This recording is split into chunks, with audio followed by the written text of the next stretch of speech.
It's round number 4 of the CSA One Day Cup, and we're here at the iconic DP World Wanderers Stadium. It's the defending champions, the Hollywoodbets Dolphins, coming up into the Highveld, taking on the home team, the DP World Lions. We're at the toss with match referee Mr. Ryan Hendricks and the two captains, Bjorn Fortain for the Lions and Marcus Ackerman for the Hollywoodbets Dolphins. We're going to have the toss and we're going to have the call. Tails. Tails is the call. It's a head. Oh, we're going to bowl first. And it is a head, so the Lions win the toss. Bjorn, let's hear some thoughts quickly, please. What's your decision and for what reason? It's a fresh drop in wicket, so we're not really sure how it's going to react. So hopefully we can get out into the field and put them under pressure early with the ball. Rain has been playing a little bit of an effect. Nothing new to you, gentlemen, because you've won tournaments in this series. But now, how does that affect you coming into the game, the sharpness and the freshness of the team? The weather's not something that we can really control, so if it happens, it happens. We just got to take the game as it comes. We'll try and start well as we always do, and we'll see how we go from there. Fantastic. And any changes to the side from the last match? We've got a couple. Evan Jones is back in. I think that's it. Yeah, fantastic. It's going to be exciting to see. All the best, Bjorn. Thank you so much. Fantastic. Marcus, Lions have chose to bowl. What would you have done? I think we probably would have done the same thing. It's a drop in wicket, first time anyone's playing on it, so we're not too sure how it's going to play. But not too disappointed that we lost the toss.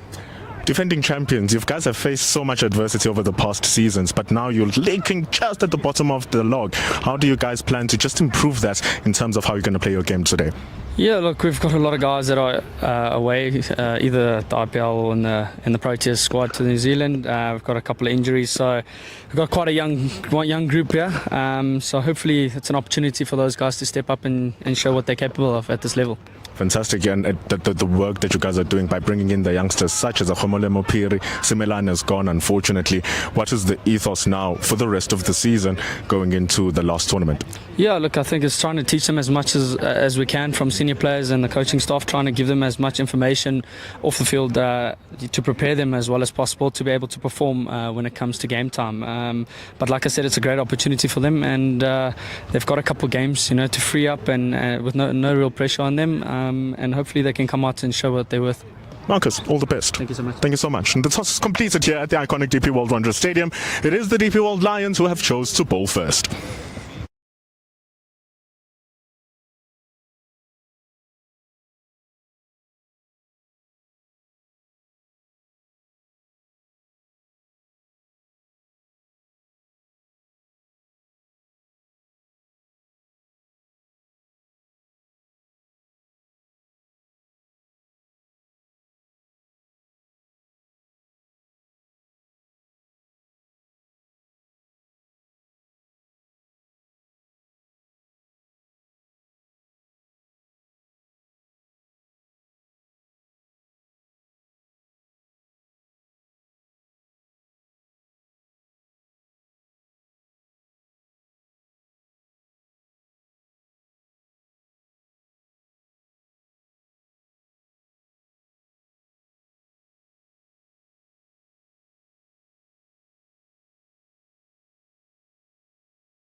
We're bringing these pictures to you live on the Cricket South Africa YouTube channel with Bear Swanepoel, who's going to open the bowling to Tepang Ditole.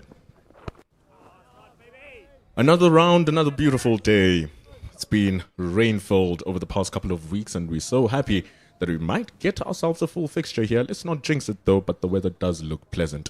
My name is Bendulo Makubane here, bringing you this commentary. Alongside me though, Kamva Nyikana joining us as well. Very good morning, Bendulo. Excited for some really good cricket today. Beautiful weather, clear blue skies here in Johannesburg at the DP World Wanderers. Should be exquisite cricket as well. Defending champions, the Hollywoodbets Dolphins, lingering a little bit low in the table, though, coming into round number 4. We're already halfway through the season. And then the DP World Lions, who are one-time champions, winning it about 3 seasons ago, defeating the Western Province here. It's going to be an exciting fixture.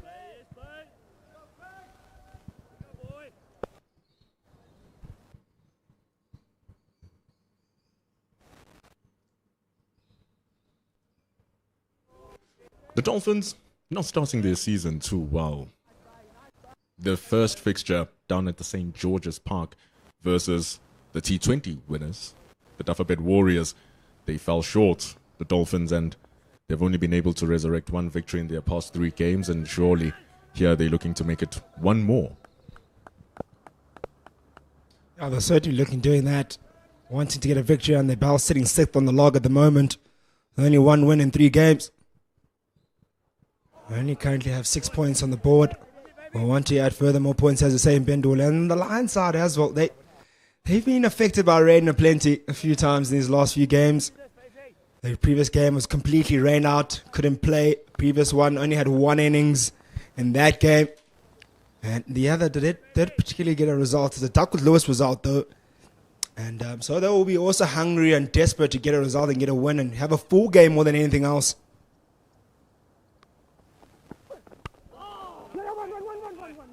Good awareness from Tepang Ditole. Standing a little bit square beyond 14 on his heels. First runs of the game are on the board, and Tepang Ditole is batting with John Smuts. Yeah, Tepang Ditole had a decent outing the last time. He scored 33 or 48 deliveries. Pretty much, I would say it's slow, but he was probably getting himself in. Obviously didn't cash in after that good start he had of 48 deliveries. 68 run rate, and John Smuts also scored 16 in his previous game, but it was also a non-result there.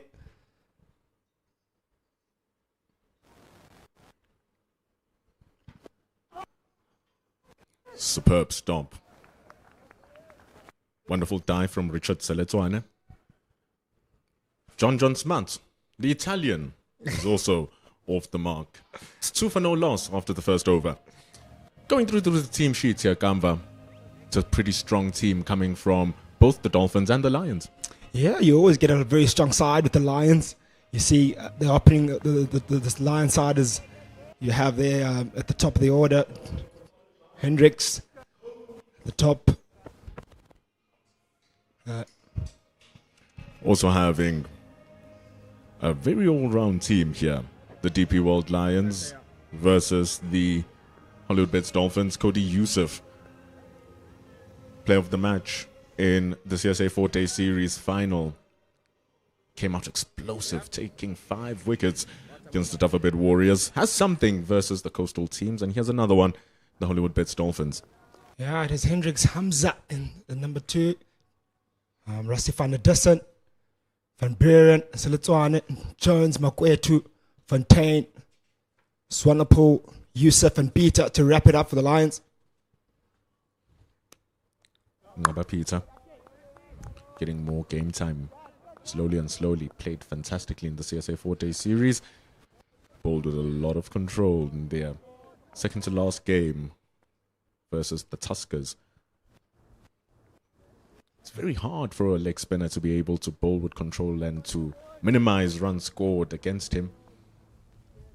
It's Imran Tahir against the Dolphins, so he's going to have someone to watch and try to emulate. Cody Youssef, though, very sharp. He looks very good when he's on full rhythm. Yeah, I speak about Ngaba Peter. He's really excited to get so much game time. I actually spoke to him not so long ago down the ground at the pitch, and he was actually warming up with Imran Tahir. Perfect guy to be warming up with. He's got plenty of experience, the 46-year-old Imran Tahir. Did you say 46? I thought he was like 32. He behaves like a 32-year-old in terms of how his body moves around. But you swear that he's around the 32 mark, that he's a very experienced campaigner, the epitome of experienced campaigner. Plenty of experience under him. Played all around the world, has Imran Tahir. Plenty of international experience, international wickets. Knows how to bowl in the middle overs and the big early overs. He just really has everything up his sleeve as Imran Tahir. So what a guy to look up to for Ngaba Peter to be warming up with and to take some words out of him. It's a good sound off the bats of John Smart. And speak of the devil, Ngaba Peter himself standing at the cover. Easy stop. This is not a T20 contest, so it's important that we don't feel like they need to rush. They need to bat at 5-6 runs to the over. It's very important that they just take their time here, and they're doing this well.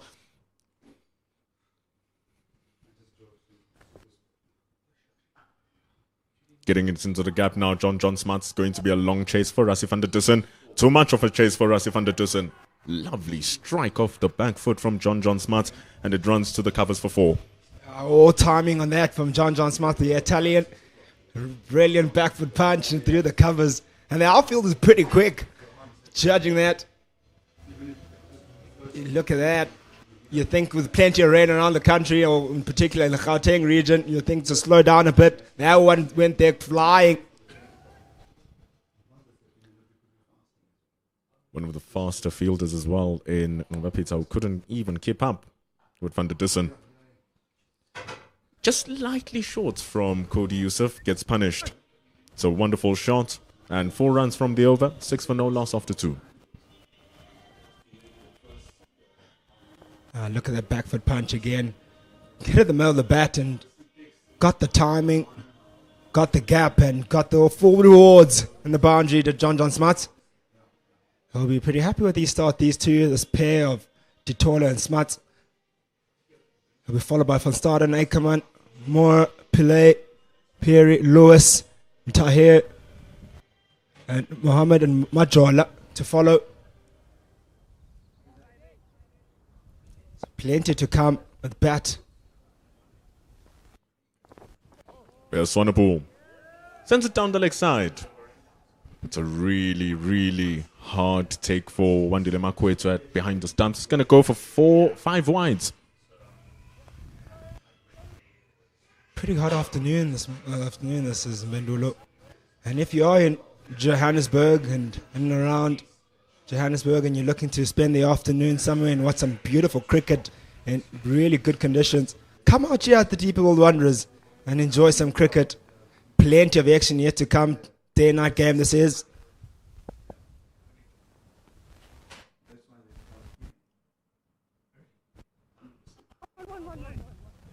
Another one of those singles from Ditole. Steals it in front of the mid-off. Actually, we'll want to confirm with our producers with this one if the experimental wide lines between the stumps are in play for this playing conditions of the CSA One Day Cup. The ball just going down the legs of Tsepang Ditole from Bear Swanepoel for those 5 wides, and the ball just narrowly going over those wide stumps. Just take a look at where John Smart is standing. You're going to look at the wickets next to these leg stump and next to his off stump. There's just a white little dot there. Those white dots are indicators of the leg side wide. So the one that is up behind his heels is currently in play. And if you ball the ball behind that wide line, then it's going to be called a wide. So the CSA is trying to mitigate or try to bring the bowlers more in play by allowing them to bowl more onto the leg side and not punishing them for just the ball sliding down the leg side. So they have those wide lines in play to ensure that that doesn't happen.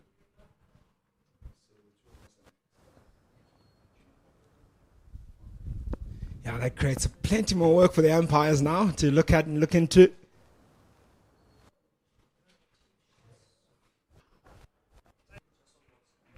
just a little bit more for the bowlers. It's always been a batter's game, so it's nice that the bowlers are getting a little bit more power to play with and a little bit more room to create more angles, so you can have yourself a leg slip, a leg gully, someone behind the shoulder and behind the hip, and then you can bowl those deliveries and become a wicket-taking opportunity.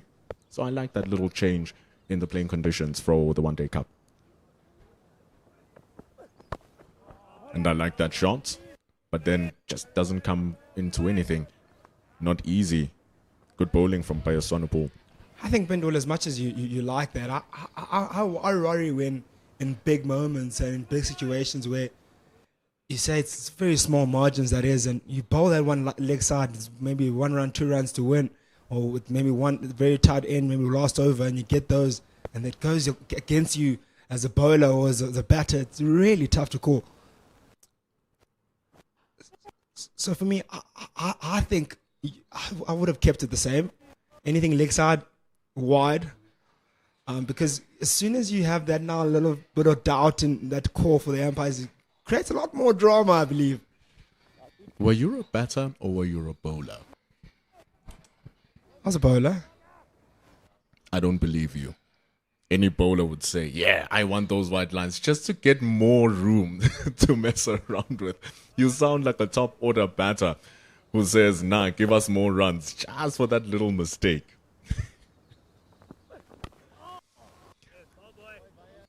It's the end of over number 3. It's 13 for no loss. But this is why we love the game. It's open to so much different interpretation, and you can come up with your own opinions on how the game should be played and what makes for good or bad cricket.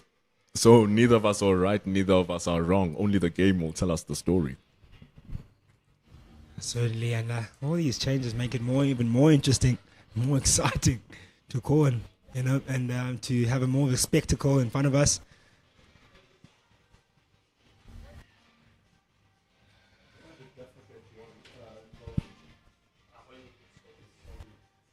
Two slips put in for Cody Yusuf. Not even standing at first slip. Standing at second and third slip for Cody Yusuf. It's going to be hard lengths. And he can bowl those well and can bowl them at brisk pace, Cody Yusuf. Certain gave you plenty of pace as Cody Yusuf and accuracy. Saw what he could do. The final right here, the Deep World Wanderers.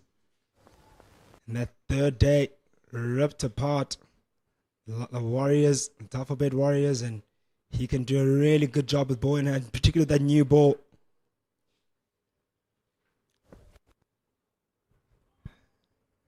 There it's down the legs for Cody Yusuf. Decision made. What's two umpires? Umpire Lubaba Loguma. Umpire Bongani Jele. Seasoned umpires.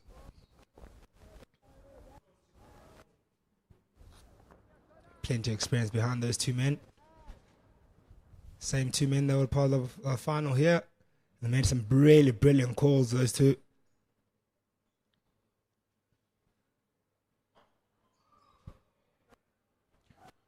Pion Fosen a little bit more active standing at the mid-on. Tepang Ditole has stolen 2 singles in that little gap. That's how he's currently on 2 from 7. But this is a drop-in pitch. It's a brand new surface. It's the first time at the iconic DP World Wanderers Stadium that a drop-in pitch is being used. They've been preparing it outside of the square, and now they've put it in. That's why the Lions chose to bowl first as well. They just want to suss out how it's going to work. Ball popping off into that mid-wicket region. They're going to run for 3. Long chase for Seletswane. I think it's certainly been played quite true so far. Good bounce on it and good carry. Haven't really seen any balls keep low. When I was down there, you could see plenty of grass on it and a bit of cracks in it. I'm sure that will disappear as time goes by. But for what we've seen so far in these last 3.3 overs, and it's been really playing well. Not much to speak of to worry about as a batter or a bowler to say maybe it looks flat or anything to speak of. Exciting how these drop-in pitches will play here and the surfaces here in Johannesburg, and if they'll play as normal as what we naturally see here. You see a lot of carry, bounce, and a bit of seam early on.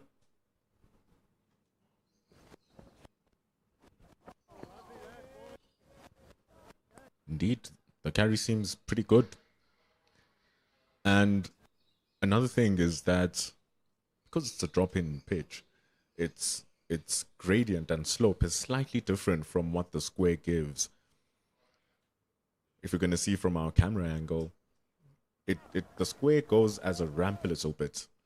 It's lower on the left-hand side of the pitch and it ramps up, and then it goes back down on the other side of the pitch. And that has been smashed away from Tsepang Titole. Beautiful strike through the covers. Cuts away a little bit wide from Cody Yusuf, and it gets the treatment for 4, and it's also a no ball. Oh, naughty there. But Cody Yusuf, let alone the short wide delivery that was powered away by Tsepang Titole. And to go along with that, a no ball, a free hit. You don't want to do that in the power play. Get the teams off to a good start. Titole will be ready to put this one away. Free hit. And it's the way he's gotten the other runs outside of the boundary. Maybe, just maybe, it might be a good idea for Bjorn Fortuin to take a couple of steps in and go closer towards the pitch when Tsepang Titole is on strike, because outside of his boundary, his other 3 runs have come from him just punching the ball onto that mid or off region where Bjorn Fortuin is. So I just wonder if he takes a couple of steps in, he's going to be able to negate Titole trying to steal those ones.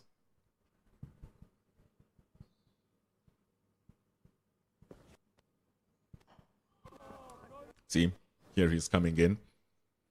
So he's standing a little bit square, standing a little bit further close to the ring.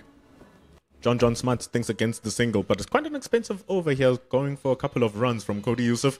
It's 23 for no loss after 4.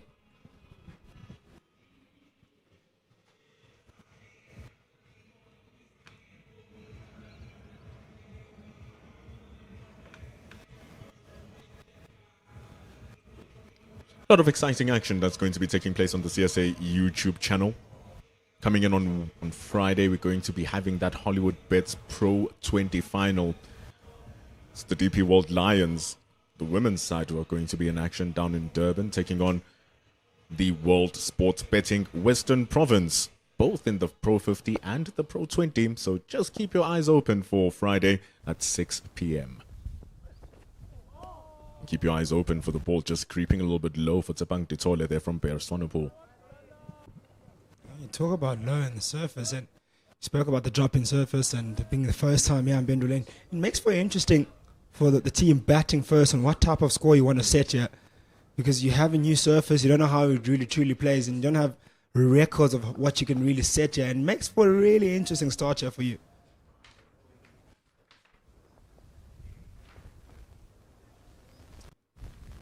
A little bit of discussions to see how it's going to play. Cody Yusuf has 2 slips. Bear Swanepoel having 1. Riza Hendricks, you wouldn't ask for a better fielder standing next to the wicketkeeper. And bowling well in this over, Bear Swanepoel. Yeah, but one thing we do know, irrespective of what score you want to set here as the Dolphins, generally it's quite nice to chase under lights, and the ball usually comes onto the bat quite quicker, skids on, and the ball flies to the air as well. Here it is at the half out. Not easy to defend runs here, but if you do bowl well, you can. But usually it's a nice surface to chase on. Hence the Lions decided to bowl first, get a first bite of the cherry. Drifts down to the pad. Not a good ball from Bear Swanepoel. No one is going to be covering in the deep square leg. And well executed from Tsepang Titole to get a second boundary of the innings. Tsepang Titole onto something now. 2 boundaries in 2 overs. That one was fed on his leg side and put that one away quite nicely. Did Tsepang Titole. He's had some really good timing so far. That's what I love about this innings. It's not trying to force any issues from Tsepang Titole. It's just waiting for the bad ball coming from the Lions bowlers, and then he thoroughly punishes it. Not a good ball from Bears Swanepoel, who's changed his angle now. He's coming around the wicket. That was the first ball he did bowl around the wicket. Oi! How about that for a retaliation from Bears Swanepoel? Ah, really good ball direction, short ball there. Bears on a bit of aggression. And Tsepang Dole up to the task. Got his glove down, more importantly. That's how you want to play a short ball. You don't want to get your hands up there. Got his head out the way, got his gloves out the way, chopped his hands pretty quickly. Saw that one early, saw the length. Just look at that, ladies and gentlemen. Perfect way to play the short ball. Keep your eye on it as long as possible and drop your hands. He's feasting on that mid-off region. It's just that V in that mid-off. This time he's playing it on the right-hand side. Did Walsh just get under that? Good ball from Bears Swanepoel. And I like that the follow-up delivery was just able to get on top of the bounce and steal a single.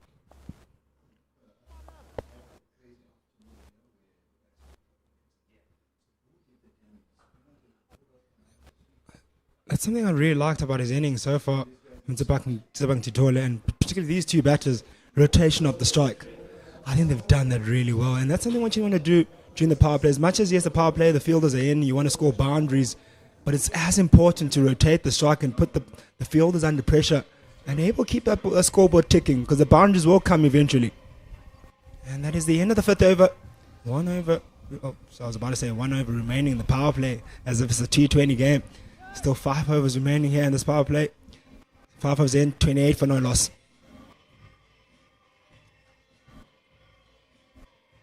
Talking about their rotation of strike, you look at their current run rate.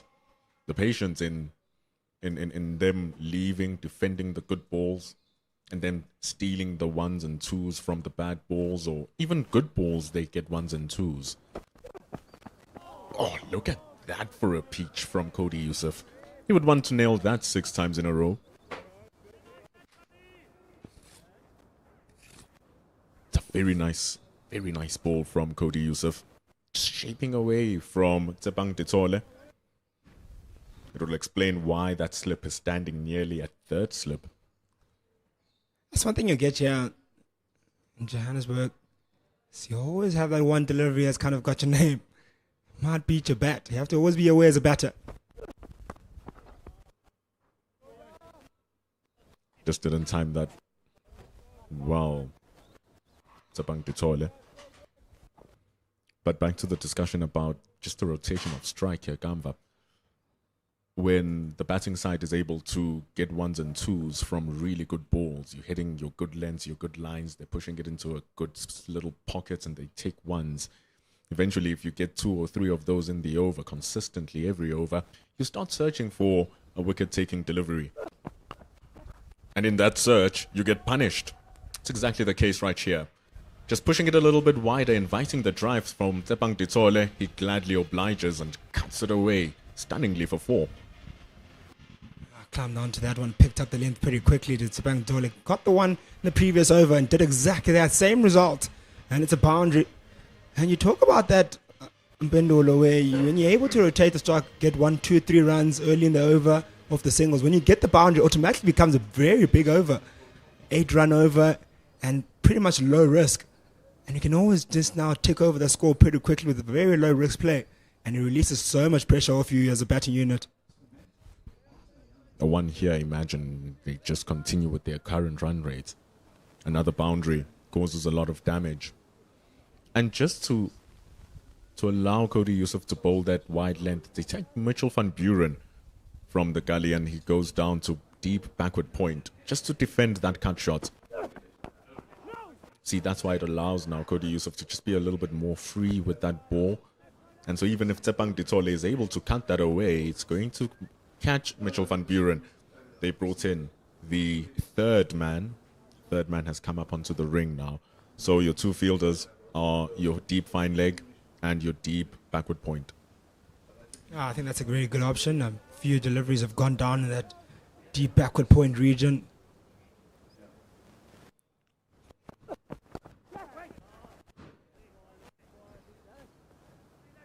So it's three fields on the leg side. One, as you mentioned, the deep fine leg, mid wicket, mid on there, and then there's a cover in place and mid off in place. Point fielder, short point, and a backward point in place as well, and a one slip in place at the moment. It's a wonderful shot that from our production team at Pit Vision. Getting a full view of what's happening on the ring. And it's punched away, and that's the defense that has been put in place by Bjorn Fortuin and Cody Youssef down at deep backward point. Mitchell van Buren keeps it to 1. 5 runs from the over. Very smart one from Tsepang Ditole. 33 for no loss off the 6. It's been a good power play so far. Good partnership as well. Worth 33. Look at Tsepang Ditole going quite nicely at the moment. 21 deliveries faced so far. He's got 17 of those. Johnson Smart just biding his time at the moment. Usually a very aggressive batter is John Smart. We know how he is. Very dangerous, particularly straight down the ground. He's got 9 of 16 now, taking time. But he knows if he gets himself in here, he can cash in big later on. It's all about that. And what's nice about this partnership is that Tsepang Ditole has been the aggressor. So far, he's been able to get the boundaries. And as the other batter, you just have to give him the strike and allow him to go about his game and just play a role at the moment. Especially if you're a guy like John Smart, you can get big sixes anytime you like, especially when you're in. Got a bowling change now. After the 6th over is Bjorn Fontaine.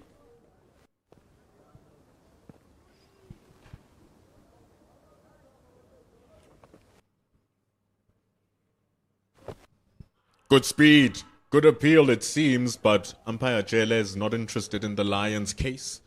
They're going to come back for 2 runs. He's going to rub salt in the wounds, umpire Jele. Signals a leg by.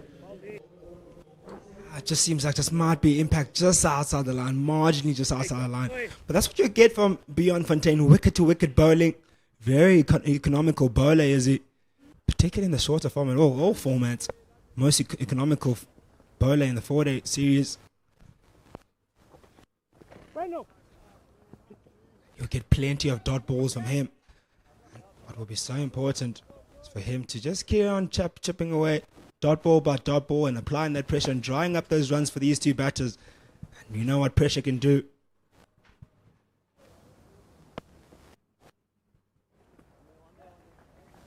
It's going to be handled here from John Smart and Tsepang Ditole. On that beach. Here we go, BJ. Van Staden, Slade Van Staden coming in. Marcus Ackerman. Senil Pillay. Good options. Khomole Mopiri, the older brother of Kamokhela. Speaking of the under-19 wicketkeeper. So not a bad lineup for the Hollywoodbets Dolphins. But surely they'll want to come in knowing that they've had a really good foundation set up for them at the top of the order. Yeah, as much as it's a good foundation, I want these 2 to carry on as long as possible and maybe finish this power play unscathed. Ever since the restructure of the CSA domestic series back in 2021, the Dolphins have played here 6 times in the CSA one-day series. They haven't won a single fixture. They've lost 5 times. And the one time it was rain affected, so there was no result. The way their form has been going, they'll want to at least catch 1 W in their charge. Is it 7th time lucky for the defending champions? Who knows? 7 overs completed. Hollywoodbets Dolphins on 37 for no loss. Gonna have a commentary change as well. Gavanyagana and myself, Pendolo Makubane, make way for Aslam Kota for the first time on Pitch Vision. All the experience in your world has gone through the world of radio. He's been on to Cape Town, he's been on to Radio 702, he's done sports for almost every platform you would know. Introducing here on Pitch Vision for the first time, Matt Young. So experience joining you in the commentary here.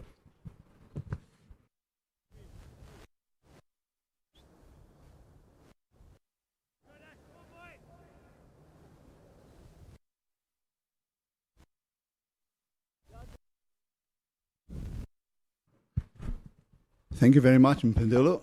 Good afternoon to all of our viewers on Pitch Vision. Welcome to what is a bright and coolish afternoon in Johannesburg after lots of rain all of last week.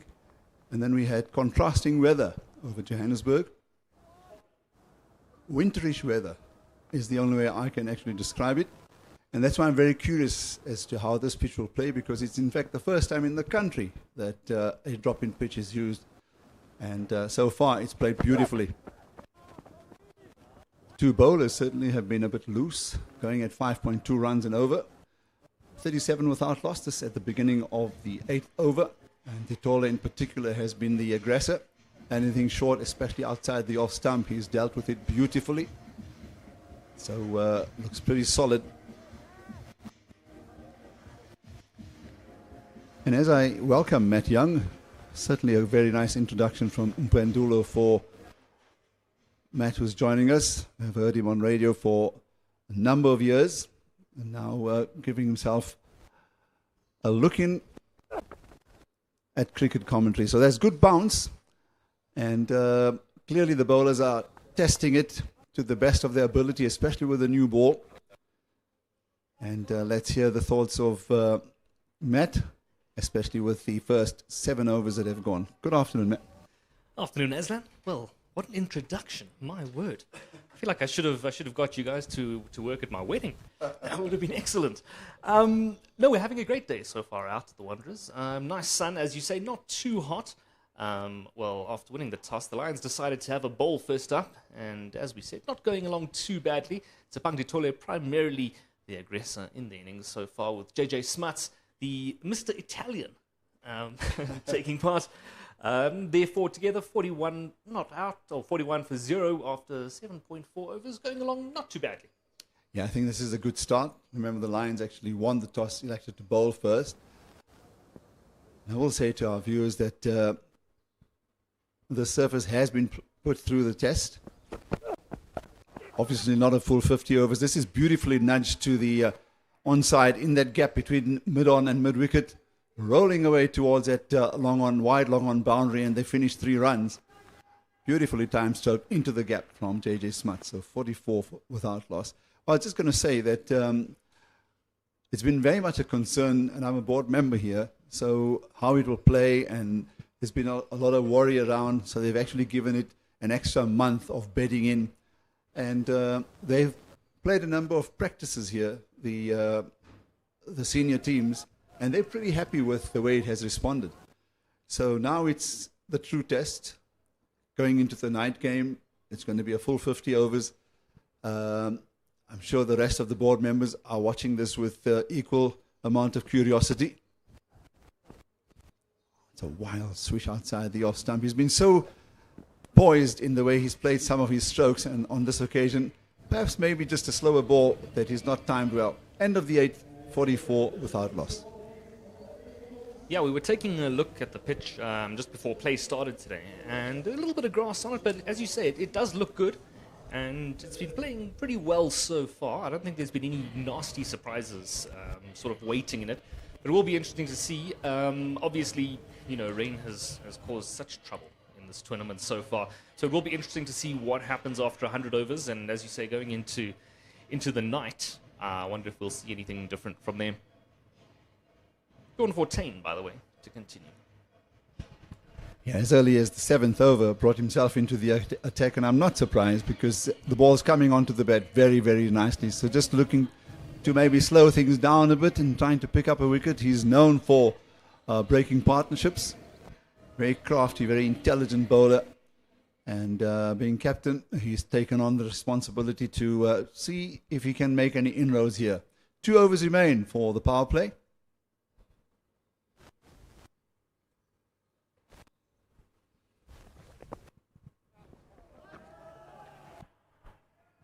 Beautifully tucked away by John Smuts. You can't strain length for a batsman of this quality. First Italian ever to play on South African soil. He must be, yes. Assuming we're not talking about rugby. No, of course not. No, but it is good. It is good to see the way that players are getting opportunities not just to play for the Proteas, but in the case of Smuts. Well, it just says one thing to me is that cricket is beginning to become a global game. I mean, just watching the T20 World Cup that's just completed, the likes of, obviously you mentioned Italy, and then we know that Nepal, Afghanistan, the USA, and there were others who obviously didn't qualify. So it's certainly spreading its wings, and it's healthy for the game. I think the more they play and get exposed at a higher level, it'll be good for the game all round, around the world.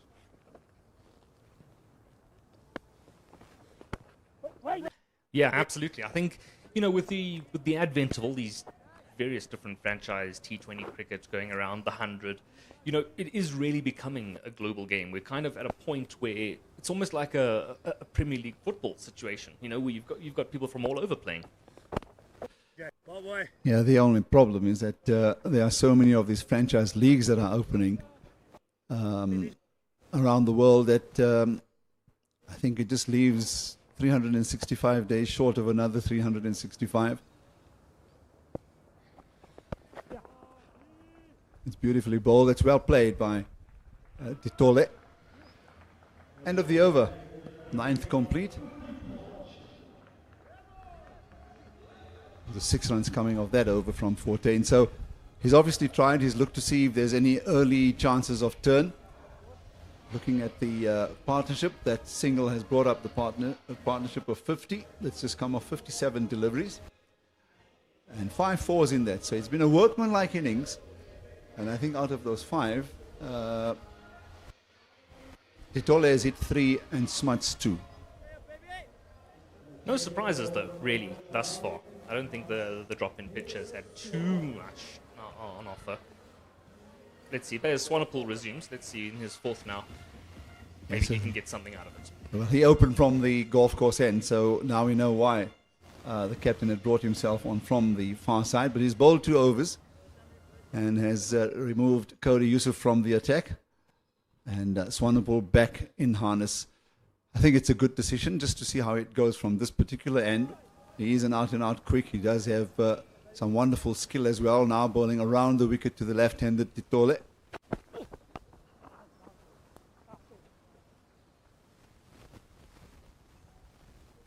Neatly played. Just opens the face of the bat and plays it late towards the backward point area. So it's good to see that he's got the soft hands for the in his makeup as well, Matt, because we've seen him play some really beautiful strokes early on against the seamers. Yeah, he's looked very comfortable. I mean, obviously we know, eminently experienced, and he does. Yeah, he's got that in his locker, and it's it's good to see him kind of feeling that confidence and not flashing at just about anything. It's good to see that he's willing at least to work it around, and he has been good. Both of them, in fact, Ditole and Smuts have been, as you say, workman is probably the best way I would describe it. It's been a lot of paddling around, getting a couple here, a couple there, just a few boundaries in it. The outfield does look pretty quick though, which is quite impressive considering all the rain we've had. Yeah, no, it's certainly given value to those strokes that we've already seen. So into the last over before the last 4 balls now, into the mandatory power play. And they've not really hurried along. They've gone at 5.4. And I think that's wise when you actually had the Wanderers sent into bat. So just get a feel of things and not lose wickets too early on and then try and push on from there. And obviously that would be the mantra in playing the 50 over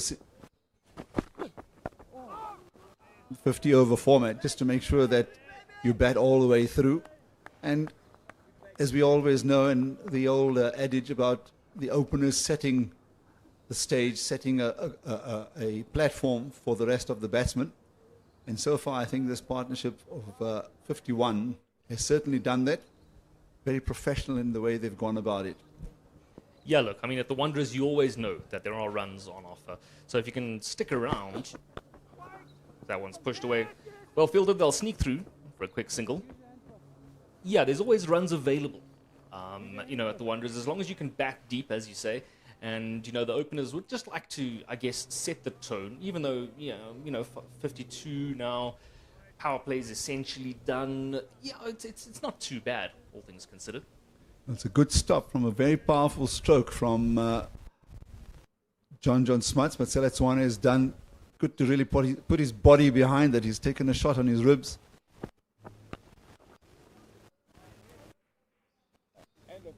Measured drive, but straight to the fielder. So that's the end of the power play, 52 without loss.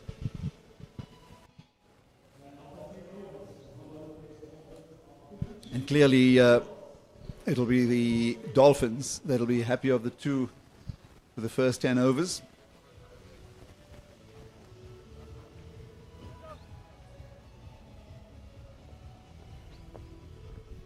And these are some of the highlights. It was a beautiful backfoot punch from John Smuts, and it just seemed to run away from the fielder on that occasion. And this was a lucky one, but these are some of the strokes that were really impressive.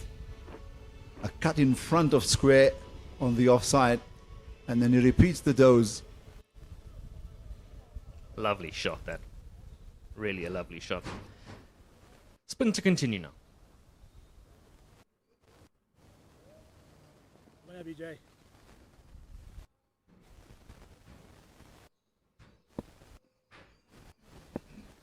What do you make of this, Aslan? Spin now 3 overs. Yeah, looking at the field, because that's the other thing you do when a spinner does come on, especially this early on in the 50-over setup. What is Bjorn Forten actually looking to do? To try and stem the runs, the flow of runs, and then maybe just look to put pressure on where he forces the batsman to force the pace in and pick up wickets. So we'll give you the field in a moment. He is bowling to the left-handed Ditole. So that field very quickly, a deep point and then a backward point on the edge of the 27.5 meter circle. And then you've got an extra cover and a wide-ish mid-off. That's the offside field. This is a neat little clip to the mid-wicket boundary. It's a 5-man leg side field for Forten as he is running the ball into the left-hander. Just look to see if he's going to use the same ploy for the right-hander, and it looks very much the same. It does, yeah. 4 on the leg side for the right-handed John Smuts. And the 4 fielders who are out in the deep backward square leg, and then long on, long off, and deep point or deep cover point just under the scoreboard here at the Wanderers. There's the quicker delivery, angling down the leg side. When you do try and dip the ball into all those pairs or to the bottom of the stumps, you invariably lose out on the angle, and I think this is the situation right now for Forten. That's why it was in the end, it was rather Yep.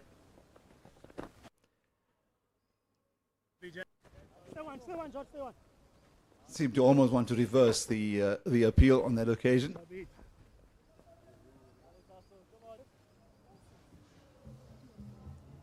What I'm curious about on the other side is that how wide he's come off the crease, and that's another reason that I'm sure the umpire, having just had a look on exactly where Forten is bowling from, would have seen that obviously the angle would not be in the favor of the bowler. But that's the end of the 11th, 55 for no. So who else do the... there's Jones, there's Naba Peter, I reckon he's possibly your key spinner as well alongside his captain. So I think before long we'll certainly see him come into the attack. Currently now Evan Jones is the next man to turn over the arm. Let's see what he can offer. He hasn't looked too bad thus far in the tournament, I must say. But let's see what the brand new pitch can offer. Bit of bounce, bit of turn, bit of movement. Let's see. There's certainly been bounce, but good bounce. And I think the bowlers, especially Swanepoel and Yusuf, did try and maybe just exploit the bounce early on, and that's why they were a little loose. But it's best to really try it on with the new ball just to see if there's any assistance, and if there is, you can obviously look to change the field and play a more attacking game. But you can see that they've almost gone into a semi-defensive mode. Deep fine leg, backward square leg on the boundary.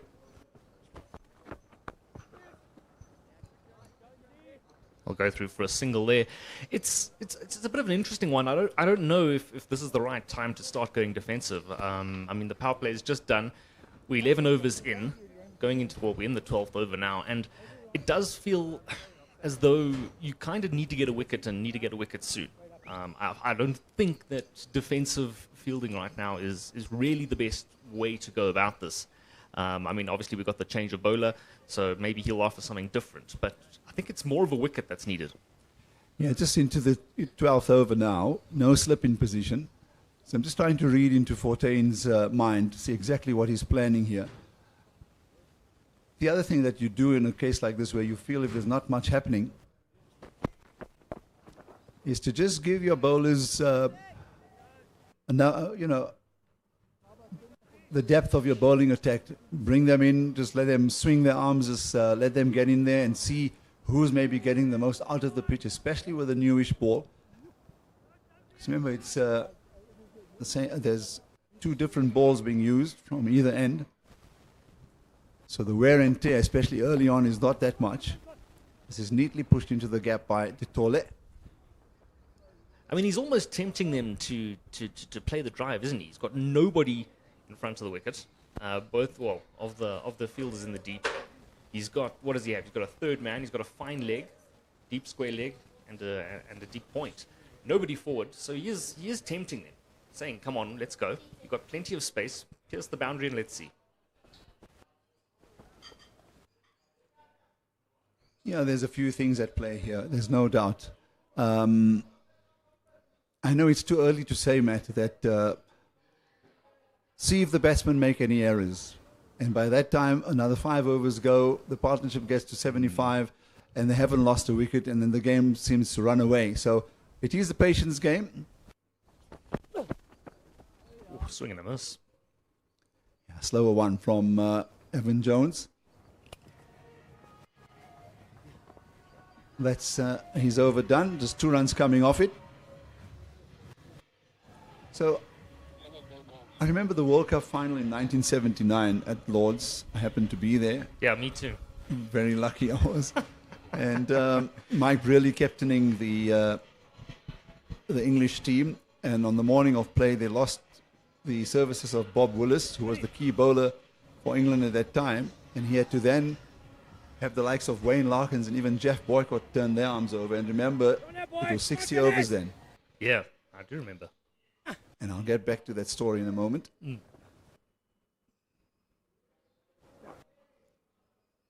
Now, even though the West Indies lost an early wicket, I'm just trying to think, was it... it was definitely Greenwich and Haynes. And what did happen was when he realized that not much was happening and not allowing the openers to settle into some kind of a rhythm, in those first 10 overs, 4 bowlers were used. In 10 overs? In the 10 overs.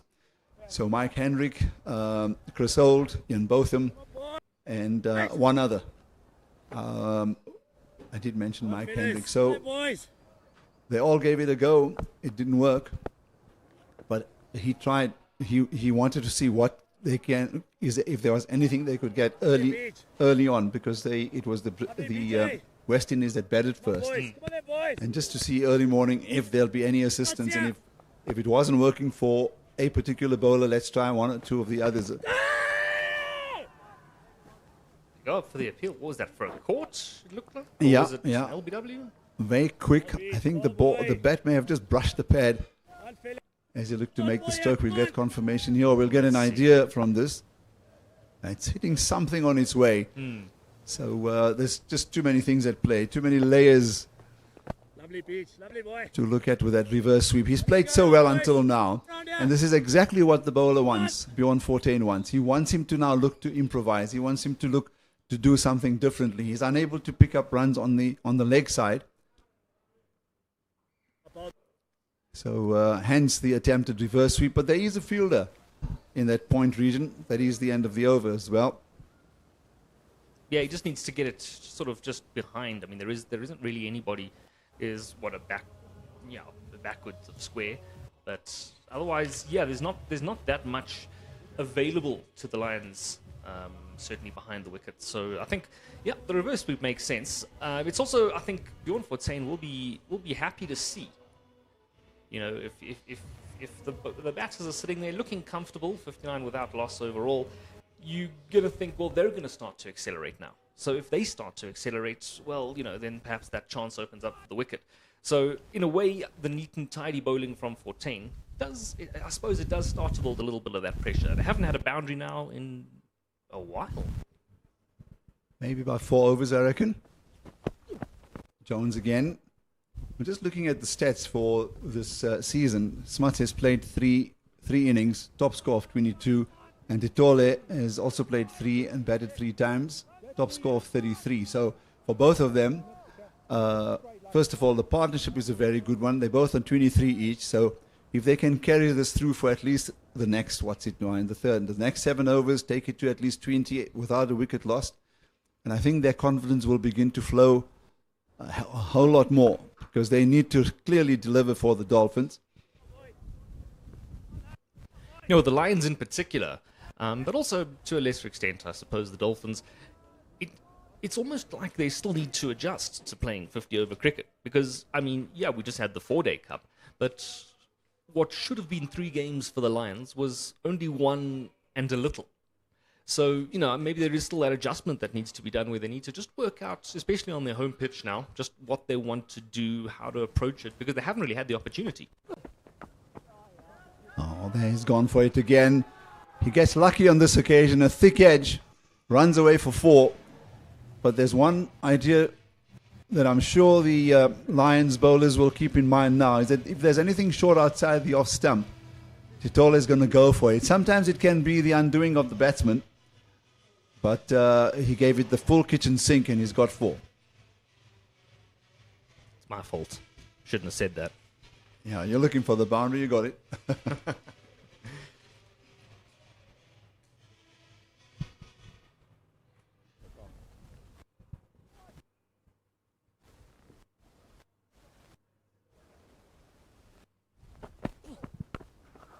Oh, he's punched that one away. Lovely shot through the covers. There is a man out there.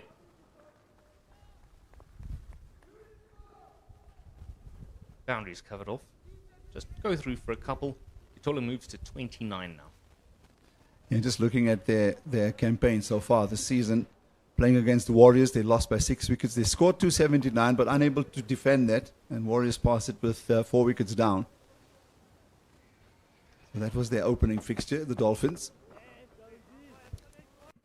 And then, of course, with the resumption of the series immediately after the SA20 up against the Titans, the Dolphins won there by 12 runs. And that was through the Duckworth-Lewis method. Yeah, that was shortened to 20 overs. Correct. So again, as I say, it's sort of got a little bit of an adjustment here to play 50 overs. Neither side's really had much of an opportunity, as you say. And then just looking at the last one against the Tuskers, there was no result. So tough going for the Dolphins. And then in that match where they scored 281 for 9, with the match, as you say, reduced to 20 overs, it was pretty easy for the Titans to try and make the required 152, or the target of 165 in 20 overs. And they lost 9 wickets in pursuit of doing that. Tahir picking up 2 wickets, 4 for 29 for Simalane.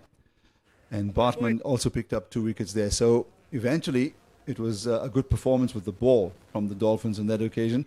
I don't reckon a target of 165 in 20 overs was short of what Titans could have managed, but they came short on that occasion.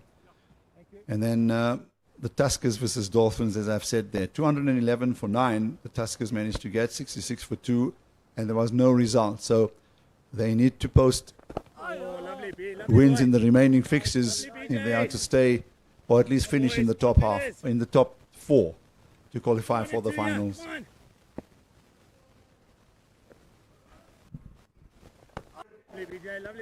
Have you checked the weather forecast for Joburg?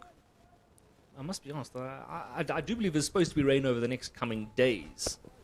And if I remember well, Wednesday was scheduled for rain, so it doesn't look like it, at least for now, because this 50 over match or 100 over match does definitely go deep into the evening.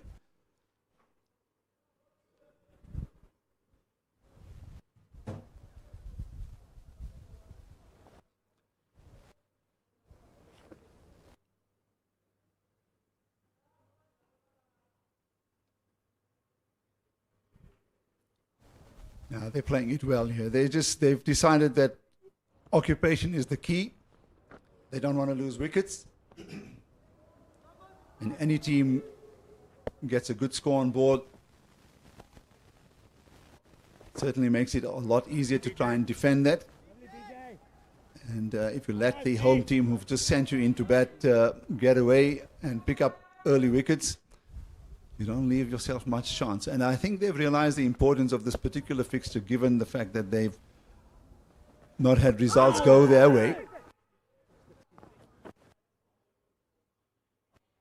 The 14 really keeping it tight now. 5 overs gone, none for 15. He's bowled nicely, hasn't he? I've been pretty impressed with him.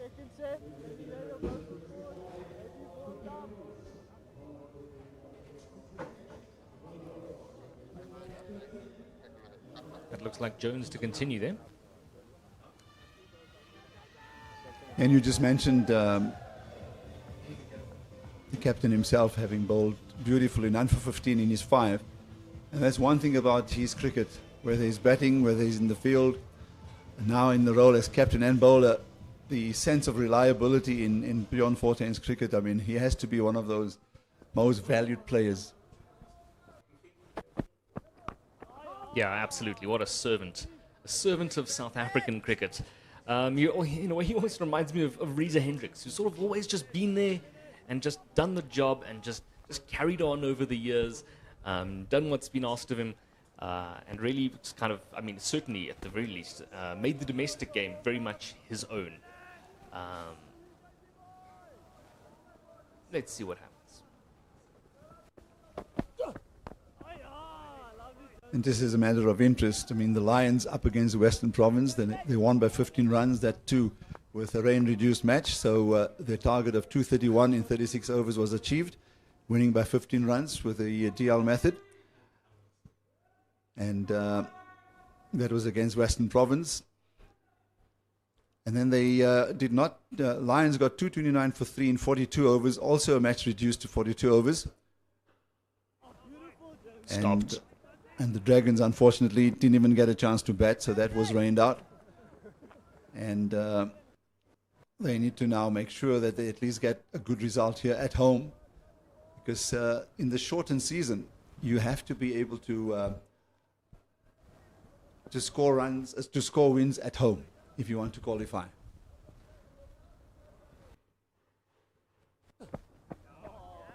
Bounce there. But I mean, it was shortened, yes, rain ruined the play, but let's not forget that the Lions looked very, very good with the bat in hand. That match that was called off in Potchefstroom, Zubair Hamza scored 115. Vian Mulder looked pretty good as well, undefeated. He's having a great season, undefeated on 50 there. So I think we can, look, if you're the Dolphins now, you're probably sitting there thinking, this is, something we need to really score here, because we know that the Lions have got plenty of batting. Great shot that pushed away. Again, there will be a man covering it. They'll come back for the second pretty comfortably. It may have been airborne for a while, but he was pretty sure where he was hitting that.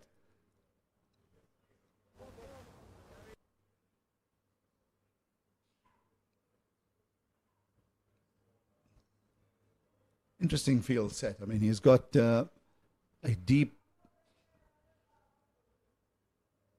a deep and a very straight gully. He's not square or he's not fine. He's in a catching position there, so maybe they've obviously identified that he does hit the ball in that area quite nicely, but I just get the feeling the fielder is much too close, given how he has punished those short deliveries outside the off stump. Ditole. Another wide bowl there.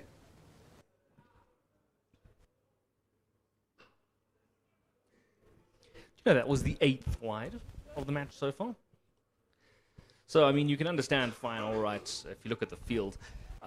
Obviously, Evan Jones would have been asked to bowl a bit straighter to hopefully try and bring those catches on the boundary into play. But nonetheless, I mean, I think the Lions will probably, they would like to see less than 8 wides after, 16 overs in almost? So Ditoli on 33, which was his best score so far this season in this format.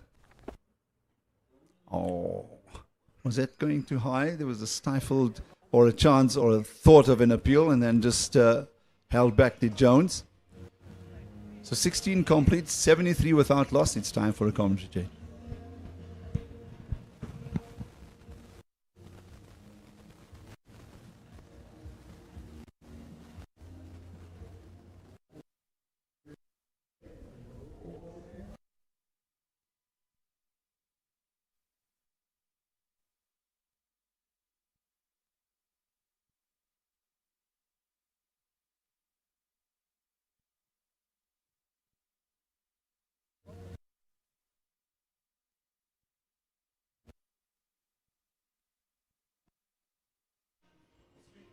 Oh, a change in commentary and a change in bowling.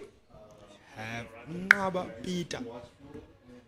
Spoke about him earlier, how he's been enjoying so much time here in the outfield, blowing plenty of overs so far. This tournament, he's enjoying that. He's been in his happy place. Not alone in the commentary. And Mampendo Makubane. Welcome, brother.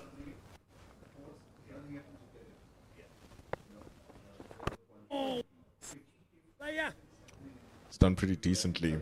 Just a touch under 6 runs to the over. Nabapita for the season averages 23 runs for each of his wickets. So not a bad start. We'll be hoping those numbers continuously improve throughout the season.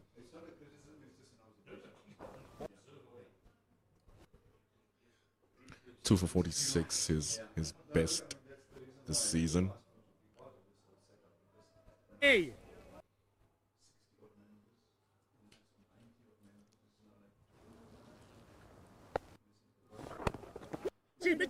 Quick single taken there, just around the corner there, but it's a bang to toilet. Speak about Ngaba Peter and him wanting to improve those numbers and keep those numbers going up. I think the importance of him starting well. Come on, boys. I think being able to find his lengths quite early, hitting his areas. Usually leg spinners are quite guilty of sometimes not being able to find the areas as quick as possible, and they usually hit away for boundaries. But if he can do that when he starts early on, hits his areas, hits his zones quite early, then it makes for a much better spell going forward. It's all about the rhythm. Especially leg spinners, you want to have continuous volume or continuous loads of just bowling and bowling and bowling. And once you find your mark, you just want to keep doing the same thing over and over again. And that's why rhythm is so important. You don't want to rush through your bowling. You don't want to be too slow.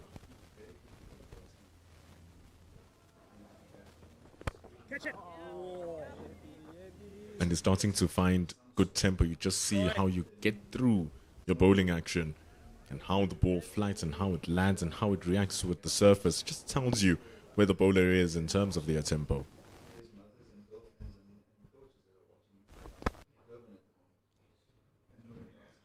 The rhythm's such a big part of the bowling for a bowler. If you can get started early and get into rhythm early and hit your areas, wickets start coming by quite nicely. And that's what he'll want to do. And he's looked really good here as Peter starting so far in his first 5 deliveries. Only gone for 1 delivery so far. And that's what he'll want to do. Be economical and hit his areas. Keep on making the batter guess. That occasion it dropped a bit short. Tapang Totolo trying to cut that one away, but straight into the gloves of the keeper. That's the end of the over. That's the end of the 17th over. It is 75 for no wickets lost. This partnership building up, continuing to grow. The run rate sitting on 4.5 per over. Sepang Tutole on his highest score so far this season, just beating it by 1 run. Scoring 34 of 56 deliveries so far. And John Smuts on 25 for 47. Strong opening partnership here between Sepang Tutole and John Smuts. Especially the fact that the Hollywoodbets Dolphins were put into bat as the DP World Lions chose to bowl first. The partnership sees through the power play. It's going through now close to over number 20, and if they are able to amass 100 without a wicket loss, 330, 350 even might be in the prospects here for the Hollywoodbets Dolphins. And what's important here in this format, 50-day format, is good starts. And this is exactly what they have. And you want to go as deep as possible as the opening pair so that the middle order, your big hitters, are able to cash in.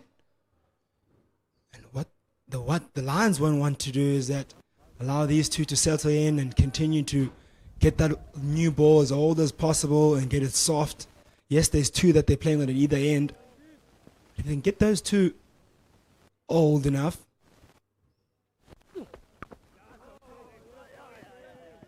and they get them soft, then it makes it a lot more easier for batting here in the half field, especially when that ball, when it's easy to hit across the line. Look at that delivery there. There's a shorter one bowled there by just over the head, just past the helmet of John Smuts there. Aggressive delivery. Bowls a heavy ball. Evan Jones really hits the deck hard, hits the bat hard. In that instance, hitting John Smuts hard. And so he's going to get steep bounce if he does go for a shorter delivery, and that's what we saw here. The drop-in pitch playing a little bit true. Very true, really. Hence the score 76 for no loss. Hence the bounce being so high.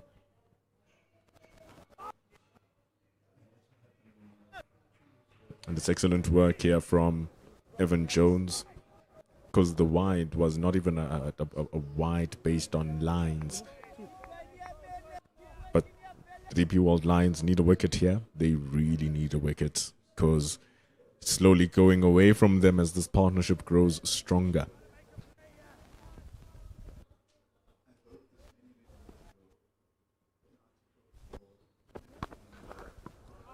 Brilliant stroke straight down the ground. But just gets a hand on it, does Evan Jones. Quick single taken though, but John Smuts, smart play there. Has just deflected down to mid-on. Aggressive stroke. Going a little bit fuller at that time. Evan Jones invites the shot from John Smuts. It's looking good, going at a run every 2 balls. Strike rate of 50. But for now, it doesn't matter. The team's run rate is currently at 4, which is good. You talk about the run rate, but I'm talking about, you just mentioned a really interesting point, Jambin, the importance of getting wickets for the Lions.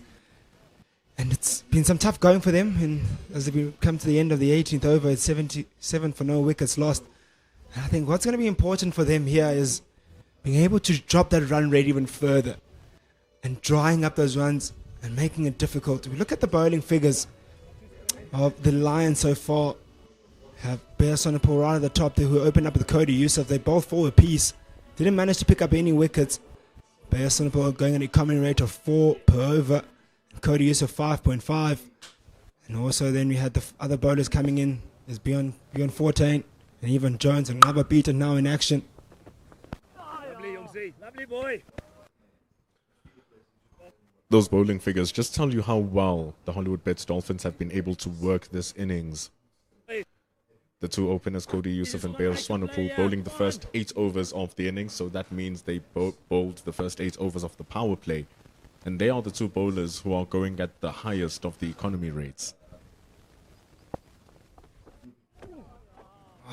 Fine leg, goes strangled down leg side there by Ngawapita and just tickled around the corner by Sepang Tutole.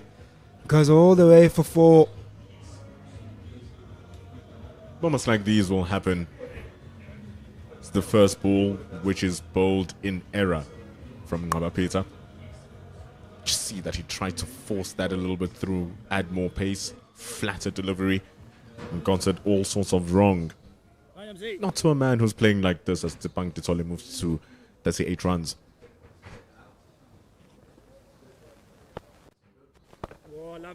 So that's the risk that comes with bowling that quicker one. Bendolo, you bowl that quicker one, you get bat on it. It's easy to pick up the boundary off it, especially when it's not accurate. That like that one, you bowl on the legs. You've seen how strong that Tepang Titole has been on the legs. He's got a brilliant boundary on the leg side early on his innings. You don't want to be there. Oh, just bouncing ever so close to Zubair Hamza. Just bouncing in front of his fingers. And so Tepang Titole survives. Brilliant fielder is Zubair Hamza. The last man you want to hit the ball to. Chipped up in the air, dropped marginally short of him. Tried getting as close as possible to it and going forward.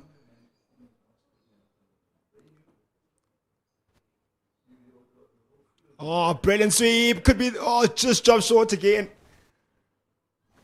John Smuts this time around, he is looking to go for Ngabapeta. Gets all of it, but just drops short of the field at tip square. Risky shots from John Smuts. He did not get fully on that. It's lucky that it hit the bottom parts of his bat rather than the top. Reza Hendricks, a fine fielder standing at deep square leg.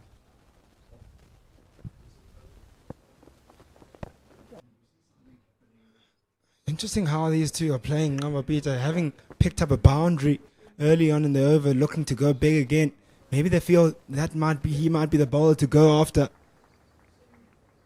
Look at that. Hit it hard. Drop short of Reza Hendricks at the deep square boundary. And that brings us to the end of the 19th over. It is 85 for no wickets lost, and it seems like it will also bring a drinks breaks for us as well. And what a start it's been for the Hollywoodbets Dolphins.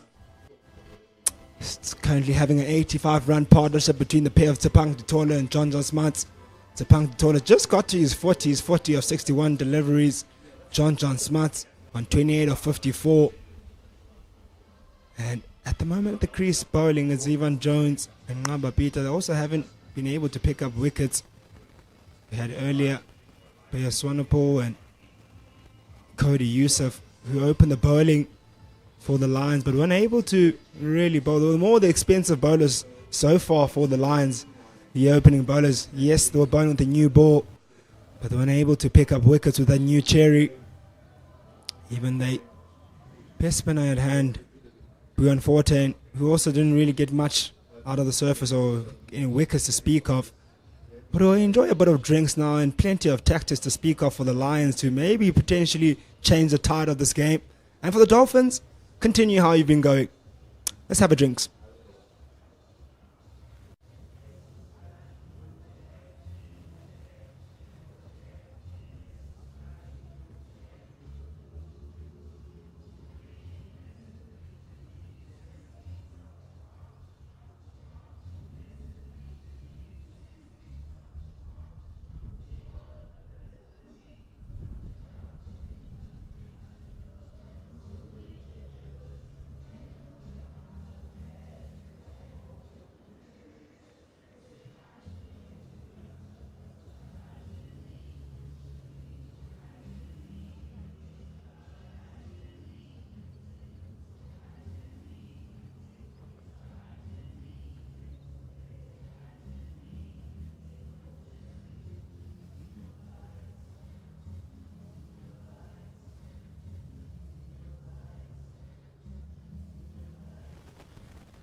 Oh, we look at that. How exciting that looks like on our screens there. It is the Hollywoodbets finals, I tell you, ladies and gentlemen.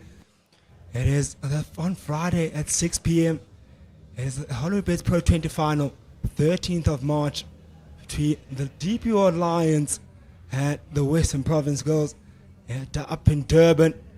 And on Sunday, it is the Hollywoodbets Pro 50 as well. This begins at 10 a.m. at the Hollywoodbets Kingsmead Stadium. Both finals being played at the Hollywoodbets Kingsmead Stadium. So Friday and Sunday, plenty of action. 13th of March and 15th of March.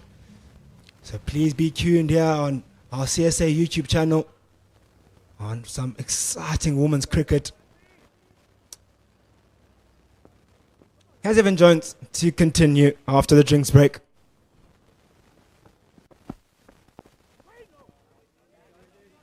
Lions continuing with the same field.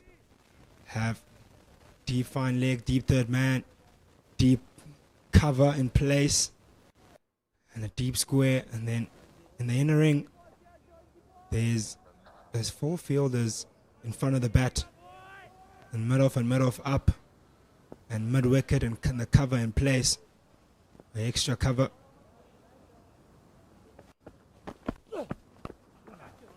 Sort of a short backward point in place as well. Interesting field setting. He's been cutting the ball well, Tabang Titole. Really good on the back foot.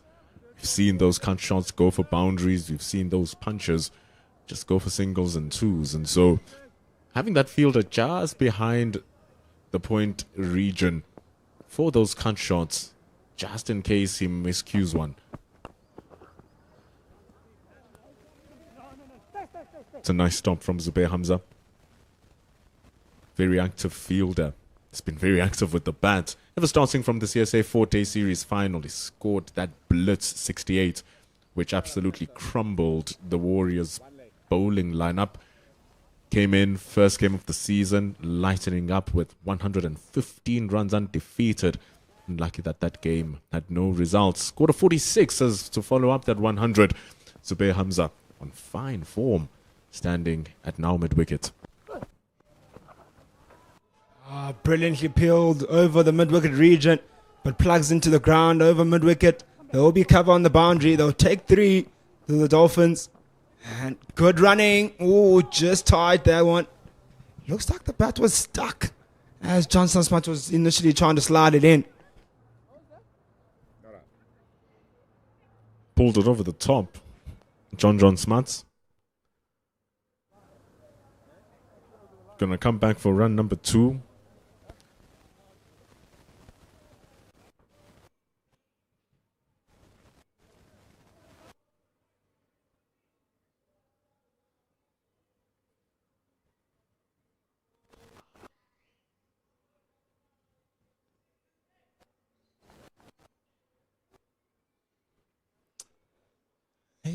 For no loss.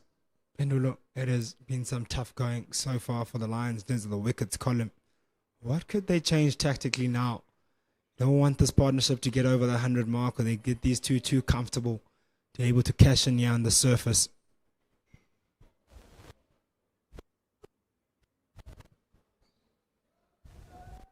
It's one of those shots that they're trying to protect against Ditole. He's very confident at that point and behind that point area. Loves playing those shots there, especially because he's such a short player. He's going to receive a lot of balls which are at the back of a length, which are short to him, so he just cuts them away. John Smart's playing well, 31 from 55.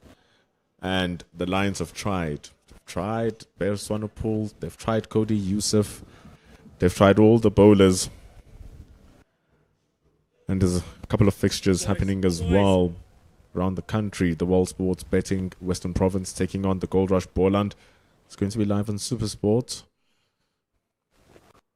So 2 games in action. More tomorrow as well. Love it when the CSA domestic season is in action. If it's not the T20, it's the 4-day. If it's not the 4-day, it's the 1-day. Come on, boys. Come on, boys.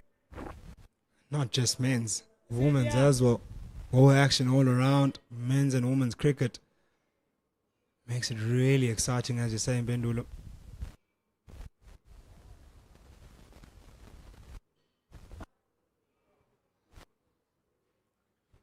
I just love how he's playing around with his speed here, Ngaba Peter. And that also allows him to play with different trajectories in his release. The slower the ball, the higher it's going to fly up into the end. The quicker, it's just going to dart down to the wicket. So the batter doesn't really know what to expect from the leg spinner.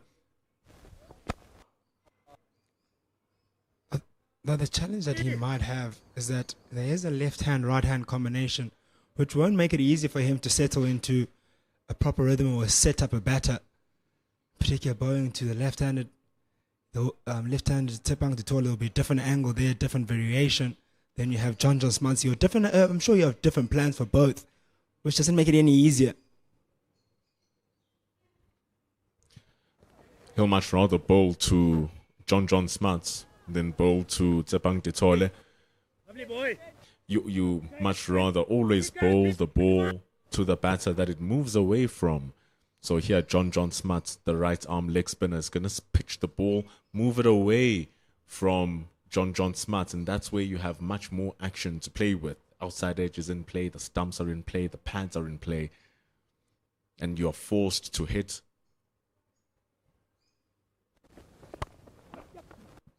And you're forced to hit into the offside with the ball moving away from it, and it's well guarded with 5 fielders on it. And he's bowling to a guy. Speak about the right-hander, him being more comfortable to a right-hander, but a right-hander that enjoys spin, who likes going after spin, is John Smith, and is very strong on the back foot and front foot against spin. So it won't be easy going for him. Tepang Titola looks to go big, misses it all, ends up, misses the keeper, and goes all the way for bars for 4. 4 bars it is, takes up the score to the 90s, 94 for no wickets lost as we come to the end of the 21st over. Everyone in the Lions camp just with hands on their heads. Sharper delivery. It's the googly from Ngabapita. It's the one that moves away. That's why Tepang Ditole didn't even make connection with it.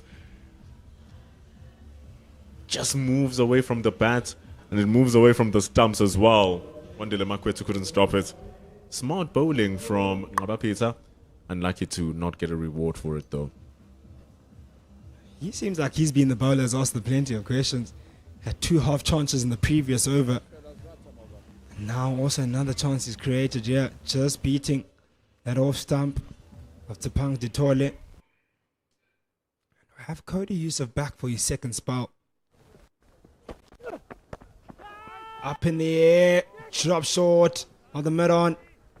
Johnson Smart didn't get much bat on that. Luckily enough, didn't find a fielder. Moving close to 100 runs, and so the question will be, how are they going to move this innings into the next phase now? They've done well with the opening phase of the game in the first 20 overs, especially the first 10, ensuring that they're not losing any wickets. They've continued that well, going into over number 11 to over number 20. And so now I understand why John Smuts believes that it's time to start hitting the ball just like he did there. Your 2 openers have taken the game at a moderate pace of around 5 runs to the over. So now it's time to set a strong platform for the rest coming in. You don't want to get to over number 30 and you're still playing at around 4 runs to the over. You want to get to over number 30 and you're around 160, 170, especially with the start that they have. So now it's a thing of, we've done first 20 overs, let's move into the next phase. Let's start to accelerate a little bit, especially that this partnership is probably going to cover 100 runs. As we speak about it, covering 100 runs, it does exactly that. Tepang Ditole drops it around the corner, and it brings up the 100 for the Hollywoodbets Dolphins. A brilliant partnership has been the opening pair of Tepang Ditole and John Smart.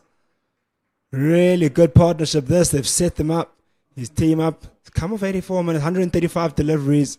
Come in a really good time where they can, as you say, accelerate. 84 minutes, 7 fours in that. You just take a look at the team that the Hollywoodbets Dolphins also have. The next batter who's going to come in after this is Slade van Staden, another player who knows how to play. And then after that, you have the imperious captain, Marcus Ackerman. That's right in front of you here. So it's still a strong lineup that's going to come for the Hollywoodbets Dolphins. all of the Lions bowlers being used, none being able to take a wicket yet.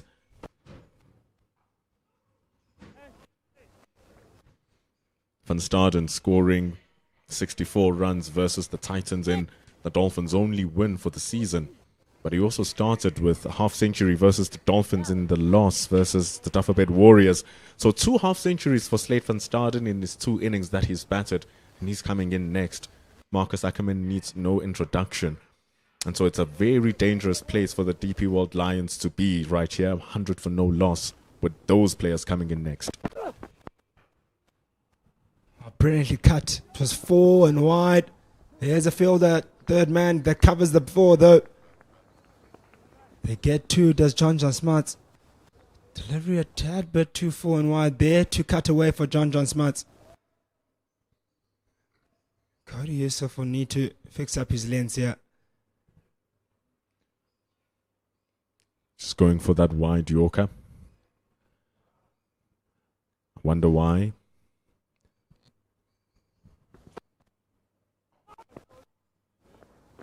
It's just coming on all so well for the batters. It's hitting the bat freshly. It's hitting the surface nicely. It's carrying amazingly. What a lovely surface that's been dropped in here at the iconic DP World Wanderers Stadium. I'm sure Brandon Frost will be happy, the groundsman. It's a wonderful strike that goes down for 4. Going to have a commentary change as well.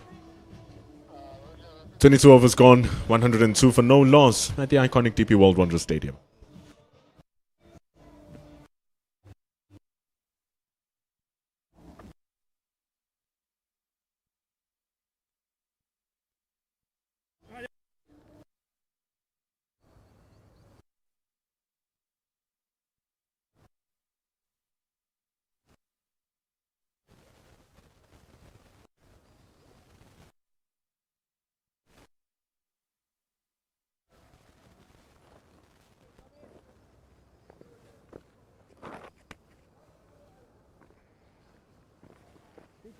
Come on, boy.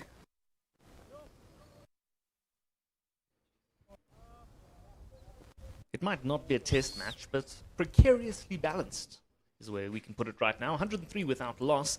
They've got along quite nicely, have the Dolphins, with both Dutole and Smuts there on 46, 30, and 36 respectively. We saw the 100 partnership coming up a little bit earlier on, and well, you know, with the new pitch that we're currently looking at, it does seem a little bit of an unknown quantity for the Lions. So they've tried out a few bowlers, and as things stand, Ngaba Peter is there. He's set to continue. Lovely, Petey, boy.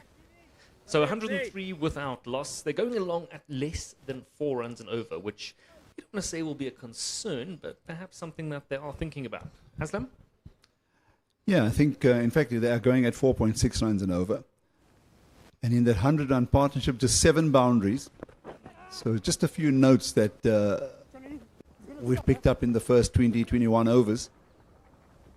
Abba Peter into his 4th over, none for 15, pretty tidy as well, no turn on offer. And having watched the pitch and how the batsmen have shaped, I get the feeling that it may be slightly too paced. And early on with the new ball, it's easier to get onto those short deliveries. But I think it's become that much more difficult, and that's the indication of that low number of boundaries.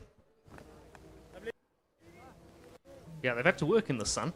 They really have. As we said, there was only 7 boundaries in the 100-run partnership, which tells you everything about not only the approach that the Hollywoodbets Dolphins have taken, but also the bowling approach that we've seen today as the spin continues. Sweep. And that goes all the way. 6 runs, the first maximum of the innings and of the day so far. John Smuts saying, right, I've had enough of this. Let's go. Gets down. Powerful shot onto the grass banks. Yeah, a pick-up sweep shot is always very good to watch, especially when it goes the distance. So a good solid stroke from a very, very experienced man. And when he does strike the ball, he strikes it well. That's come off the middle of the bat. Glorious stroke. And both of them now have gone way beyond their best scores for the season. And you were talking about maybe precariously placed. I reckon that even although they're going at 4.9, the reverse is that they've got all of those 10 wickets in hand. So there's a great opportunity here for 300 runs. I'm not sure how it will continue to play with the 2 new balls. I also know that at the end of the 34th over, the bowling team then choose 1 ball, which they will then complete their 50 overs from both ends. Another look at that really solid strike from John Smuts. That will give him a lot of courage and inspiration that he's done all of the hard work. He's managed to clear the boundary. He's playing very well against the spin. Cody Yusuf is into his second spell already here now. That'll be a wide, but plenty of bounce on offer. Now that last 6, you have to think maybe, as you said, 10 wickets in hand. We're kind of approaching the midway point in the innings. So you kind of have to think, perhaps, is this the point now where the batters are saying, we've got the wickets. We might as well start that acceleration. We know, obviously, the ball getting softer. We know this is the Wanderers, which is naturally quite a high-scoring ground. So, we can look at it and we can say, yeah, no, perhaps that's a signal of intent there from Smuts. Another one's clipped away. There is a man in the deep, so they'll come back just for the second. In fact, no. It just nudged the boundary line, meaning that instead it's gone for a 4. Don't imagine Cody Yusuf will be too happy about that after what realistically should have been just a 2 runs. Nonetheless, it does bring up the 50 for Tsepang Ditole. 50 coming off 73. Good knock overall. It was really nicely struck. Yeah, that's a misfield from Ngaba Peter. Generally a very good fielder. Gets across the ground very quickly, but on this occasion may just have taken his eye off the ball.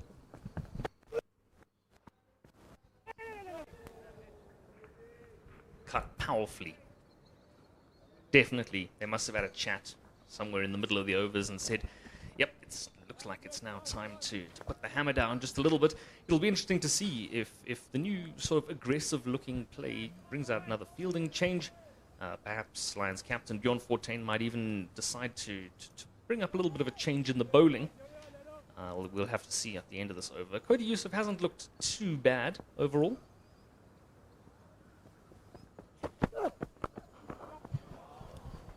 Yeah, now that he's one's overpitched and duly dispatched. Yeah, into his stride now, without a doubt. They've put on the 100. His partner Ditole has already now got to his 50, and Smuts striking the ball with great comfort. The wonderful 6 we saw earlier, and then just a lofted drive over that inner ring of fielders for 4 more. The fielder in the deep that misfielded earlier is Sia Plaike. He's obviously 12th man. So he's on the field for somebody. I'm looking around to see who's off the field.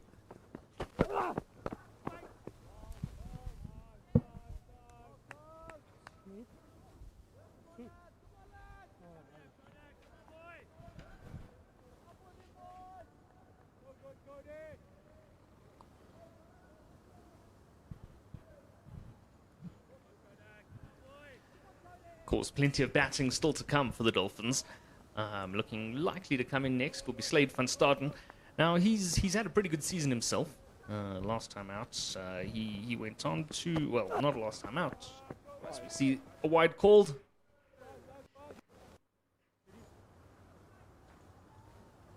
Far too high.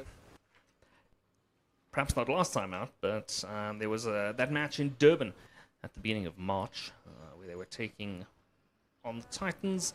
Slade van Staden, 64 off 79. He also had a great 50 in Abacha.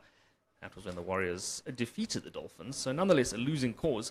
But there is plenty of aggressive batting to come. So I think, you can afford to swing a bit wildly. No.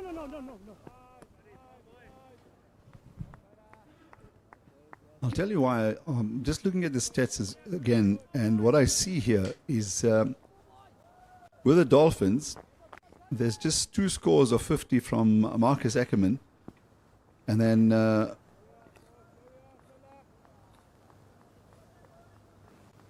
Slate Van Staden, as you've mentioned, and Viljoen has got 1. So only 5 50s have been scored, no hundreds. And if they want to obviously improve their standings, run rates and everything else, they need these kind of partnerships. So hopefully, as they're going in towards the real business end of this competition, that the Dolphins really get their batsmen to take that sense of responsibility into the games and into the matches. And so far, from both Titola and Smuts, that's exactly what we've seen, Matt. Absolutely. I mean, you have to ask almost, what is the plan now? If you're sitting here as the Dolphins, you're looking at the score, it's the end of the over, 122 without loss. So you've got 26 overs still to bat. You have to say, foot flat, here we go, I think. They're probably looking at, initially we said 300. I suspect perhaps even a little higher than that. I would suggest maybe nudging towards the 350 mark, depending on what happens at the top of the order. Because as we said a little earlier on, they do have plenty of batting to come. Slate van Staden, Mark Zuckerman, as we know. Elsewhere, don't miss out of the final of the Hollywoodbets Pro 20 Challenge. The woman involved, as that one's punched away, just a simple single. Yeah, he's really played well, has Titole. I don't think I've seen a false stroke. There was they attempted the reverse sweep that didn't work. The wicketkeeper thought that there may have been a glove or bat, but the umpire ruled in favor of the batsman. Apart from that, he's looked beautiful for his 52 of 75. Wild swing in the air and caught. The celebrations, well, they're there. Perhaps slightly muted looking at the scoreline, but that one's straight up. John Smuts falls just agonizingly short of his half century for 48 as the first wicket does tumble, leaving the Dolphins on 123 for 1. Titole remains in the middle. Simple as you like. He's not going to drop those, and more than happy to collect it off his own bowling. It's only his name on the scorecard. Yeah, Swanepoel saying, Maina, that's mine, that's mine. And he ran under that and he made sure he made the catch because they needed this break and it was a desperate situation for the Lions. And I'm not surprised that they're in a very important team talk there now because they need to get their act together. And pity for John Smuts. He played beautifully. He just hung in there. And I think they achieved much of what they wanted to. So that's confirmation. 48 of just 72 balls. With 3 4s and a 6 in his stay of 48. Slate van Staden comes in now. And top score so far this season, 64, and that was against the Titans in Durban. So here's another look at it. Fetching it from wide outside the off stump. Thing is, with Swanepoel, he's quick off the pitch. And you have to be in a really good position to try and execute those pull shots. Unfortunately, that went straight up. It took the leading edge and the end of the veteran. So Slate van Staden strides to the middle. It's an interesting one, though, Aslo. If you look at the score, you say 123 for 1. Okay, we've got a new batter out in the middle now, but you can't say that the Lions have necessarily bowled terribly. They've looked quite neat and tidy at times. I mean, you know, the spin of Ngaba Peter and Bjorn Fortuin, they haven't had much turn on offer, not much to work with, but they have nonetheless kind of held themselves together. Ooh, welcome to the middle. First ball, there's that one. 100%, and that's exactly what G's up a bowler is a wicket.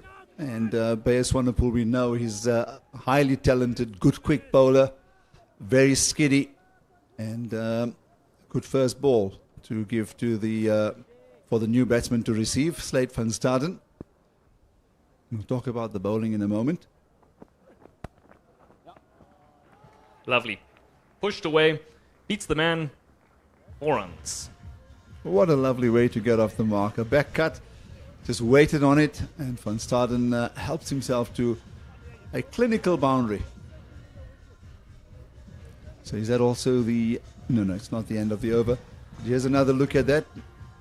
After giving him a real warm-upper with that ball that hit the body early on, this fellow has just produced such a lovely stroke. The side-on view will make me appreciate the stroke even more. Beautiful timing, waited for it, played it late, off the middle of the bat.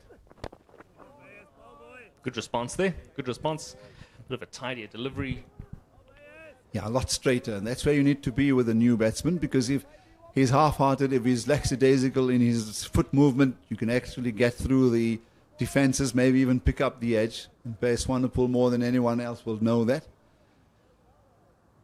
So yeah, you talk about the way they've just managed the bowling. It has gone to 5.1 runs and over, and if they get to 6 runs and over, with all the batting to come, they can still get to 300. So I must be honest, I see more than that. I really do. I see 350 with wickets in on hand. Yeah. Wickets in hand, yeah. I'm being sort of quietly conservative. Okay. Yeah, because one wicket follows the other. Things can happen. But we were talking about the form of the rest of the batters as well, so that may come into play. But confidence really is key. 100%. And they're there right now. They're looking good. That middle order has got plenty of power in it. So I think, maybe a couple of quick wickets fall now, then we can say, well, perhaps there's, now we have to reassess. But thus far, I think the Lions have been pretty neat in their bowling. But with 9 wickets in hand, Smuts, Van Staden looks in good touch. And as we've said, Tepang Ditole, 52 not out. He's had a great knock by the midway point of the innings, 128 for 1. Just a few adjustments to the field. So Peter now, his end's been changed. And often I've seen Swanepoel in this season for the Lions in all the formats prefers the bowling from the golf course end, and that's the area that's the end where he's just picked up his wicket. So Peter, who's gone for 23 in his 4, now will operate from the call it drive end. Looked like a hint of turn, maybe a hint, not too much, but perhaps something that Ngaba Peter will want to work on. Yeah, one slip in position, so just a semi-attacking field, the rest of them saving one in the inner circle. Oh, and he's nicked that one behind. Bit of turn, as we just said. And first slip is the man to remove Slade van Staden, who goes for just 5 off 5. And Aslam, you did say 1 wicket brings another. Yeah, and a good catch, because it's a sharp catch. He actually played at that. And very good hands once again from Zubair Hamza. And Ngaba Peter having his ends being changed, or having changed ends.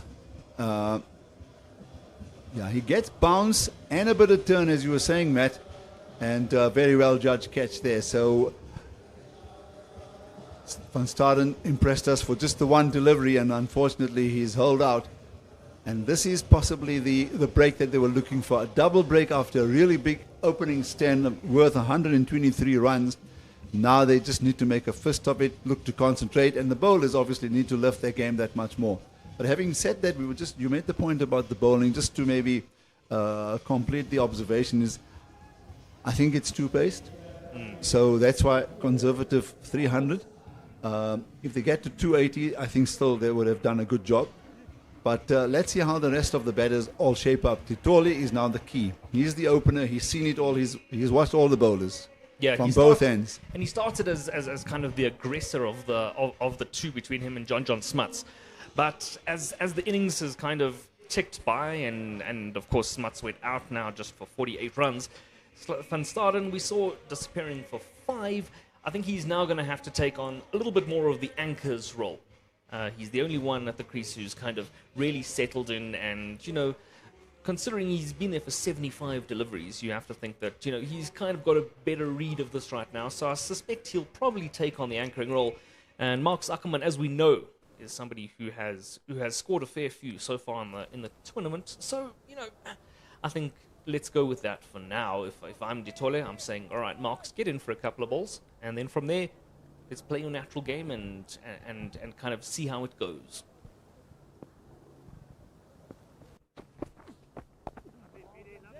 Marcus Ackerman, top score of 92 this season. Average is 73, so I think he's had one not out and a total of 146 runs. So two, as I mentioned, one of only two players that have got 50 plus on two occasions this season. Oh, and there's an appeal there, a loud appeal, and he's given. Superb bowling from Ngaba Peter. Very, very full. Looked like it might have even hit him on the foot. And that may be the reason why the umpire then eventually decided that he's going to give that out, because it was on the full. I just get the feeling that it may have been angling down the leg side. He's standing on a middle stump guard. He does get his front foot right across. It hits him on the full. It's not turning much as we've seen, and I think in the end, a marginal but a good decision from the umpire. Yeah, I suspect you're right. It is always, it's quite difficult to make that call when the delivery is that full. You don't really know what turn there is or was going to be. So it does make it a little bit of a harder decision for the umpire to make. But nonetheless, he's made his decision, and I suspect it is the right decision to send Marcus Ackerman on his way with a duck. His first delivery, meaning that it's turning out to be a superb over for Ngaba Peter. 23 runs, 2 wickets so far, and thus far it's looking like a double wicket maiden. And that side-on picture also shows that it was pretty full, but I must say he was pretty shocked. He may have felt that it was angling down the leg side, but the front-on replay also showed that there was a bit of drift. So clearly hitting him in line, as I said, so full that the umpire must have asked himself those 2 or 3 quick questions. That would that have been hitting the stumps? Did that turn? Was it maybe marginally outside the leg stump? No, no, no. Yes, my man, you're out. And that's the end of the captain. And now this is a really, really crucial period for the Dolphins, because after a great opening stand, they need a recovery of epic proportions to get to that score that we were talking about earlier. Edward Moore has just come into bat. I'd like to revise my earlier statement, if that's okay. Let the record show that I've always said 280 is a good score, and anything above that would be unrealistic. 2 balls still to come in the over. Peter will definitely have his tail up. He's looking at the new man and he's thinking, we'll definitely have some of this. Now look, 2 good balls in the over got him wickets. The turning delivery with the bounce here at the Wanderers on offer gets the edge. Hamza takes the catch, and then a foolish delivery with a bit of a drift. Not much turn on offer, and hitting him in line.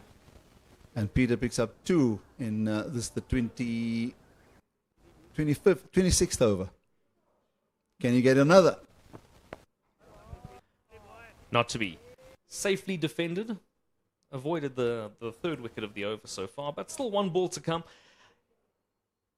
He has looked, of all of the bowlers, I must say, I do think that he's probably looked the most attacking of all of them. He's looked the most likely to get the wicket throughout the afternoon so far.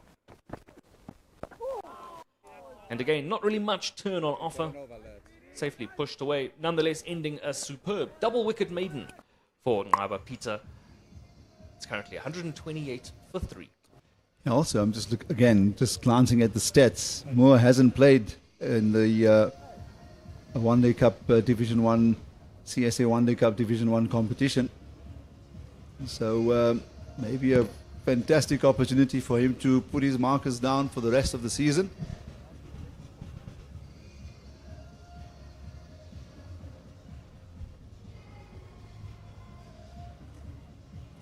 So Swanepoel will continue from the far end.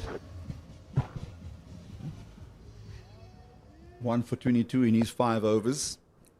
Got a bit of punishment in his first spell. Some short deliveries outside the off stump. Oh, and he's bowled him. What a delivery. Clean through. The middle stump takes a walk. And taking a walk is also Tshepan Ditole. He departs for a very, very well-struck 52 off 75, anchored the innings nicely. But really, the discussion here is about Beyers Swanepoel. What a superb delivery that was. Completely just barreling its way through. and removing the middle stump. Trouble. Well, talking about the fact that he's so skinny, I mean, the batsman really had no chance to even get his foot across before he could even shape up. The ball kept coming back at him. And clean bowl hits the top of the middle stump. The perfect delivery. And what a breakthrough, what a triple, what a quadruple break this has been for the Lions. And as you mentioned, that 52 coming off 76 and just 6 fours in that innings. It was pretty sprightly in the early part of his innings. I reckon it needed a delivery of that quality to see the end of Titole given his form this afternoon. Well, now this changes things, doesn't it? In a big way. What were we at? 120, I think it was 3 without loss, to go to 128 for 4. Really does change it, especially because we've now got 2 new men out in the middle. Ramashen Pillay is the new man who's strolled out to the middle, so he'll join Edward Moore, who has yet to get off the mark. This is the kind of situation where you'll see bowlers desperate to grab another wicket, and as soon as possible. Bayes Swanepoel, thus far, I mean, he's bowled 5 overs, picked up his 2nd wicket, and, you know, with that skiddy pace that we've seen, I think he'll definitely be looking to repeat more of the same. So 2 new batsmen at the crease.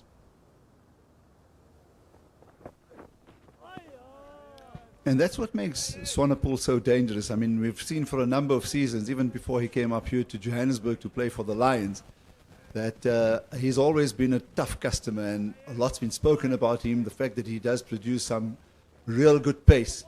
And that was a perfect example of what he's capable of. What a wonderful delivery. Hit the right length, coming around the wicket to the left-handed batsman, a perfect delivery. That one's picked up an edge and is secured, meaning that they will come back for just the 2. Nonetheless, a certain boundary saved there. Yeah, Jones doing really well. He was off the field earlier, taking his time to actually get off his haunches and back to his spot. So Ramashen Pillay off the mark with a thick edge, gets 2, takes the score of that dreaded 128. Bit of a fielding change now. Looks like we're getting a mid-on, and the man looks like he's going to slip. Zubair Hamza standing in. Is it a first slip? Is it a second slip? 2.5. I'm looking to compromise.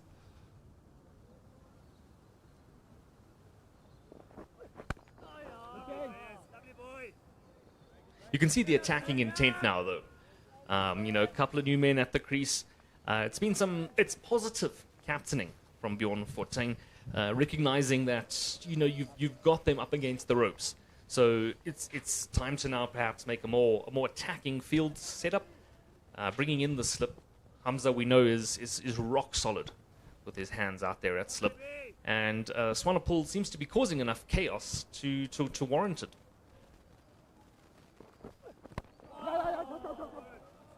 Good delivery, punched away for just the single.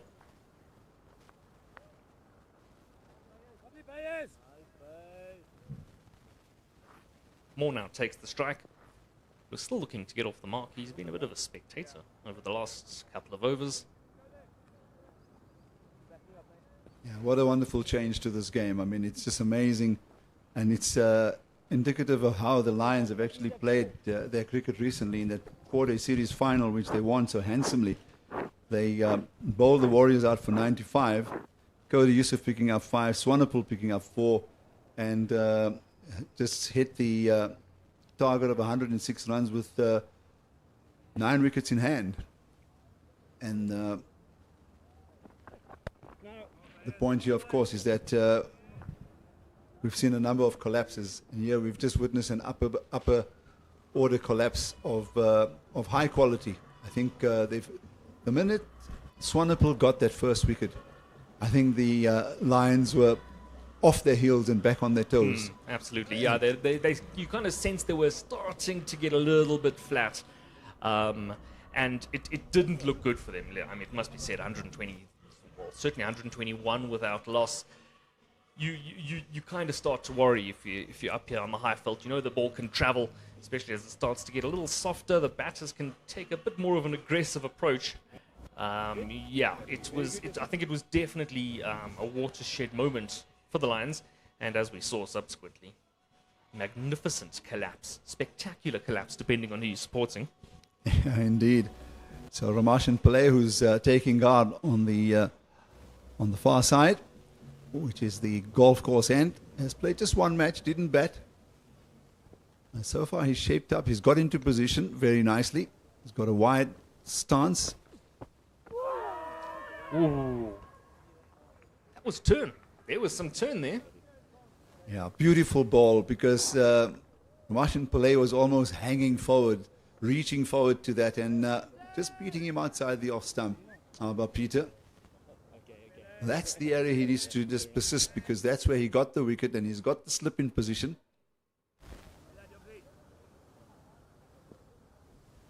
And that's a good take, but back foot nicely rooted inside the popping crease. Playing another one off the back foot, or at least one off the back foot now. Yep, we're seeing a little bit of turn from this side, at least, from the quarter drive end, which is, I guess, if you're at this point now, you're just a little bit over halfway through the innings. Perhaps the Dolphins bowlers will be saying, well, there's something for us to work with. Pushed away. Oh, a bit of a mix-up. Puts in the dive. Umpire says, sorry, you're safe. A needless run. You've just come in.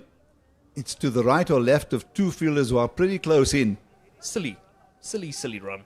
And it wasn't even hit hard. So what a chance he's taken. Fortunately, he's put in the good dive, and the umpire immediately says not out. He raises his hand there to his batting partner. Sorry. Yeah. It would have been closer. Direct hit might have been a little closer. Yeah, into the glove. But he had to put in the dive. He did, and he's survived. Oof. In the air. Peter put in the dive of his own, missing out. Nonetheless, it'll let them sneak through for a single, bringing more back on. Yeah, I think maybe impeded there, Matt, by the non-striker Eddie Moore in trying to pull off that catch. Don't think you can blame the non-striker. No, not at all. So halfway through his mandatory overs, now Abba Peter, he's picked up two wickets in a maiden wicket over the previous one. And certainly food for thought for the remaining batsmen in the dressing room, as well as these two batsmen here. Moore yet to get off the mark.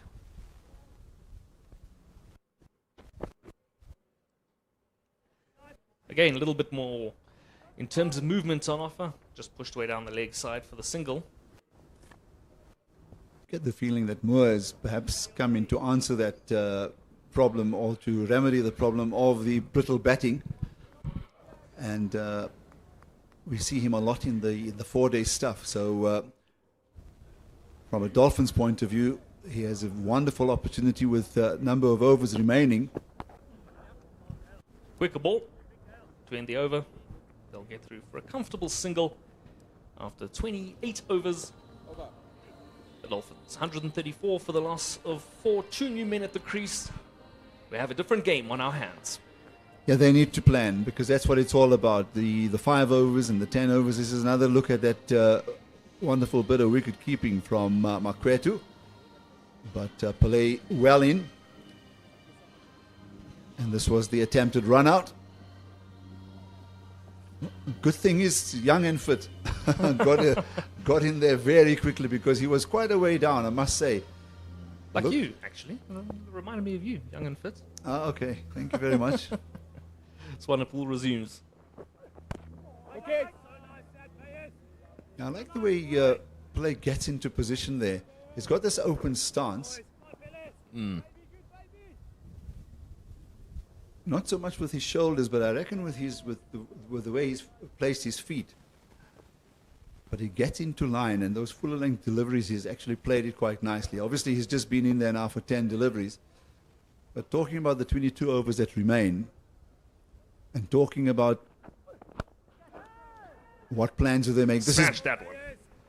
Beautiful shot. Straight drive, straight back past the bowler. Goes for 4. That's the kind of confidence booster that Ramashan Pillay will be looking for. And after that, he'll say, well, bring it on. Yeah, just tightens his wrists on this one. Gets into a good position. Very sure of exactly what he was looking to do. Plays the lofted drive powerfully. Gets 4. And he looks a busy player, this Pillay.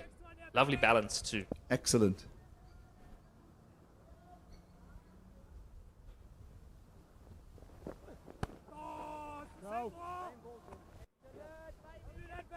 And so talking about planning, plan 5 overs, yes. 10 overs, you look at the 20 overs that are there. The two of them have to discuss this, that we've got to take ourselves through to 25 and then perhaps towards 28 and look to just hang in there.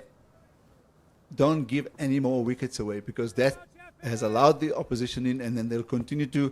And after this, I reckon it's going to be the lower order. Absolutely, yeah. The lower order comes in, and in a way now you could almost have the top of the order, Tsepang Ditole and JJ Smuts going, you know, could we have gone a little bit more aggressively? Because it looked all fine. That slow, patient build-up to 120 runs, the first 15 overs, they looked good. It looked like they were building a lovely platform. But obviously we saw that minor collapse of 4 wickets in a very short space of time, changing the game entirely. Now you've got 20 overs left to play, or 21 and a bit. Pitch that one up. You've got 21 and a bit overs left to play, so 4 overs or 4 wickets down. As you say, a discussion needs to be had. You know that they've still got plenty of bowling to come in terms of the Lions. So if you're the Dolphins now, you're going to say, let's do what we can to stay in, surely. Stay in for now, maybe even look to 35 overs. Set yourself that kind of a mark and say, let's go from there.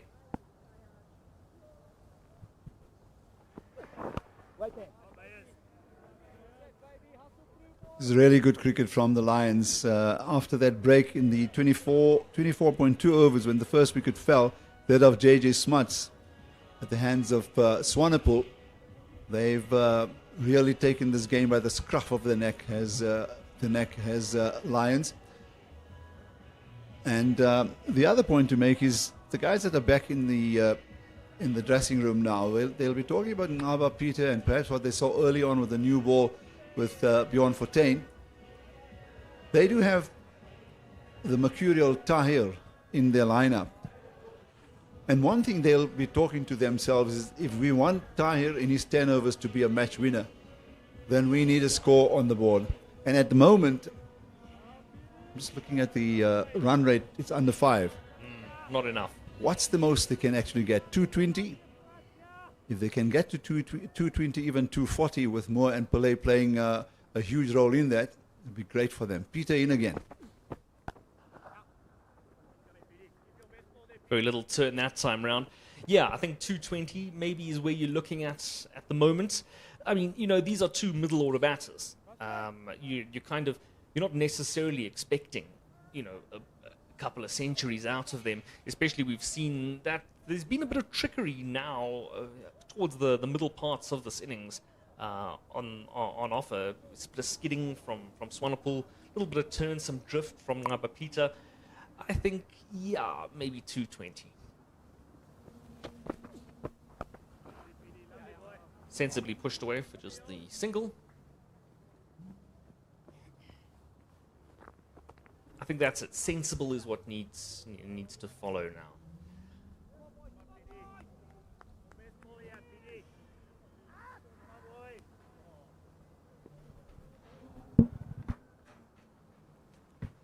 Just a couple of singles off the over. Gets on the front foot, pushes it away. It'll be another dot. Not exactly what the Dolphins will be hoping for as we see that run rate continue to drop, sitting comfortably below 5 and over, which looked fine perhaps 10 overs ago, but as things stand, it'll be definitely far from ideal as they sit on 141 for 4.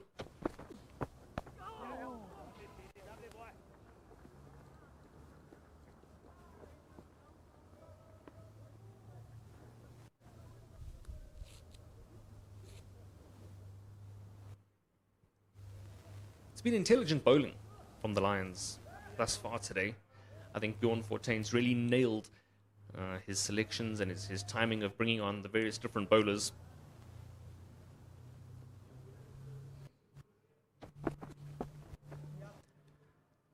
That one's pushed down the leg side. They'll get through for the single. There is a man out in the deep. Happy to field that one. Nonetheless, meaning that there's only, singles isn't really what you want. But it is a case of sensible cricket at the moment, at least. Aslam, you agree? We don't need to be slashing at everything at the moment. No, absolutely not. They've got to continue to just tick the runs over, but take absolutely no chances. So both of them playing pretty well. I'm just looking at Eddie Moore's first-class stats: 128 matches, 226 innings, 8,310 runs, a top score of 228. He's got 1,843 50s, so he's a player of quality. And in a List A career, he does have a century, 4 in fact. So he is a run scorer, and he's maybe the type of guy that they need in this middle order, in this crisis situation, to pull them out of this quagmire that they find themselves in, and then hopefully get themselves to a score of some respectability where they can at least come out with the guns blazing. That's the scorecard. Titole and John Smuts putting on a partnership of 123, and then 4 wickets fell in the space of another 5 runs, and the scorecard gives you that picture pretty clearly. But Moore and Ramashan Pillay have come in, partnership of 16 so far.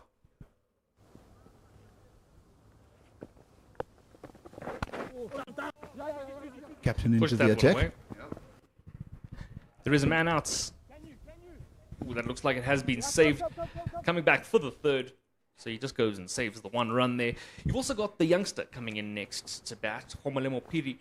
So you perhaps don't want to put too much of a burden on the young man's shoulders.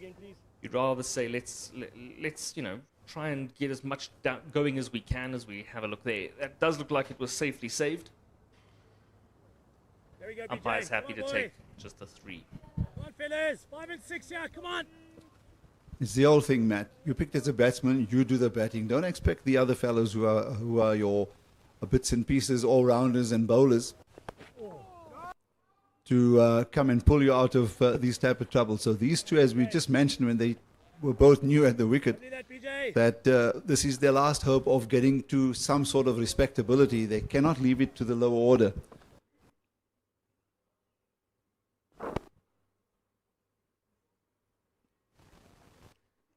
But do they need to get a move on? Or are we not there yet? I think they're looking at the number of overs. You still got 19. Maybe when you get closer to the 15th over and the 2 of them are still there, the partnership says somewhere in the region of about 40 runs, 40, 50. And then, of course, the discussion will be one of them has to take charge. And Lovely, BJ. I'm sure it will be Eddie Moore, although Ramashan Pillay does show a very good head on his shoulders. He looks a fine stroke player. He looks very confident at the crease, unfazed with the fact that his team is in such a position. Oh, BJ. Yeah, he does look comfortable. Captain also recognizing that perhaps a little bit of pace off is the way. Let's not push too much in terms of the fast bowling. Bringing himself back in, meaning we've got spin from both ends now. Final ball of the over, fielded very nicely to keep it as a dot ball, meaning end of 31 overs, 148 for 4.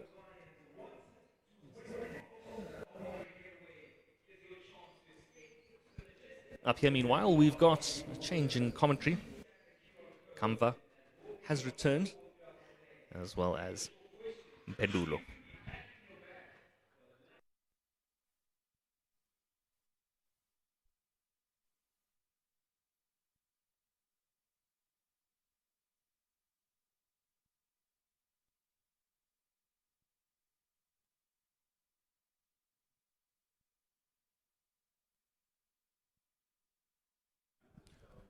Evan Jones coming back into the attack. couple of wickets have fallen from an excellent start from John Smart and Tepang Ditole putting on over 100 runs at the top of the order. Things have just fallen down a little bit, and we are dead bang in the middle order for the Hollywoodbets Dolphins. The man on loan from the World Sport Betting Western Province, Eddie Moore, in at number 6. And it has been a fall of wickets where Slade van Staden, the foreman and captain, Marcus Ackerman, were not able to affect the score, Kamva. Yeah, certainly, and thanks to the likes of the bowling of Ngaba Peter, how brilliant has he been? He spoke about how his rhythm early on, how important for him to get started and to find his areas, and he did exactly that. But he did just a bit more, picked up wickets, bowled the right areas. Wonderful shot. Excellent from Martian Pillay. Pulls it in front of square, and the moment it meant connection, it rolled down the ground. Hollywoodbets Dolphins, they reached 150 with that stunning blow. Yeah, it was short by Evan Jones.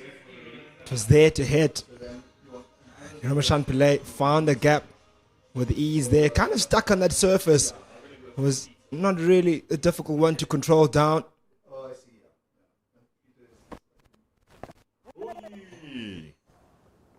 Nearly coming back, Ramashan Pillay. It's just kept low a little bit. Reminds me of that wicket of Tepang Ditole of Bear Swanepoel, where the ball just crept a little bit lower than normal. Ditole had played the incorrect line at the end of the day. That's why he lost his wicket. But that one just keeping slightly low for Ramashan Pillay as well. A new threat for the batters to deal with.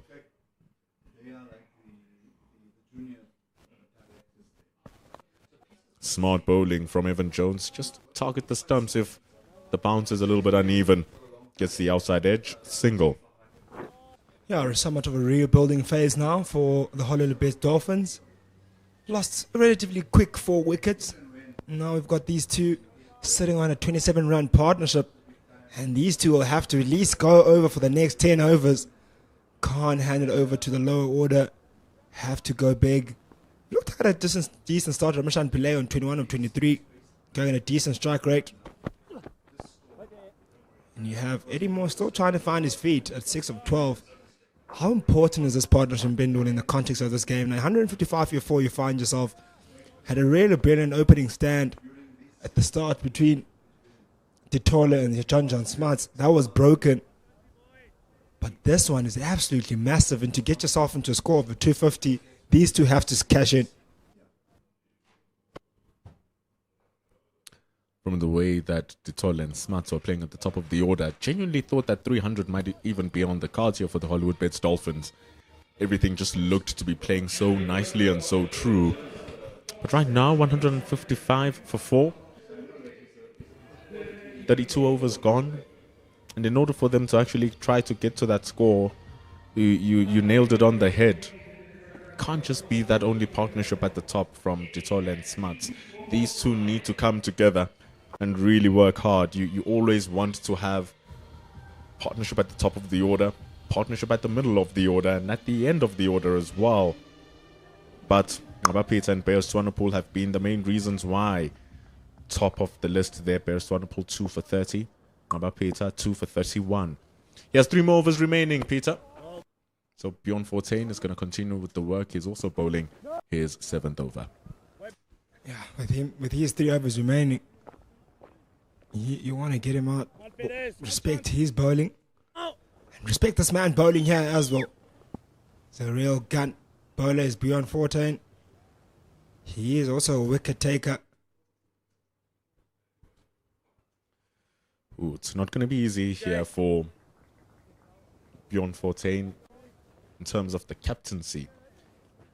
Just using 5 bowlers. And so if you're using five bowlers, all of your bowlers will have to bowl 10. Reza Hendricks is another small option he can use for about 4 to 5 overs if he so do wishes. However, he's going to have to manage these last 18 overs. Evan Jones has 4 more. Bjorn will have 3 after this. So will Swanepoel and Peter.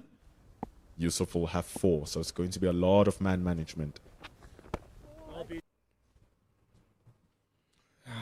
they'll have to be smart here, the Lions. They'll know that they haven't lost the 4 wickets, the Dolphins are. They'll be thinking, okay, well, we want to build a partnership here and we want to be unscathed come the last 10 overs, come the last 5 overs. But what they will need to do here, the Lions, what's so important is that they can't allow them to get away with this period. Even if they don't pick up the wickets they're looking for, the Lions to wrap up the inning, what's important is to draw up those runs so that when it comes to that last 10 overs, make the Dolphins desperate. Reverse sweep there. Fine. Beast of 45. Only gets a single to the Dolphins. Drawing up the runs will be so important so that you then the Dolphins have to find themselves in a situation where they're forced to go big, and then it brings the wicket-taking opportunities. Then it brings in your strike bowlers like Ngaba Peter to pick up wickets. Partnership is worth 30. Not too bad from Ramashan Pillay and Eddie Moore. 17 overs to go. They're currently going at 5 runs to the over. Just a touch at 5 runs to the over. And so if they continue batting at this rate, they're going to score 250. Don't know if that's going to be enough.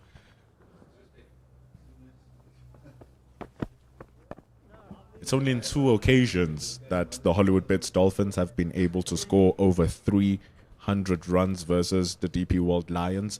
And in both occasions, it became a Dolphins win, 344 and 342. Haven't scored 300 ever since the 2019 season versus the Lions. So that's 7 years ago, the last time the Dolphins were able to score 300 versus the Lions.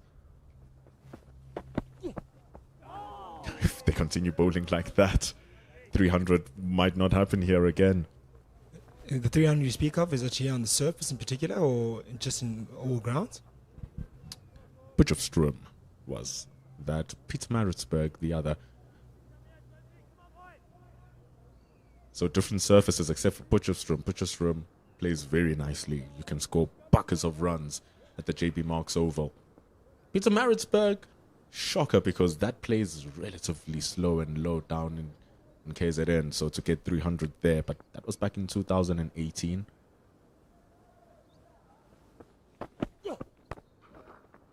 Good stop from Zubair Hamza, despite cracking strike from Eddie Moore.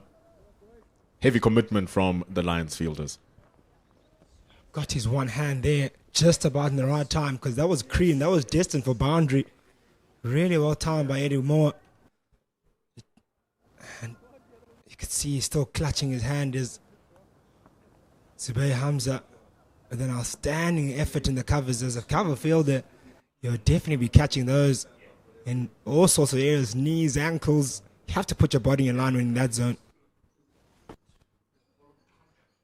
The biggest trick with fielding in the inner ring is if the ball bounces on the square, there's 1, 2, 3, 1, 2, 3, 1, 2, 3, 1, 2. There's 11 pitches on the square. You currently have vision of 5. So there's 11 pitches on the square. The ball, once it bounces on the square, just kicks off as well and just rushes the fielder. And that's why it hits Zubair Hamza so hard despite the cracking shot. Pulled away this time. Cody Yusuf has no chance.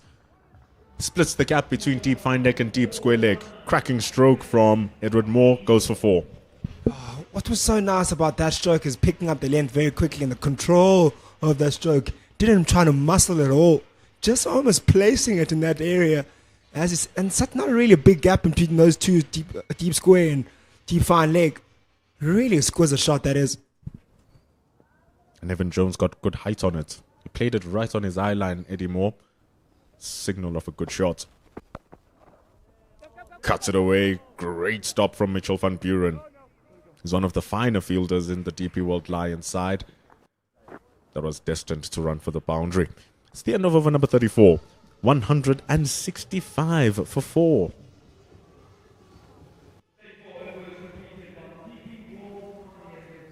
It's going to be important here for the Hollywoodbets Dolphins to not lose their momentum. The average score is 247 in a day and night game at the iconic DP World Wonders Stadium. But we spoke about this earlier, Kamva, that it's a drop-in pitch. It's the first time we've ever played on a drop-in pitch, and so we want to kind of see how it's going to give, what it's going to give, and if it's going to give anything. But so far, so good. It's given us a really balanced game of cricket. It's just not just about what's going to give. Do you ever know what's going to be enough on a new surface? That's the challenge. You might think, yes, the average score 247, but you don't know how the surface responds when there's that dew on the surface later on in the evening. Does the ball come on a bit better? And obviously we know when the ball does come on better, plenty of runs on offer. It's a half field, the ball flies here. Outfield is quick. So you really want to put that insurance on board, and 280 might be, 270 might be the good score to put on board here.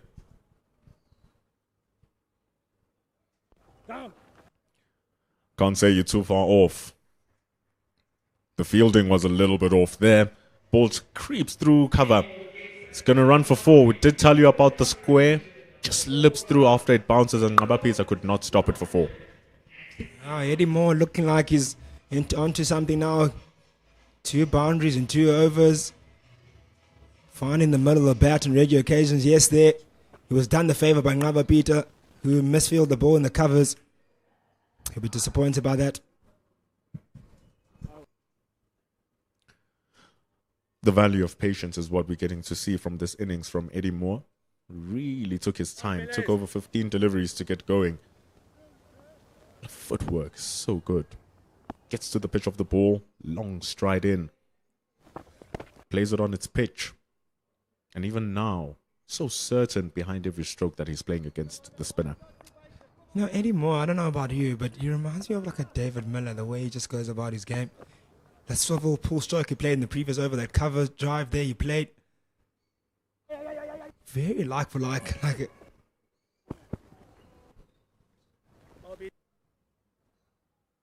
Really sharp single. Very sharp. But I can see where you're coming with that with that comparison between Eddie Moore and David Miller. When Moore does get going, goodness me, is it good to watch.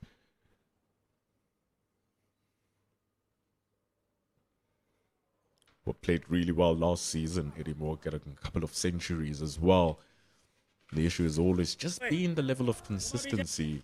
Can you string in a couple of good innings together throughout the season? David Miller was sure able to, and he's been able to be a great contributor for the Proteas over the years. Eddie Moore has been a wonderful contributor to the domestic series here in South Africa, being representative of the Western Province. Now currently on loan here at the Hollywoodbets Dolphins. It's 35 overs completed. Players are going to come and have a drink, and what a good second session for the Lions.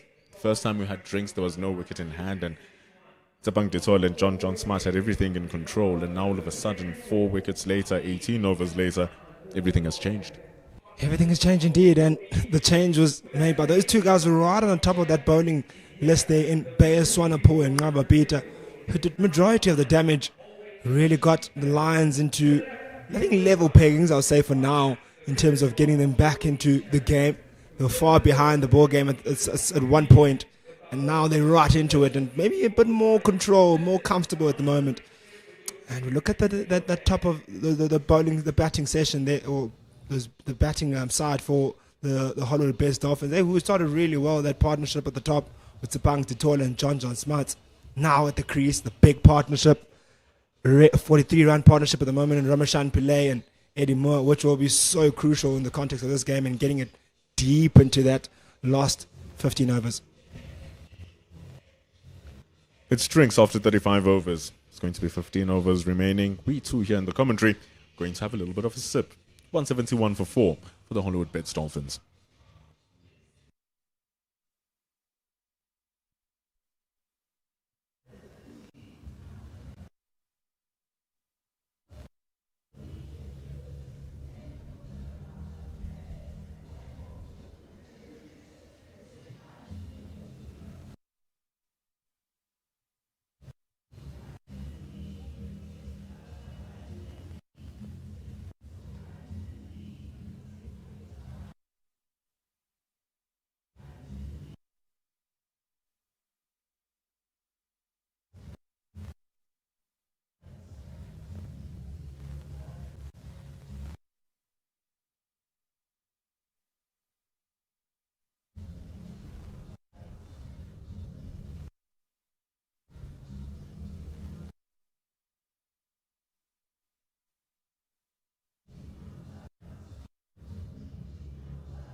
We come back 171 for 4. A 43-run partnership between Romash and Pele and Eddie Moore. It's going to be very important for the batting to just take a couple of balls to get back into its rhythm. They've been playing really well here, Moore and Pele. Just need to be wary because so often wickets fall after a drinks break, like we saw happen in the first part of the innings. Talk rhythm. The person that the players looking rhythm now is Evan Jones in the spell here. Asked a few questions in the previous over. Got the inside half of the bat of Ramashan Pillay. Beat the outside edge of Eddie Moore. It's kind of got into a decent... Good flow of the bat. Cody Yusuf is going to have to chase that down. Does well. Coming back for 2 runs. That delivery is a tad bit too full there by Evan Jones. Allowed for that stroke to be a lot easier to play through the covers. Almost a half volley. But good covering there on the boundary. That only limited down them to 2.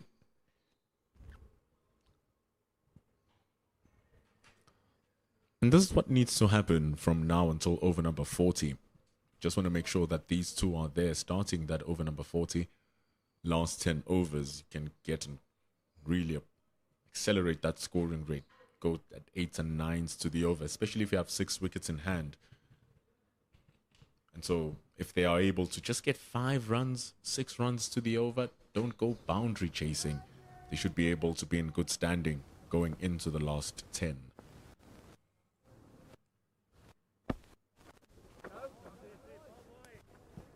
I'm thinking if you want to set a decent total around about 280 and you scored a decent run, maybe your target may be around about that 200 mark when you get to the 40 over mark. And then you leave yourself about 80 runs to get in the last 10 overs to go big with still about 6 wickets in hand. Obviously, you still want these two at the crease and this partnership taking as deep as possible. Evan Jones playing a bit of football. A good hit from Eddie Moore. Just started to have a really good flow, Eddie Moore, into his stroke play. Like we said, he's on loan from the Western Province. It's like the Lions. They don't have their first-class captain, Dominic Hendricks. Was on loan last season to the Knights. This season, he's on loan at Northwest, the Eastval Reno Northwest Dragons. Wild swing from Eddie Moore.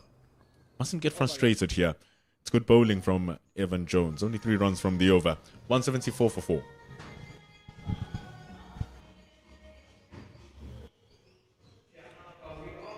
Interesting time of the game now. It's both teams will want to take control of this player at this time.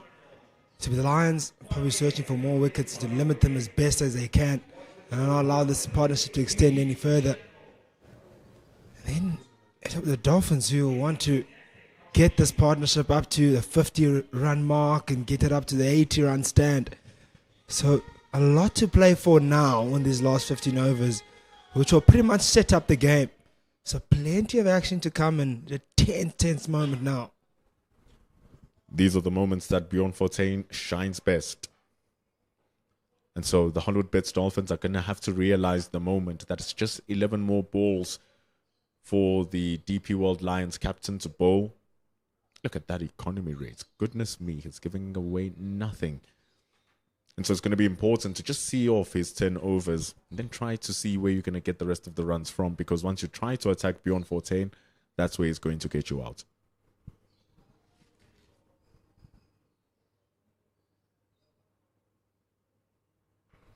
It's a mistimed shot. That's what I mean. The moment you try to attack him, you're putting yourself in really dodgy waters. Rasif van der Dussen, unfortunately, not close enough to catch the ball. Yeah, the ball was completely mistimed there. Looked to go over the top. Did Eddie Moore. Got the outside half of the bat. Luckily, just wide of Van der Dussen, because he's got really good hands. And if you got any closer to him, he would have gobbled that up. had to run backwards as well. He's really trying to charge up against Bjorn Fortuin. Don't know if that's the greatest idea because Fortuin is bowling absolutely like money. Just like that man, Per Swanepoel. But that single brings up the 50-run partnership between Eddie Moore and Ramashan Pillay. It's been a really good constructive 50-run partnership between these two. They've changed hands in the aggressor role. Initially in the partnership, it was Ramashan Pillay who was the aggressor. And then shortly after that, Eddie Moore took over the reins of the aggressor. So nice kind of change in play between the very important thing about a partnership. Now it's going to be about who can play the smarter cricket at this time. And that smart cricket is going to entail when to start accelerating and when to start taking those risks. 6 wickets in hand is pretty a handy amount of wickets for the Hollywoodbets Dolphins. And it's really good that even throughout the quiet overs after the opening power play, they still are able to keep the score ticking. It's good 50-over cricket here from the defending champions. Hollywoodbets Dolphins, 178 for 4. Partnership, 50. Hollywoodbets Dolphins are currently sitting 6th on the log. The only two teams lower than that. The Mutiram Tuskers, their neighbors from Pietermaritzburg, and the World Sport Betting Western Province, the home of Eddie Moore. The only 2 teams who haven't won a game in this campaign so far between Tuskers and Western Province. So they're not in good company, the Hollywoodbets Dolphins. And the DP World Lions are just 2 points ahead, sitting on 4th. You want to make that top 3. You really want to make that top 4, actually. But the Lions will want to make top 1. Serial winners, the 4-day series champions.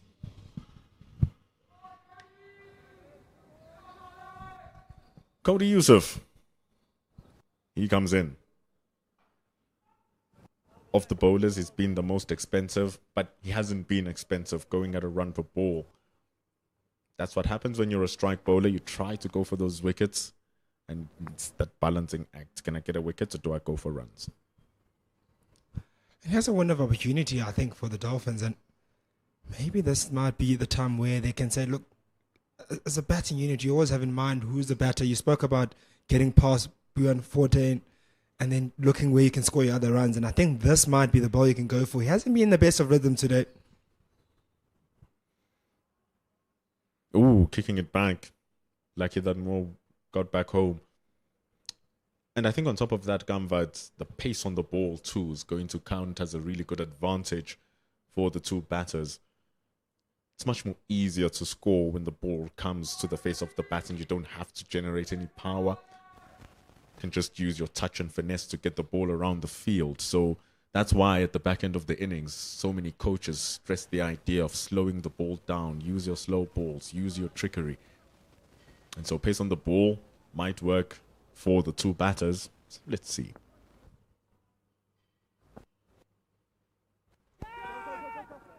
Good bounce from Cody Yusuf. See, even an outside edge. It goes down to the boundary. It's collected by Rasif van der Dussen. They run 1. He'll give you plenty of that, is Cody Yusuf. He'll give you the short ones. It's always in your face. You'll be there and thereabout. But it's about what you do with those deliveries. Can you put them away? And we saw how controlled the boundary a few overs ago from Eddie Moore. That one couldn't control it as much as it did the previous one. But they'll have to put him under pressure. Can't allow him to settle and get into his business he had later on.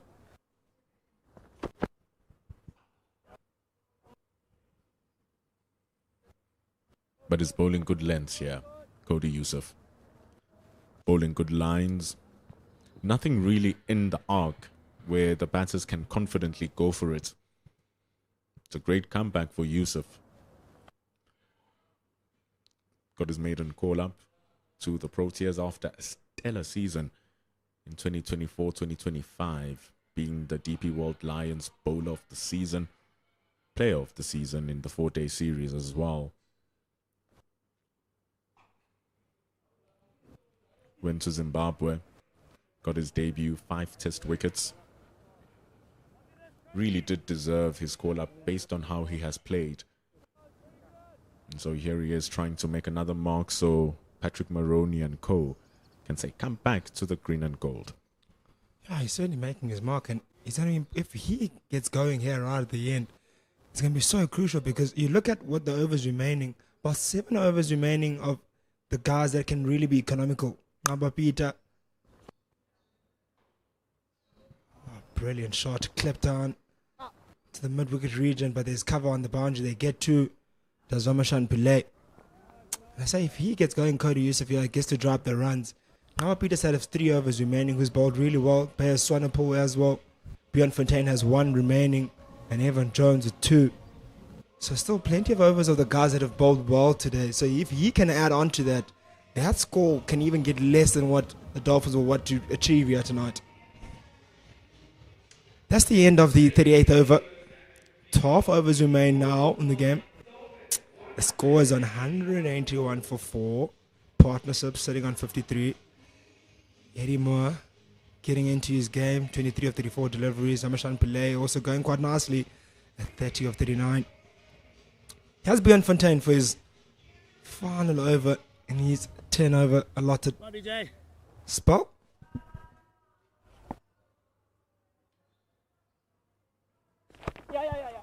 Just trying to figure out how Bjorn Fontaine is going to play the rest of the overs. It's going to be 11 remaining, and 11 remaining for his bowlers. Ngaba Peter will be the one that he needs to worry about the most, because you try to avoid having your spin bowlers bowling in the latter part of the innings, because it's much more easier to get away than pace that uses slow balls and yorkers and wide yorkers. So I'd like to believe that after he's completed his spell at the golf course end, that's where Ngaba Peter is going to come in and finish his allotted of 3 overs. Have Bayer Swanepoel bowled the last couple of overs. I think it's a bit of a catch-22, because leg spinners also, when you go after them, they always feel like they're in the game, and you put them in when they want to go after him. Can actually potentially be a wicket-taking threat, and that's what you want him to be. You want him to be where he can take the wickets the most. I mean, you know, a guy like Imran Tahir, how he was when the guys went after him. That's when he was most threatening. But when guys were not really under pressure, it was easy to get him away. So it'll be very interesting how that plays out.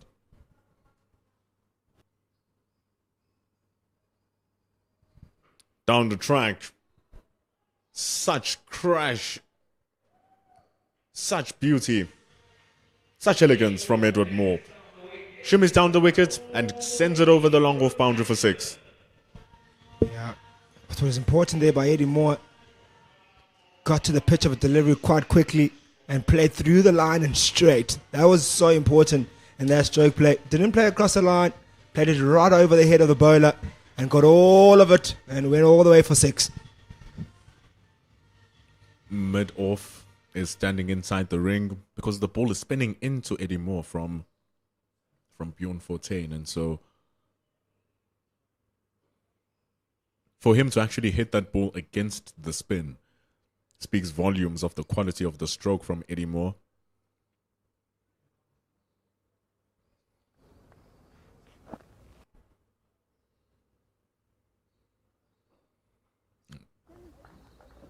So it's much more easier for the ball to just come back into the left hand and then play it onto the leg side, but they went to the offside. It's very good. It's going to be the final ball of Bjorn Fontaine's overs. It's most expensive, going for 9.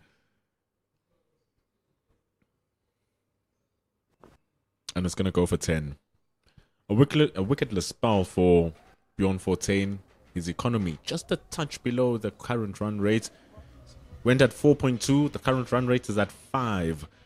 It's the end of over number 39. Hollywoodbets Dolphins on 191 for 4. Yep, and that's exactly how they want to carry on even further. Do the Hollywoodbets Dolphins. 1 boundary over and you rotate the strike. Ends up being a massive one. Look at that stroke again. Got to the pitch of a delivery. And as you say, Mbendula went against the spin. Went over the middle fielder. That was up in the field. Crucially so, there was a smart cricket was being played there. You want to be able to manipulate the field, and he did exactly that to Eddie Moore. Big discussions there between the bowlers and the captain and Cody Yusuf. Here he comes. Up into the air, just momentarily. Rassie van der Dussen at the third is going to have the easiest pickup. But I really do wonder if Cody Yusuf is just going to bowl out his spell of overs here. You trust Evan Jones to bowl a couple of slower balls. Evan Jones is a very good T20 bowler.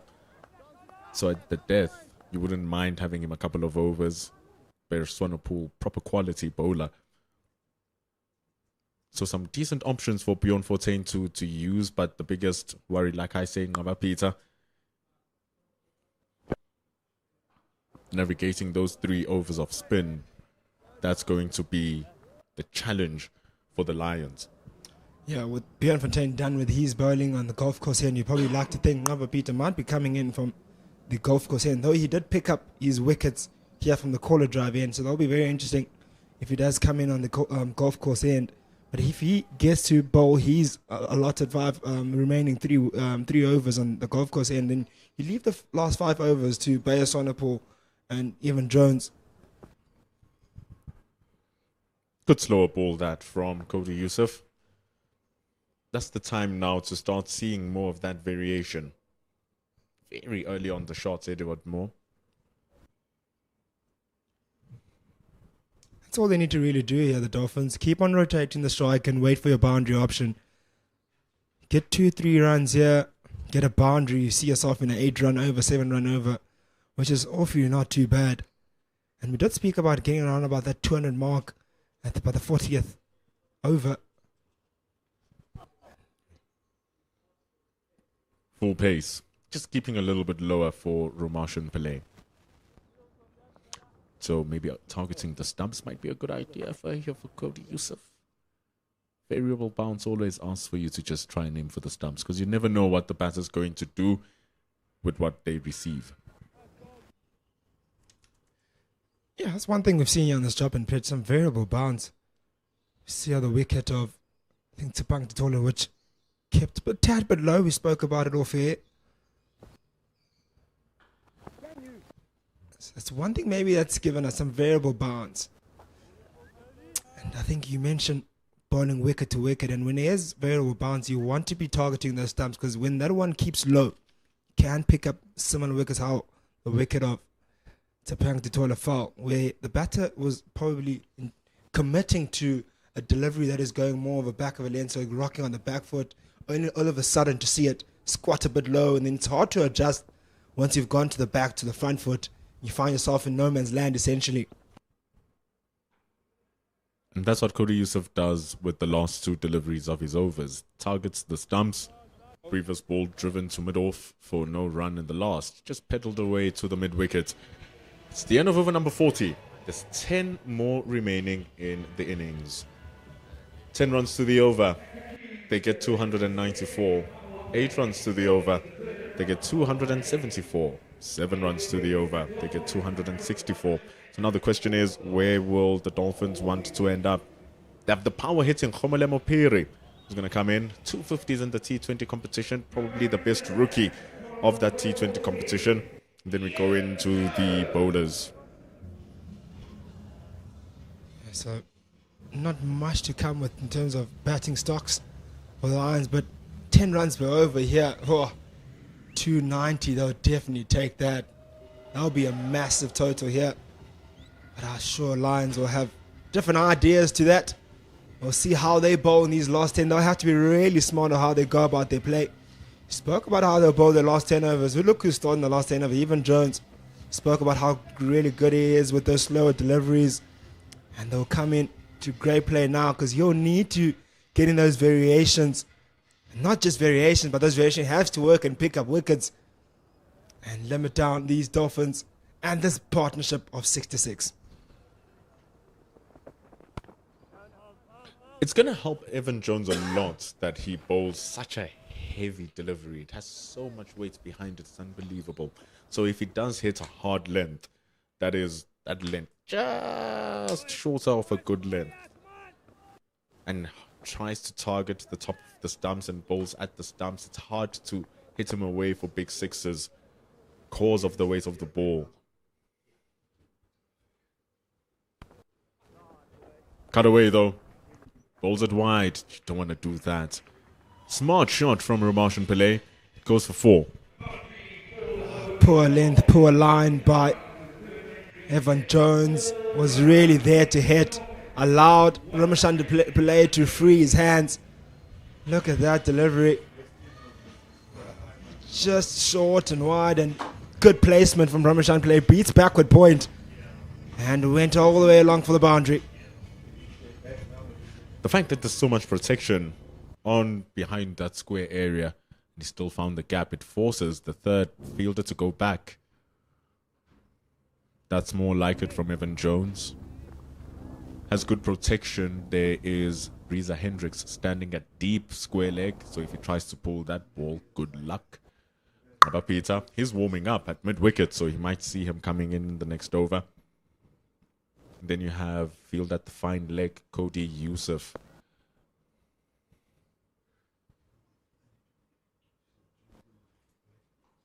That's it from Evan Jones. Nice fight back from that delivery where you'll be really been disappointed by. I think maybe I could even maybe take back my words slightly when I saw the replay there. It was not as short and wide as I thought it was. I think it was just a really good stroke for Ramashan Pillay, who just picked up the length pretty quickly and was able to time it well. And not just time it well, but find that gap behind backward point. And that's what you'd have to do here at this time, especially with plenty of fielders outside the inner ring. You have to be able to manipulate the field and be able to time it well and beat the fielders in the inner ring. You can see now the field that's been set, the deep cover in place, deep point.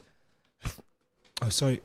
I mean to say deep square leg, deep mid-wicket in place, and fine leg, deep fine leg. Big gap through that leg side. That's the only fielder that's in the ring standing at mid-on. They take a single. They bring up 200 runs here. They bring it up in decent time. They have 10 overs to capitalize now from this 200.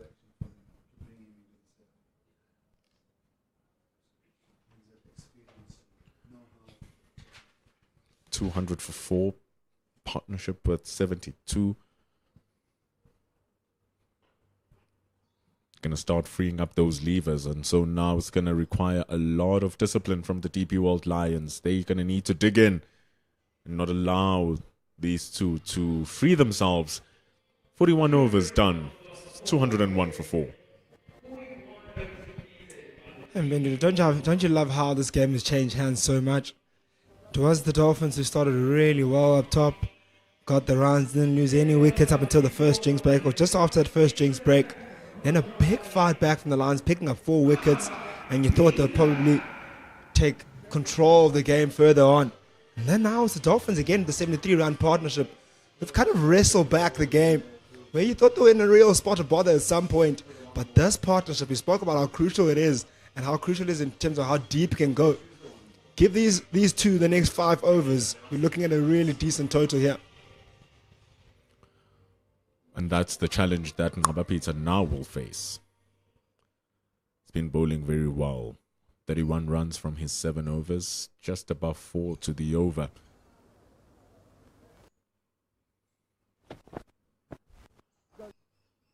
And just like a script, they're going to try to get onto the leg spinner. Big responsibility for Peter. Oh, Ramashan Pillay would have probably felt like they missed out there. That one was dragged short. It was there to hit. I think that was a boundary scoring option. You want to be aware of those, especially at this time of the game. Could have hit that one anyway, honestly.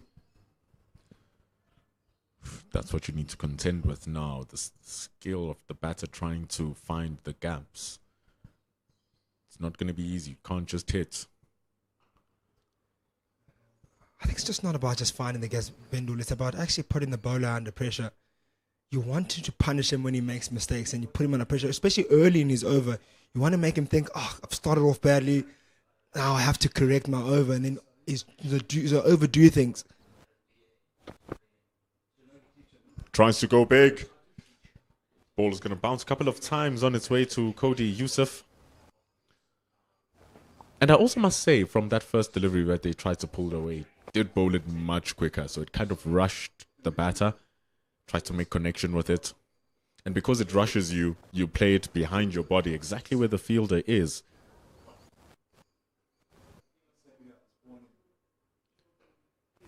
So it's been really good bowling here from Peter.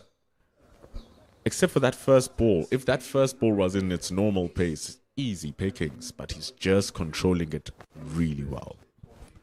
Yeah, he's controlling it, but he has to get out the over. He gives away a boundary here, it becomes a big over. So it's about being able to get through the full complement of the 6 deliveries that you have to bowl. Quicker. Mitchell van Buren rushes. Tries to keep it to 2. Big confusion. And it's a wicket. Eddie Moore can't make it back. That is the pressure from intense fielding. Mitchell van Buren, one of the best in the DP World Lions. See many shows why. And Eddie Moore has been run out. And the breakage of a 76-run partnership. Yeah, unnecessary run out there. There was never a 2 there. Good fielding on the boundary. Eddie Moore absolutely disappointed by that. Look at that. Delivery that was there to cut. He cuts it away. Past the fielder, down to the deep cover boundary. Calls the second. Bullet throw from the boundary. Oh, he's just about out. Good call there by Leobaldo Guma. Thought that was a lot tighter, but it looks like it's absolutely gone. Very tight. Eddie Moore was almost halfway down the surface. Look at the coverage of ground from Mitchell van Buren. Ridiculous speed. And this is the key moment. Bang, he's gone. Fraction. And if he didn't throw the ball, Eddie Moore makes it home. But he threw the ball rather than try to hit the stumps while holding it. And I think that's what did the deal. Good stuff from Peter. Yeah, absolutely good fielding from both the fielder on the outfield and the bowler to be able to accurate on both occasions and cover plenty of ground there. Bad call from Eddie Moore. The 2 wasn't on at all. Absolutely disappointed by that. Khomolemo Phiri, St. David's boy. So he is a boy from Alex, right up the street. So he is a homeboy. Represented the Lions in the under-19 week a couple of seasons ago. And then went on to play for the Dolphins Academy. So here he is now, Khomolemo Phiri. In the stadium, he thought he would have made home.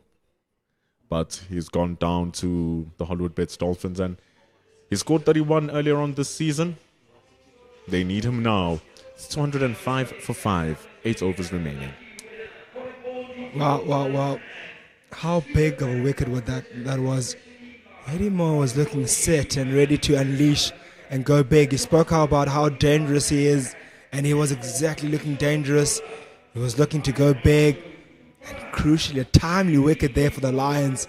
And that's what you want to do right at the end here. You want to slow down the rate by picking up wickets. And they did exactly that. A good fielding effort on the boundary.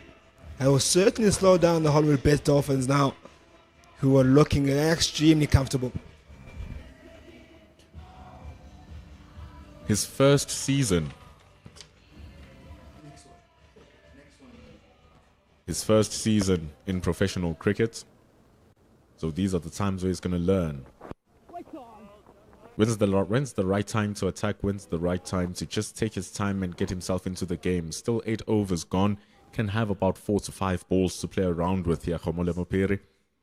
But boy, does he bash that ball once he gets into his eye. Yeah, and as much as he does bash the ball, it won't be easy to get into on the surface here early on. It won't be easy to time it. And what the Lions will want to do, want to keep him on strike as long as possible. And that will dry up the runs, that will put him under pressure, will put Ramshan Pillay under pressure, will force him to go after the balls. That what we'll do is that it will give them another chance of picking up a wicket. Look at Evan Jones sharing a few words, some nice words to Khomolemo Phiri. Second time he's done this now in 2 balls. Trying to just let him know, welcome brother to the crease. See, and these are the things that the rookie needs to go past. Experienced campaigner Evan Jones was critical And the DP World Lions winning their only CSA one-day cup so far. And so this is smart from Piri, but it does have a lot of space on the leg side. Deep square leg is on the boundary. And so if he's just able to tuck it around the corner and get the single at least, get one, feel good, but most importantly, get Ramashan back onto the attack.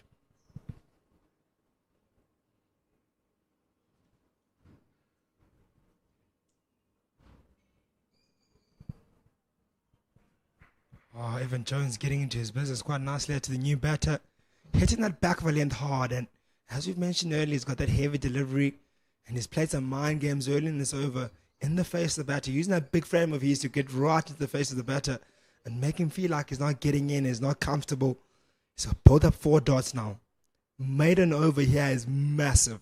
Absolutely massive to get him made over at this part of the game.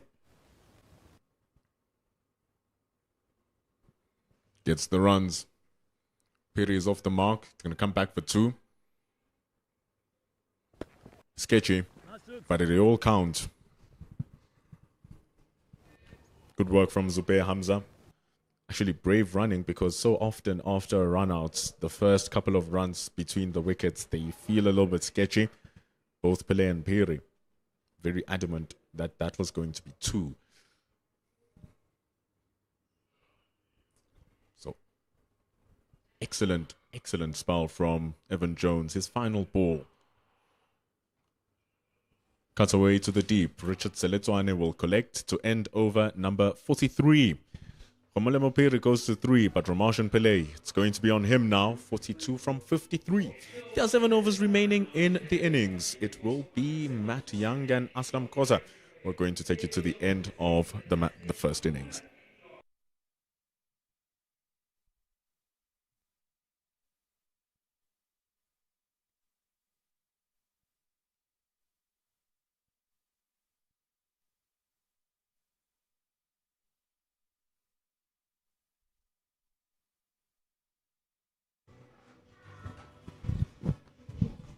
Thank you very much, gentlemen. It's finals weekend, 13th of March and the 15th of March. And it's all going to be happening at the Kingsmead Stadium, the Hollywoodbets Kingsmead Stadium, where the DP World Lions take on the Hollywoodbet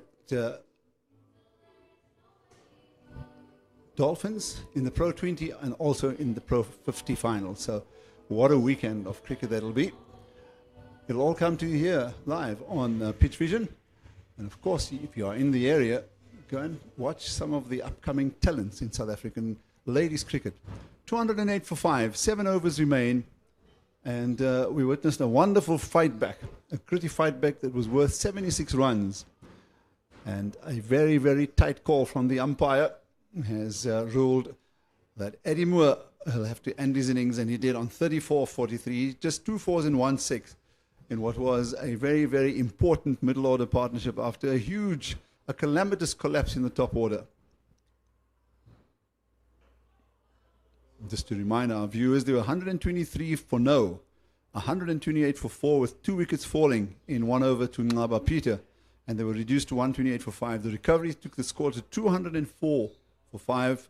76 runs was the partnership. Ramashan Pillay certainly playing a wonderful hand in that as well. And so did... Oh, that's a fantastic catch. That is brilliant reflexes from Zubair Hamza. The anticipation was out of the top order. That is a high-quality catch to end the innings of Fury. Most of these youngsters coming into the game these days look to play the enterprising game when it's not really on. And Fury pays the ultimate price. He's out for 3, and that is the 6th wicket that has fallen. Nice time to bring you in, Matt. Thanks, yes. Saying goodbye to Khomolemo Piri there, which is massive. It truly is. I mean, we've seen the youngster really put on a good performance over the shorter formats of the game. So we know he's imminently capable. And the Dolphins would have been looking to him to hopefully kind of see out the latter parts of this innings, because as things stand at 208 for 6 after 43 and a half overs, you have to say that they'd be hoping perhaps for a little more, or at the very least, a little more stability. With the 6 wickets down, that target that we initially thought was going to be a comfortable 300 does seem to be dropping ever so slightly, especially thanks to what has really been outstanding bowling from Peter, currently 3 for 35. Very good bowling and complemented by some fantastic fielding. Earlier we saw a catch also taken by Hamza off the bowling of Peter. A sharp catch that was in the upper order when the slide did start. So the new batsman, Tristan Loose, in. Push back into the crease, defends out to the onside. So it's been a wonderful period of cricket. We saw a fabulous, gritty opening stand that was compiled in somewhat 24.2 overs. And then we saw that collapse of 4 wickets for the addition of 5 runs. And then that recovery to 204 for 5. And immediately another wicket falling there as well. So it certainly ebbed and swayed very much. And I don't think we were really out of, how can I say, we weren't really out of, I don't think we can doubt ourselves that 280 to 300 definitely looked on the cards. But it is the first time that we're watching a full match on this drop-in pitch, 208 for 6 after 44. So I did detect that it may be slightly too pace, but I'm sure we'll hear better from the 2 teams once they've completed the batting. But for all intents and purposes, it looked that way. The ball was carrying through very nicely. There was a hint of turn. However, Peter getting a lot more bounce and turn. So I don't think 280 would have been sort of off the mark. But this fighting cricket that these guys have been playing, especially in the current season here at home, is indicative of why they find that the Dolphins are in disarray. So 6 overs remain. Paris Swanepoel back into the attack. He's got 2 for 30 to his name.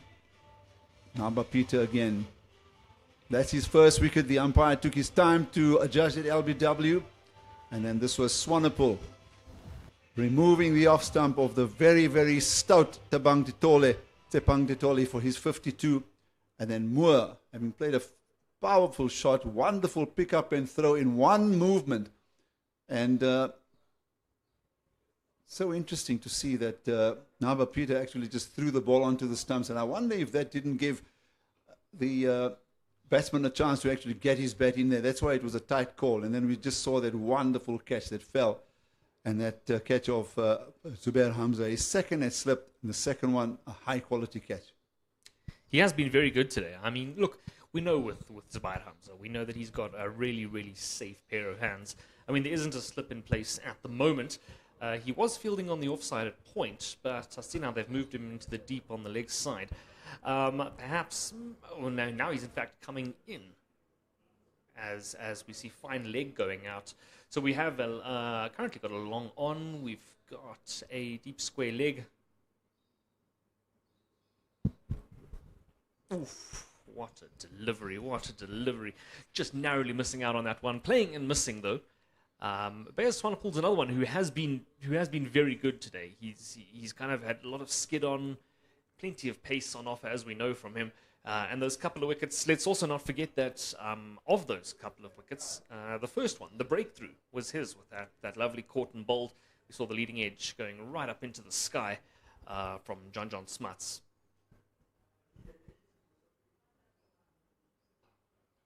Yeah, what a fantastic delivery that was. The previous one, it cut back appreciably, and Tristan Loose very lucky to get away there. And this is really the time. And it's good to see that he's been introduced here now into the 45th over. He's got 2 after this to bowl. And captain clearly looking for him to pick up the wickets here to try and end. The end has been opened up since the demise of Moore. And Ramashan Pillay looks stranded on the other side. They were very efficient in that partnership, the two of them, Pillay and Moore. And Pillay was able to play his own game, playing with a lot of freedom and confidence, played some lovely strokes as well. But that wicket has certainly now put the skids on the run scoring. And can they keep it tight into the 50th over and keep it under 240?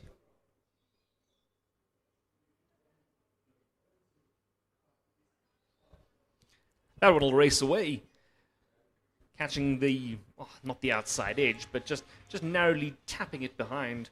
Another boundary, just exactly what the Dolphins would have been hoping for after being pushed a little bit onto the back foot with the wicket of Piri.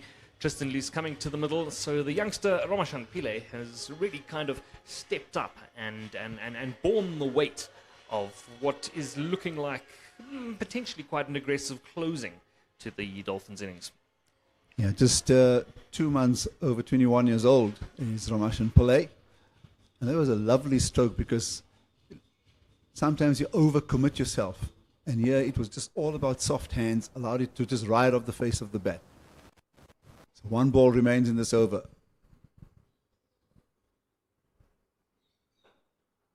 That's also really well played. Good firm hit all the way down to the fielder at long on. Too firm, in fact, so 1 run taken, but more importantly, he will retain the strike. That's the end of the 45th over, 215 for 6. Can they get to 240? 240, 250, just psychologically giving them some sort of an advantage. And I reckon the introduction of the likes of Tahir is going to be extremely important.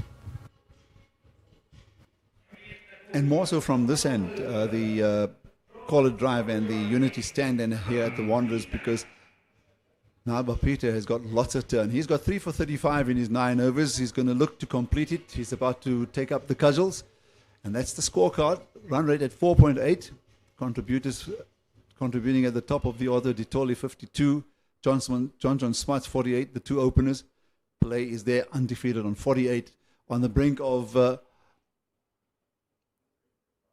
50, he's pushing this very hard into the mid-wicket area. They think of 2 again, but they won't run to Mitch van Buren, given the fact that he's just executed a brilliant run-out. I tell you, I've been so impressed watching young Ramashan Pillay. The way he's approached this innings has been one that is certainly not of what you'd expect from a 21-year-old. I mean, he came in with his side in serious trouble. He helped rebuild, get a partnership of 70. Oh no! That's exactly what the Lions would have been looking for. Frustration, disappointment for the Dolphins as Tristan Luce nicks one behind. That gives Naba Peter his 4th wicket of the innings as he bowls into his last over. He's been absolutely fantastic today. And as you say, Aslan, I'm pretty sure Imran Tahir will be licking his lips at that. That's a really good catch because the ball actually stayed low. The batsman played at it, but importantly, it was Makwetu that stayed low as well and managed to get his gloves together. 216 for 6, and Naba Peter has really been more than a handful here, and his figures will attest to that. 216 for 7 here in the 46th over. Yeah, as I was saying, before the wicket, Ramashan Pillay has looked great. He came in with his side in trouble, put in that very decent partnership of 73 to help consolidate, help slowly rebuild the innings, but now he's had to take on a slightly different role. Of course, he's now kind of the last of the out-and-out batsmen. So he'll be sitting there on 14-9. You'd logically think, well, you know, there's that extra pressure now to get on to 50. Of course, Tahir will be facing strike, but nonetheless, he's shown a patience that is far above what you'd expect from his age. So into Tahir, the new batsman. Goes across the line. It's high up in the air. It's going to land in no man's land. 2 fielders after it, but they'll run the 2. So Ramashan Pillay happy to run the 2. I expect that with 7 wickets down and he's on 49. More importantly, it's towards the closing stages of the innings. So he should be farming most of the strike because those type of unnecessary strokes could see another wicket fall and the innings folding a lot earlier than Pillay would want. So he needs to try and take care of things out there. He's just 21 years old. He needs to think about this one very quickly. Again, it's up in the air. There's a fielder looking to get under this one. He will. And the catch is taken. And that's exactly what has happened. Tahir out for 2. That is the 8th wicket. A bit of a wild one from And from 5 the wickets veteran. for Peter. Sorry. Yes, and the 5 for completed. I tell you, if I'm Pile right now, you said farming the strike. I must be honest with you, if I'm him, I'm sitting there on the non-striking end saying, you know what, I'm just going to wait for Ngaba Peter to bowl this over out, thank you very much. I don't care who's coming next, but he's been so dangerous today, it's fine. We'll let Imran Tahir take that. He can take the strike, take a couple of runs, and then we'll wait till the end of the over. But nonetheless, what is a short stay out in the middle comes to an end. And that is a maiden list A 5-wicket haul for Ngaba Peter. He really has been superb. Unbelievable. And you have to say, given his form, he's not done yet. There's still 2 deliveries to go. So tied out for 2. Very well caught by Swanepoel and excellently judged catch. Never the easiest, not the easiest, especially when it's overhead. So Pillay now having a chat with Zidane Mohammed, who's just come in. Can they bet out the 50 overs? At this point, I'm saying they better not strand Pile there on 49. With a couple of wickets already this over, 3 runs from it, but 2 wickets. Pile's on 49. We're really down into the tail end now. He'll probably just be saying, come on, just give me the strike once, please. Lovely catch, by the way. Those ones are always difficult when they're taken over the shoulder like that. You have to kind of keep an eye on the ball over your shoulder as you run. He was also looking up into the sun a little bit. Well, we just talked about unnecessary stroke play. That's exactly what's happened. And now there's pressure. Mohammed has to reach forward to make contact with that delivery. I'm sure Pillay will just be looking to see Mohammed face out the last over and last delivery, and hopefully that little chat that they did have will be out about Ramesh and Pillay looking to bat out the overs and just farming the strike. Right outside the off stump, he reaches for that, and Peter will complete a memorable afternoon for the Lions. A maiden 5 wickets and achieving his best bowling in limited overs cricket. His previous best was 4 for 48, 5 for 38. Goes a lot more than one better. Fantastic performance. Yeah, he really has led from the front today. Of all of the bowlers, we've seen him performing particularly well. He did have a couple early at the top from the golf course end, but then we saw his captain deciding that he's going to give him a switch around and let him bowl from the near side, the corner drive end. That was the first wicket that fell for Ngaba Peter, and then the LBW that Marcus Ackerman wasn't too pleased with. And then this was his 3rd wicket, a very good catch by Makwetu. This back live pictures, and this ball tapped away to the onside, and that'll bring up Ramesh Pillay's 50. A really well played 50. It's a pity he lost a partner in Eddie Moore. Maiden list a 50 for him as well. Very well struck, young man. Very, very well struck. But the work is far from over. Still nearly 4 overs to play with. And at 219 runs, they will be thinking that's definitely nowhere near enough. So the burden remains. Swanepoel trying to keep it as straight as possible. Maybe looking to just get through that defenses, or maybe even just trap him in front. They've opened up the end with that partnership of 7-6 really looking so good.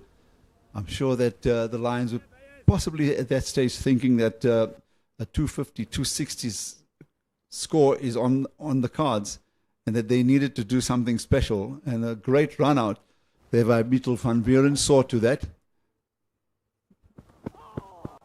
It's a very cheeky single straight to the fielder at mid-on. Rassie van der Dissen, I think, and they'll finish with the single, and it'll allow Ramesh and Pillay to take strike. I suppose when you get to this point in the innings, you might as well, really try and squeeze out every last run you possibly can. Especially you 8 wickets down, you also have to worry about wickets falling. You don't really want to stay out for too long. That's a lovely shot, pushed away onto the offside. Fielded. They were going to take the second, but a strong call of no keeps them down to 1. Lovely throw by Richard Seletswane right over the top of the stumps. Neat cricket. Yeah, I agree with you that, I mean, with closing stages of the innings, they need to try and capitalize. But I'm almost certain that Zidan Mohammed has been told, let's rotate the strike, try and give me the strike, and that's why he hit the ball straight to Madon and ran. Fortunately, he made it on his end, and the throw wasn't good enough. Slower delivery from Swanepoel. So it's really important for the two batsmen to be communicating right now. Zidan Mohammed just needs to get in line, make contact. The onside field is pretty wide open. There's just one fielder at a very deep mid-wicket on the edge of the circle out of your picture.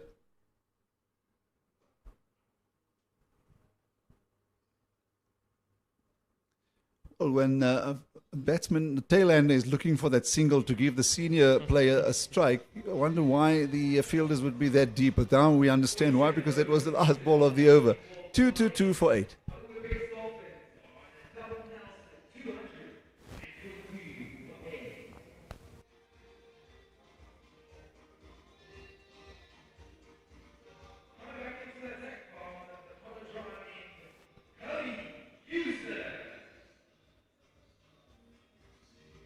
Looks like Cody Yusuf will bowl the 48 in the 50th over. Those are the bowling figures, and the one standout performer there, 5 for 38. Naba Peter, his maiden 5-wicket haul. He's gone better. He had 4 for 48 previously. And then well supported by Swanepoel. And of course the captain, going at just 4.2 runs and over. That's a lusty blow from Bit of a wild swing. Mohammed. Yeah, he'll get the 4, importantly. Yeah, I'm sure you'll absolutely take that. It's something of a tail-ender's swing, that, but in the end of the day, they all do count. What we initially thought would probably be an attempt at just trying to rotate the strike turns into a wild swing, but 4 runs is 4 runs. And, it's late in the day now. We're looking at 2 pace bowlers to close out the innings. So when there's pace on, if you're going to go, you go hard.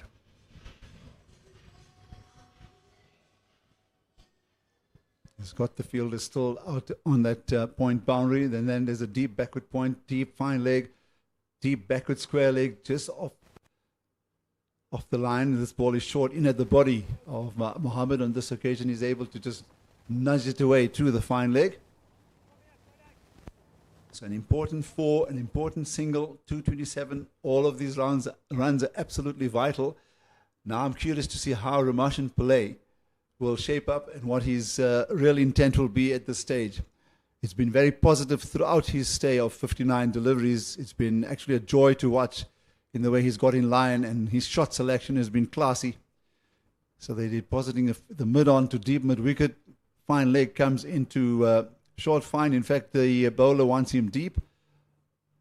And third man has in fact come into the inner circle. So 4 on the inner circle on the offside. In the inner circle on the offside. So an easy push there for play for a single. Deep set leg side field. Will it change much for Mohammed? They made a few adjustments. Doesn't look like they're changing too much for him, which is, I suppose, understandable. Yeah, so deep mid-wicket coming into the conventional deep mid-wicket. Now I've been sent back again by the captain. So they're really thinking about this, because those are the boundary scoring areas. And even the likes of Zidan Mohammed can have a swing at it. And generally the ball does end up at cow corner. So there are 5 fielders in the inner ring. And now third man, short third man, is being dropped deep. And just one fielder on the onside, saving one at mid-on. The other 3 on the boundary. He goes for the big lusty blow. Fortunately, it doesn't come off a thick outside edge. And the ball trickles down towards that third man areas. He picks up an important single. does Mohammed. Yeah, all in all, I don't think he'll be too unhappy with that. It was a bit of a wild swing, as we saw, obviously hoping to get the boundary if he connected nicely. But second best prize is to bring Ramashan Pillay back onto strike, as we see another minor conference up at the bowling end. So No again, change. yeah, and third man comes in and mid-wicket drops to long on. This is clever betting. So here's his intention. Let's bet out the 50 overs and maximize. The loose ball we'll have to cash in maybe after this over to go for broke and aim for 250. But sensible cricket. Does also suggest that he has a fair amount of trust in his number 9 batter. If he's willing to rotate that strike and kind of see out the 50, and often you'll find, especially in shorter formats, where they'll just try and push as many as they can. Yeah, look, one thing we need to bring to the attention of tail-enders especially is that if you're looking to go for broke and looking to hit the colour out of the ball, don't move away towards the leg stump. Don't back away. Make sure that you're in line so that there's every chance of reaching it. If you get a thick outside edge or an inside edge, it runs away to the boundary, great. If you make good contact, you could get a maximum. You could go for 6. But generally, you see that happen with tail-enders. They actually look to make room, and they miss out. And the reason I say that, Matt, is bowlers are looking to bowl as straight as possible to the tail-ender. That's a good ball. Pushed away, no run in that case. And as you say, yes, rather keep it straight. I mean, if there's one thing any bowler will tell you is, as a tail-ender himself normally, protecting their stumps is something that the tail-enders do struggle to do quite often. And I think it was Sean Pollock who famously said, and often does say, if it's good enough to bowl out a top-order batter, it should be good enough for the tail. Tries the reverse sweep. But wild, but dramatic, but no run. I suppose he's looking around and he sees long on, long off, and then a deep mid-wicket, a squarish deep mid-wicket, and then a backward square leg. So that's the leg side field. And then there's one other fielder in the deep that's at deep point. And he feels maybe the reverse sweep is going to get him some runs. This time he goes for the big stroke. It's a straight drive. They'll turn for the second. It's a good call from Rehan Mohammed because he's taken the responsibility running to the danger end and allowing Pillay to retain the strike. That is also good running. Nice, assertive, sure of themselves. That call was on for 2. Didn't look like it was getting to the boundary. He didn't get all of it, but nonetheless, the 2 were safely done because of that assertiveness. And we must say they have done pretty well. I mean, there's been the run out, but they have done pretty well between the stumps today.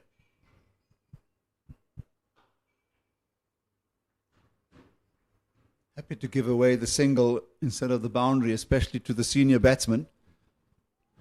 So now Mohammed has to deal with just 2 deliveries in this the 49th over.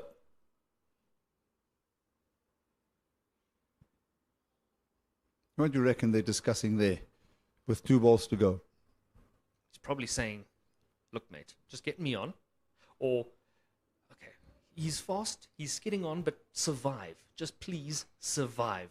You don't want to have Pillay trapped there.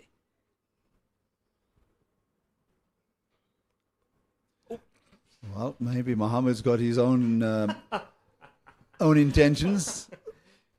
Whatever it was, is it may also be that let's just go for broke. There's last 7 balls left. Now there's it was last 8. Now there's last 7 left. And what can they do to maximize? Because they need boundaries to get to that 250. And I'm sure that's what they were aiming at the beginning of this over. Continues to play that compact game that he has demonstrated so far throughout this innings. And that's the end of the 49th over, 235 for 8. And Ramashan Pillay happy to take that single because it means he does have this, the strike. Can he look to pick up the 15 runs? Cody Yusuf has the responsibility. Nowadays clearly considered as the senior bowler leading the attack. He's gone wicketless today. Upcoming fixtures on the 10th at St. George's Park, the Warriors versus the Dragons. And then on the 11th, there are two matches, in fact. The Western Province team playing against Boland. That's a home match there. And then the Lions taking on, well, that's happening right now. Lions versus the Dolphins. And then Titans tomorrow up against, I didn't get to see that. Was it Warriors? It looked like the Tuskers to me. Or was it Tuskers? Yeah. Confirmed. Tuskers indeed. Wide. First delivery of the 50th over. Well, that's not what you want, is it? Ideally, you know, at this point we can look at the wide Yorker, I suppose. I mean, we see T20 cricket kind of bleeding into the longer formats these days. So, you know, you've got 236 on the board, final over. You might as well go for the wide Yorker, because, you know, a 4 is so possible. Rather just make that difficult. Instead, there's one pushed through, but there is somebody out in the deep, so no run once again.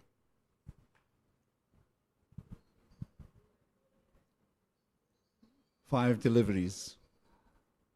The thing is, I haven't seen, in fact, I'm seeing Ramashin Pillay for the first time, so I'm not too sure what the strength of his game is when it comes to opening his shoulders. But so far what we've seen in his makeup, here's a player that is going to be around for a long, long time. He's got age on his side, just 21 years old, and the more he plays, the better he'll get. And I'm quite sure that we'll see him sort of in the upper middle order. Goes for the big stroke, straight to the fielder again.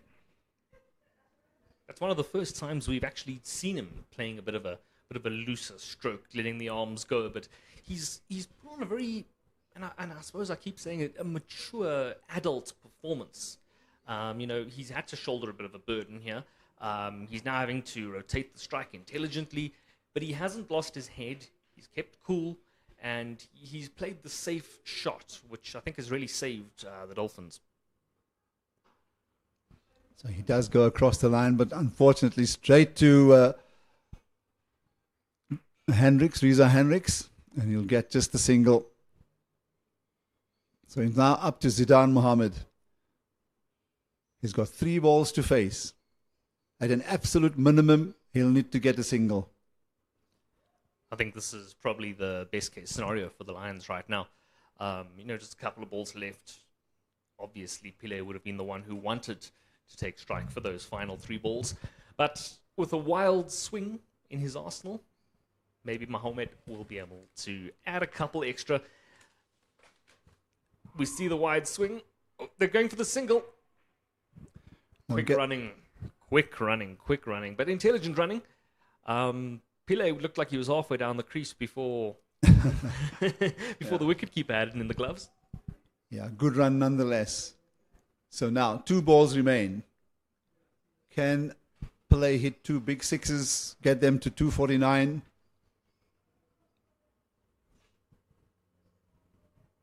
And set a target of 250.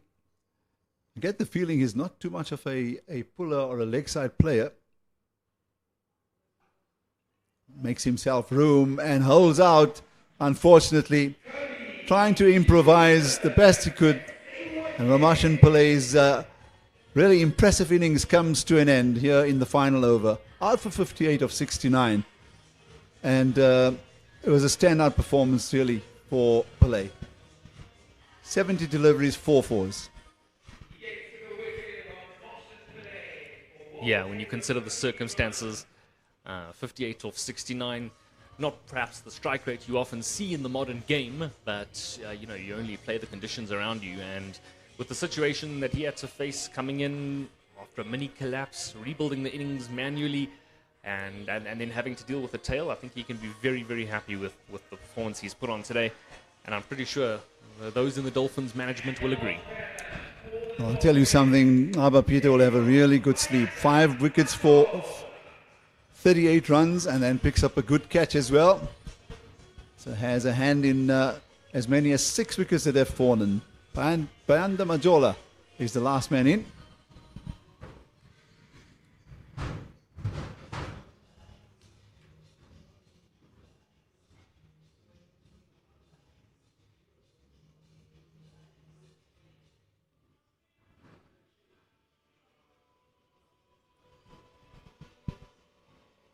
Well, just one ball left to face.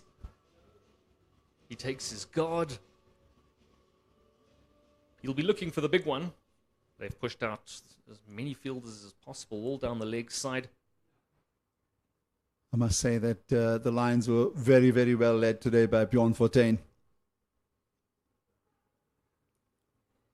Lovely final delivery. They'll get through just for the one, which brings up the end of the innings. 239 for 9 are the Hollywoodbets Dolphins. A couple of impressive knocks there, as we most recently said, for Pillay. And an interesting one. We've got a new drop-in pitch. We've got a bit of swing. You said it's sort of, it's a bit of a double-edged pitch here. I think there's a lot to work on here. We can look at that if we have a look now at the overall scorecard. Tsepang Ditole and John Smuts looked very good, it must be said, over the opening overs, reaching 121 before the first wicket fell. Bayes Swanepoel getting the breakthrough there with that lovely caught and bowled after the leading edge. And from there, it was a minor collapse. We saw them going down, 4 wickets down, in fact, after Slade van Staden and Mark Zuckerman went cheaply.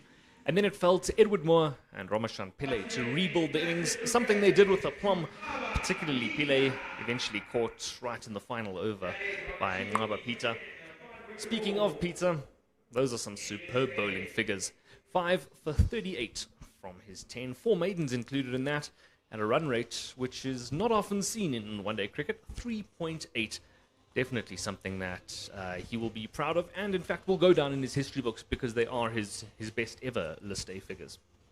Yeah, and I was just about to talk about the fact that the Lions were very well led today by Bjorn Fortuin in the way they actually fought back, and they actually looked for that opening in the early salvos of the match, couldn't find it, and this partnership of 123 went right into the midway period of the innings in the 25th over when the wicket eventually fell.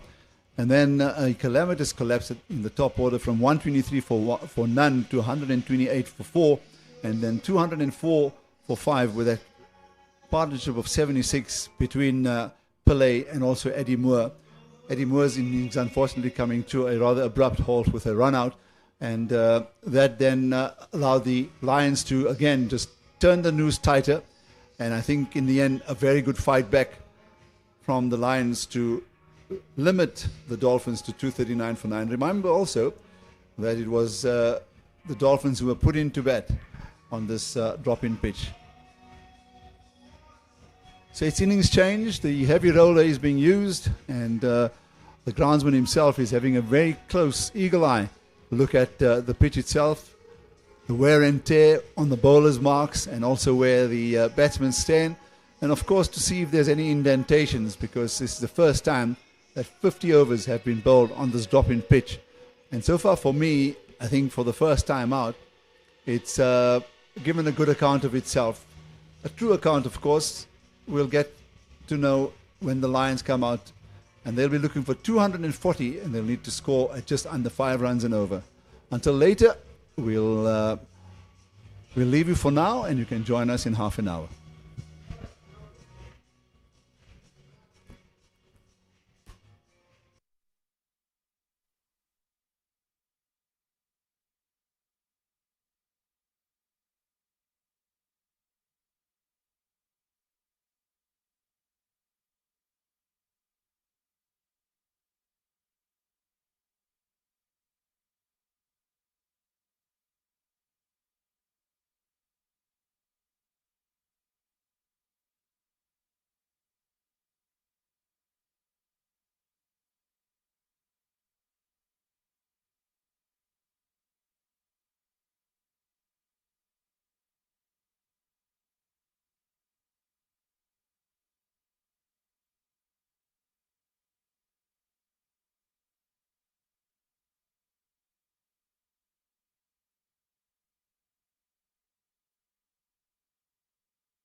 239 for 9.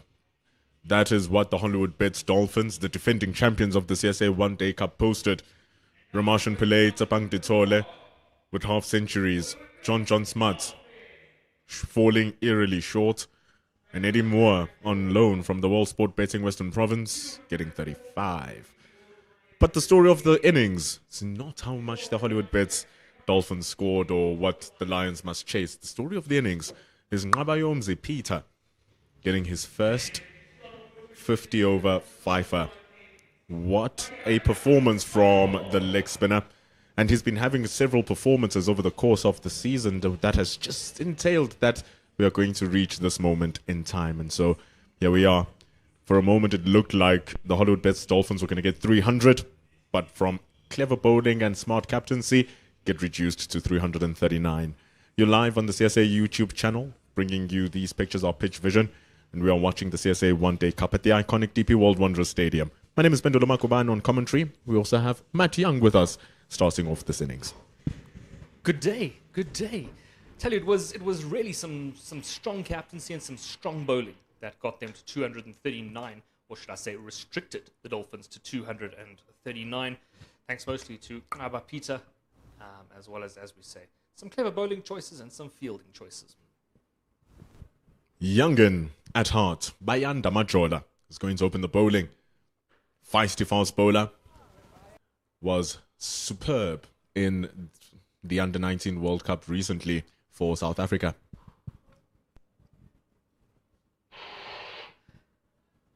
So the opening pair, Zubair Hamza and Reza Hendricks, vastly experienced and also vastly in form. Zubair Hamza has been superb so far at the tournament so far. Of course, not getting many opportunities, but nonetheless, with what he's done, or what he's had, he's certainly done. For a very long time, everyone just saw Zubair Hamza as a red ball player. He's going to be our first-class cricketer, bats at number 3, and he's phenomenal at it, by the way. But signs were there in the 4-day series final when he scored 68 in 20, 30-odd deliveries for the Lions to win. And now he has an opportunity to open the batting, which is something new for him at the Lions. For the past seasons, the Lions have had Ryan Rickleton and Joshua Richards opening, then Reza Hendricks opening with either Richards. Makwet was experimental last season, and so experiment with Hamza seems to be coming out well. Absolutely. As you say, he really kind of showed the signs in the 4-day series. He looked decent, he looked comfortable, and now he's been provided with a brand new drop in wickets, which he seems to be seeing very nicely as well. And yeah, I mean, over the course of the tournament so far, in terms of the One Day Cup, he really has, he's looked the part very, very comfortable at the top of the order. I mean, if you go through his numbers, from his 2 innings, he's scored 161 runs. That does include, by the way, that 115 not out, meaning his average, officially, is 161. But what is also impressive is the strike rate at 101. On drive, played well, but it's a good stop from Ramashan Pillay standing at mid-on. And I think that's one of the telling things. It's the strike rate, which tell you the intent behind his innings, especially at the top of the order, really gets the momentum going for the Lions right from the onset of the innings. Exactly. So showing us I'm not just a red ball cricketer, because look at me, top of the innings, and I'm scoring at over 100. Wonderful. Lovely straight drive. Lovely, lovely shot. That one will go all the way. And it also gets him off the mark in style. 4 runs. It's a glorious stroke from Zubair Hamza. Dropped in a little bit too full from Bayanda Majola. You don't want to bowl there to a player who's in this form. Drives it straight down the ground, and it's going to be the first runs on the board. After 1, it's 4 for no loss. It's going to be interesting to see because, you know, we started off the day and we thought to ourselves, well, you know, maybe 300's on, and then it looked like it at 123 for no loss. And then suddenly we went, oh, hang on, now 200, because now this pitch is, what is it doing? We don't know. We saw plenty of, well, not plenty, I suppose, a fair amount of spin. Also a fair amount of drift and a good skid on from Beza Swanepoel. So as a new drop-in pitch, we're kind of uncertain of what we're going to get, but they do say that you can only tell how good or bad a pitch is after both sides have batted. So it's going to be interesting to see what we get out of the home side. Zidan Mohammed playing in his second List A game. Spoke to Marcus Ackerman during the toss, and he said that a lot of his players are not available, preparing for the IPL. Some have gone to the Proteas, preparing for the New Zealand tour. The boys should be leaving pretty soon. First game is going to be on the 17th of March versus New Zealand. So he has a chance here for Zidan Mohammed to raise his hand and show that he's worthy to don that Hollywoodbets Dolphins jersey.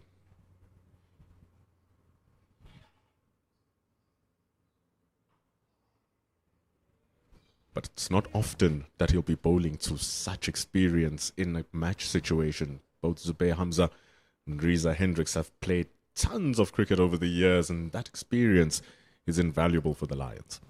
But I guess, if you want to solidify your place, not even as just a Dolphins player, but if, you have Proteas ambitions, this is the kind of level that you need to be bowling up against. You need to be expecting that you're going to be taking on a Reza Hendricks who's, holds records for runs scored at a South African and T20 level.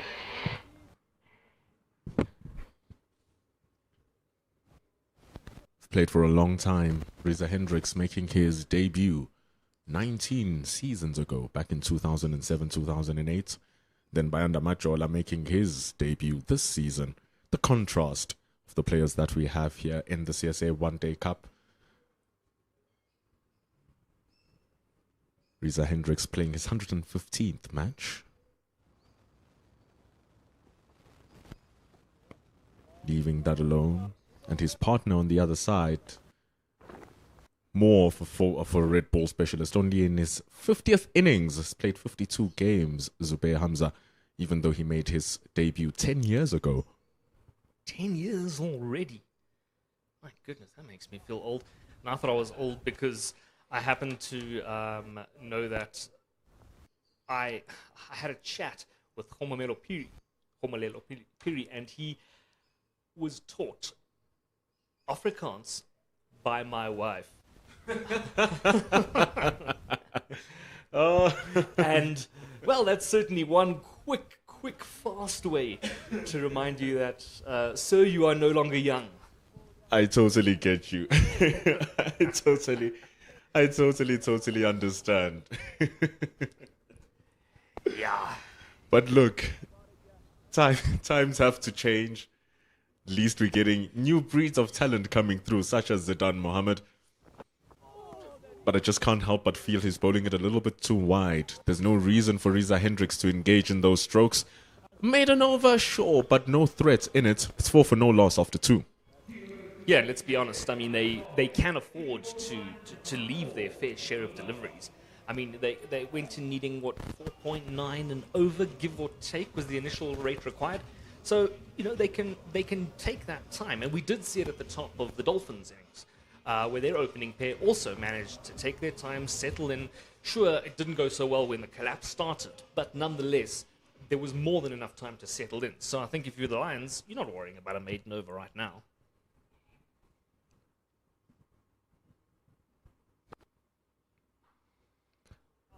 See, it's all about the lines. It's all about the lengths. We speak about this so often. And as a bowler, especially with the new ball, you want to have the batters playing at the ball. You want them to constantly engage the ball because you're not going to get a wicket if the batter leaves. And you're correct. So many runs to play with, so many balls to play with for the Lions so far. They can just get their eye in, and that's why the bowling needs to be a bit more threatening. Something like that from Bayanda Majola. Slapped away from Hamza. It's going to go for 4. Looks like it was slightly overpitched. Perhaps also a little bit too much width on offer. And it's, as you said, it needs to be a threatening delivery. So when you're bowling it so far out, well, that's there for the taking. And a player who's not just of the quality, but in the form of Zubair Hamza, that's only going one way. Just a moment where the ball flew into the air. should have just raised question marks. However, he succeeds in getting the boundary. And it's an excellent test here for Bayanda Majola. Like we said, him and JJ Basson bowling very well in Namibia and Zimbabwe for the Under-19 World Cup. And so now it's about how do you transition from that semi-pro, if not lower level of cricket. You can say academy cricket at the Under-19 level. How do you then take that and move it into the professional setup? That's what he needs to do here. Ooh, gets a nice one. Inside edge, they're going to run one. Look, I think we've seen it time and time again. A lot of these players they've all got an immense natural talent already. This much we know. But I think it's that maturity of play. Can you keep your head at the bigger, higher levels of the game? Whenever you see a player, take a Luandre Pretorius, for example, who's shown that no matter who is bowling at him, he remains kind of the same Luandre Pretorius. And I think that's a real skill to be achieved. And as a bowler, your margin of error just disappears. Remembered having an interview after the 4-day final with Luandre Pretorius, and he said that difference jumping in from the Under-19 setup and getting into this professional setup than the Proteas is the lack of bad balls. 6 balls, and let's take a 3-over spell, 18 deliveries. At an Under-19 level, out of those 18, maybe 6, 7 are going to be poorish deliveries. Once you get to here, you're going to have about 5, 6 in those, or not 4 in those 3 overs. And then once you get international, you might spend an entire spell not facing a good ball or not facing a bad ball. And so for the same thing for Bayanda Majola, the moment he drifts ever so slightly off his lines, you're going to get smashed away. The moment you ever err to your length, like he did with that drive against Hamza, you're going to get smashed away. So really, really tough transition to master. But those who master it normally go pretty far. Yeah, I think as you say, it is probably a finer margin if you're a bowler. They'll argue it's a batter's game, but I suppose the batters will argue it's a bowler's game. It is, yes. But, I suppose it's all part of the learning experience. You need to know exactly where to put each delivery at this kind of a level. It will get punished otherwise. Poor shots from Zubair Hamza. Just threw his hands at it. Looked like there was also a little bit of movement on offer there from Zidane Mohammed. That'll be definitely something he will be looking forward to, perhaps trying to replicate. Also really good length. Can't go onto the front foot on that. Couldn't go onto the back foot on it. Riza Hendricks showed the blueprint with those deliveries against Zidane Mohammed. Just let him go. He's not much of a threat if he's not at the stumps. See, and now, because he's making connections with these balls and they sketchy connections, the Dolphins feel like they're in the game. They'll be like, oh, let's go, let's go. Even though it's just poor execution from the batter. Yeah, I suppose also, we're still pretty early into the chase. So, that lull hasn't quite sunk in just yet. We've still got a fair way to go. Like we saw a little earlier on with the Lions, they were 123 without loss, sneaking through for a quick single there. 123 without loss, and then that lull kind of did seem to settle in. They were very fortunate that Bayer Swanepoel got that caught and bowled that got the breakthrough for them. Had they not got that, you would have seen that lull sort of continuing. So you, as now you're batting, you want to transfer that lull into the opposing team now that they're in the field. So the last thing you want to provide them is oohs and ahs and any sense that they can raise their shoulders.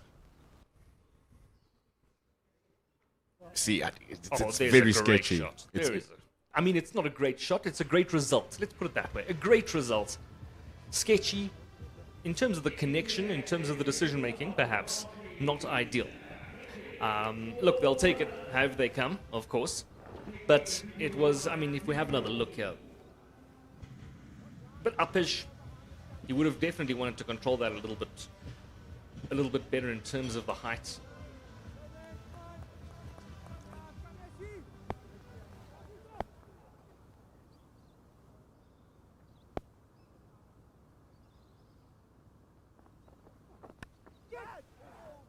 Edged, and it's going to run down for 4.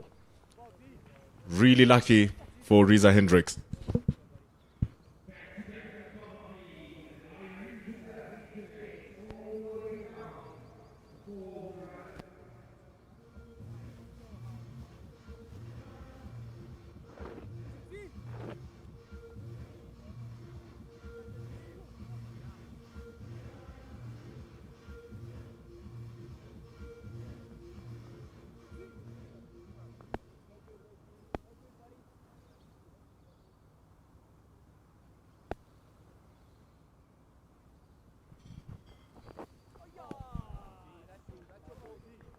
What I like now from Zidane is that slowly and slowly he's trying to get back into a straighter line, and that's how we got that edge. But the boundary was a little bit poor. It's the end of over number 4, 18 for no loss.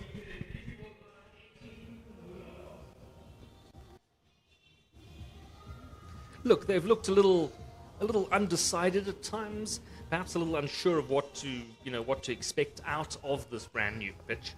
But nonetheless, I suppose overall, not a bad start. I mean, they've been going along, 18 after 4. Not too terrible, certainly nothing that they would be concerned about as of yet, and certainly nothing to upset the Dolphins, really. It's just going to be a matter of concern for Zidane Mohammed on finding a consistent area that he can continuously bowl at.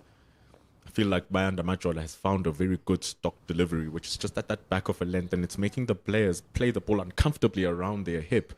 When you go to Zidane on the other side, ball is too wide, comes back, it's a bit too straight, and so he's trying to find areas, and it's letting loose the pressure that the Dolphins are trying to apply here.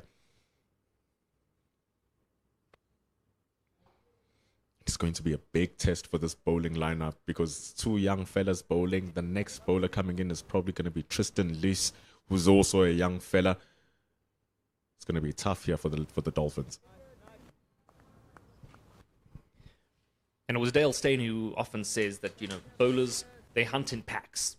You need to kind of ensure that both ends are not only trying to keep it tight, but also trying to achieve the objective, which might not just be a case of get a wicket, obviously. It's a case of, all right, we're going to try and lull him into this. Maybe it's a loose shot. Maybe we're gonna keep him on the back foot. The one bowler might keep him on the back foot a little bit, and then the other guy can come in, bowl something a little fuller, get him to have a flash. There's a slip in place, and there we go. It is all about that partnership hunting. So, as you say, if Bayanda Majola's got himself in line and he's doing everything right, the other end has to keep up with that. Oh, that looks good. That looks real good. Man, this ball is coming sharply from Majola. Surprises Riza Hendricks.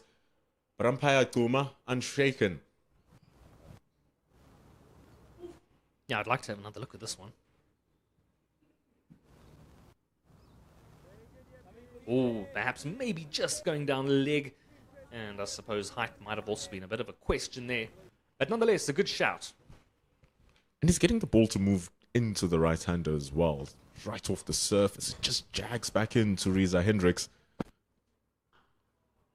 Plays that with much better control. It's wonderful from Majola.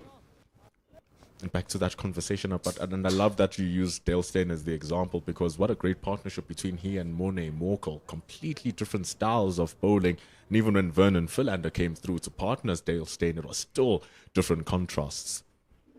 Yeah, that's it. Especially you look at the height. You look at just the general kind of the bounce, the late swing or the reverse swing that Dale Steyn used to offer. It's about that, doing it in pairs. That's a lovely ball. It's a lovely ball, getting a lot straighter there. And he's kind of cramping him a little bit. He did look a little cramped there, Riza. But nonetheless, he'll take it. 5 overs gone. 19 without loss. So far, so good. Just looking at that shout again for the appeal, I feel like the only thing that could have worked is the ball just sliding down the leg side. That's why the appeal died out pretty quickly as umpire Kuma showed the signal. But we've reached 5 overs. It's not the worst start here for the Lions. 19 for no loss. They're batting at around 4 runs to the over. They need to score at around 5 runs to the over. No panic stations at all as yet. Still very early in the match.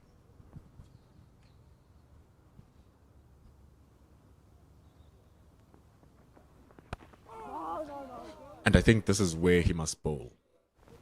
Going back to that partnership, zippy, fast bounce from Majola and from Zidane Mohammed, who's a bit slow and doesn't have that zip. You actually want him to be more in control and try to attack those stumps to make the batters play two different styles of cricket. That's it, exactly. I think the word you used was control. Control's very much what you need, especially when you don't have just pure express pace. You do want to just take a little moment to say, all right, fine, where's the right length for this particular batter? We're going to now put it on that mark over and over. Yes, that's definitely it. Just you can rewind the stream if you want, and you're going to look back in his first over how everything was being left, because he was actually toying with the wide line at instances, and so there's no reason for Riza to play those deliveries. But now he feels like he has to play, and that bat is being asked a lot of questions from Zubair Hamza.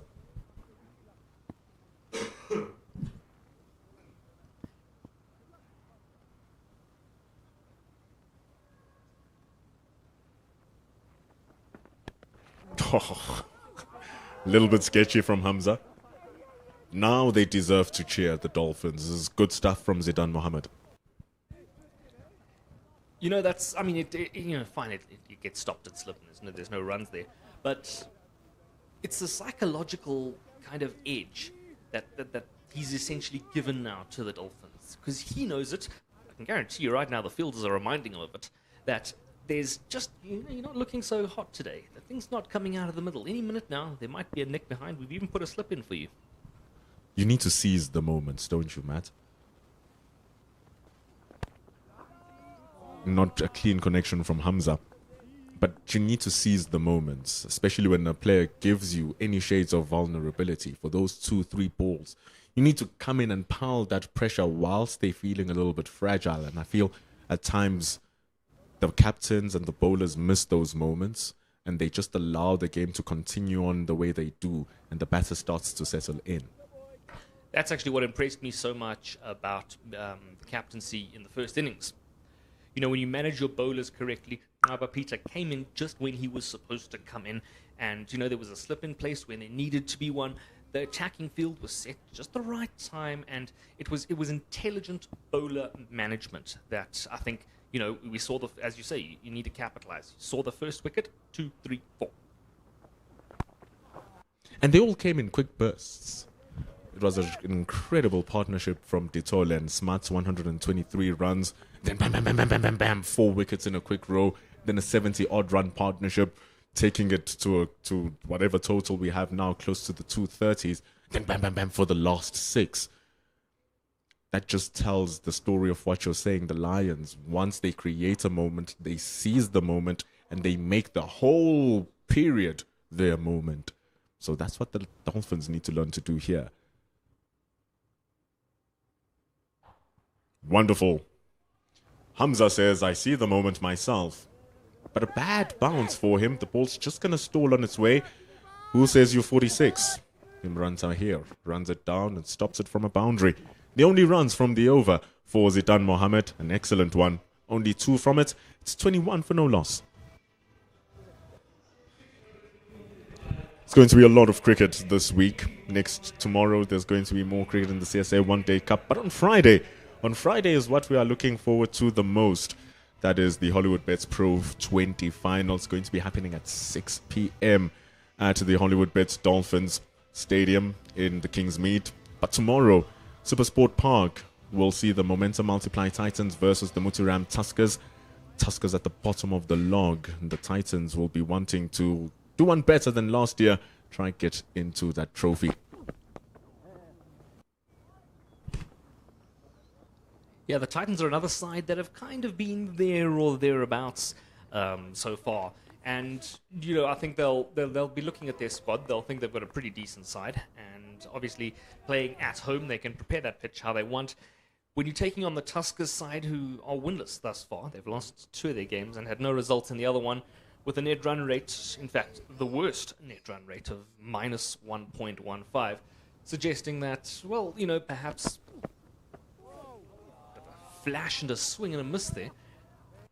But they're suggesting that perhaps it's now a good time for the Titans to capitalize. The Tuskers do look a little bit all over the shop at the moment, and I think a side like the Titans will definitely be looking for all 3 points. All the points, shall I say. They had a tough 4-day series, the Momentum Multiply Titans. And remember, now the relegation and promotion period is back to 2 years.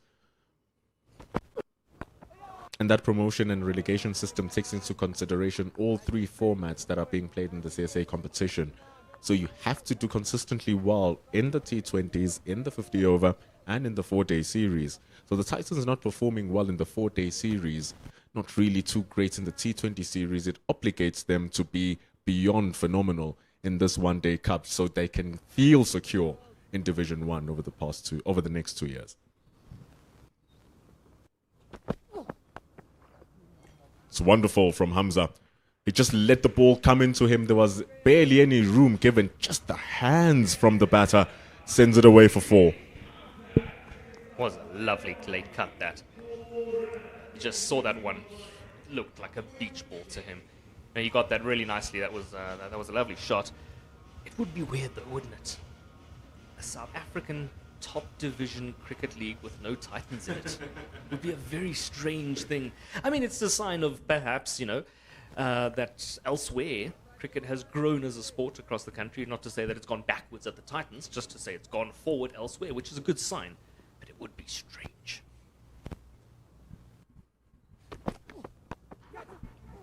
Hollywoodbets Dolphins were in the same boat last year. Man, they started really badly.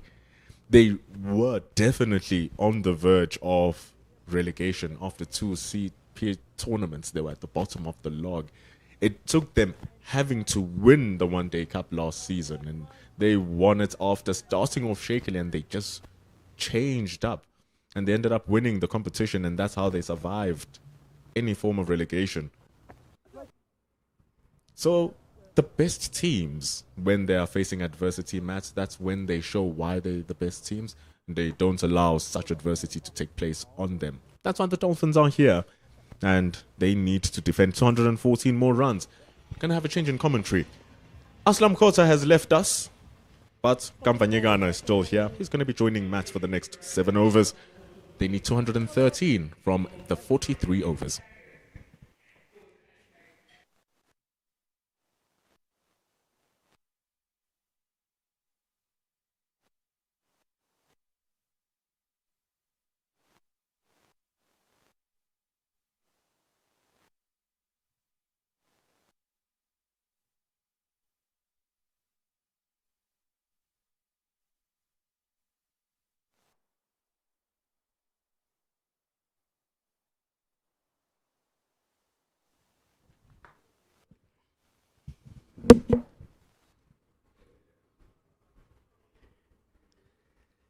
Right, after a bit of a seat shuffle, we're back. 27 without loss currently are the DP World Lions. Here's Mohammed. A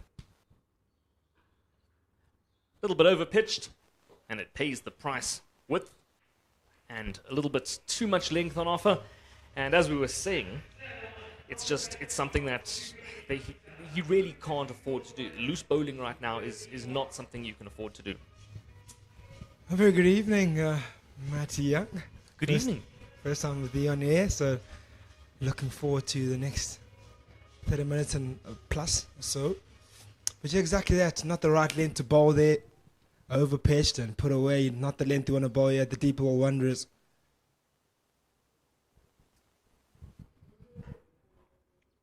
Much better length. It's a strange one, isn't it? Because Zubair Hamza and Reza Hendricks, they're going along at a fair rate. They look relatively comfortable, but they don't look fully comfortable. I mean, there's been a couple of shots that were just really classy, drives or cuts that went through to 4. But elsewhere, there's been times there's been a couple of inside edges, a couple of nicks here and there. I don't feel as though they're at their most comfortable right now.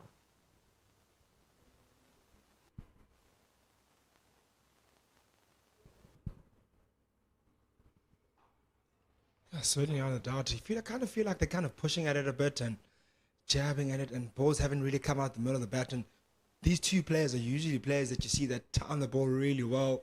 very classy, elegant type of style players. Both of them cricketers that you love to watch them play, especially when they're in full flow. Tonight, they're not coming off as well, and perhaps maybe the Dolphins are missing a trick. Because when these two are not in, you want to be able to trouble them as early as possible. Because if these two start building the partnership, which they are already, 31-run stand.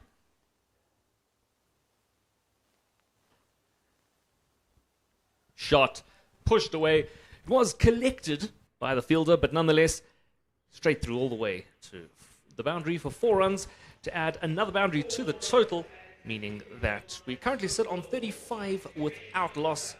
Great shot, that. Yeah, absolutely brilliant shot. He almost just leant onto that. One of the better ones this time this evening, as Zubair Hamza got the full middle of the bat, showed the full face of the bat there, straight down the ground.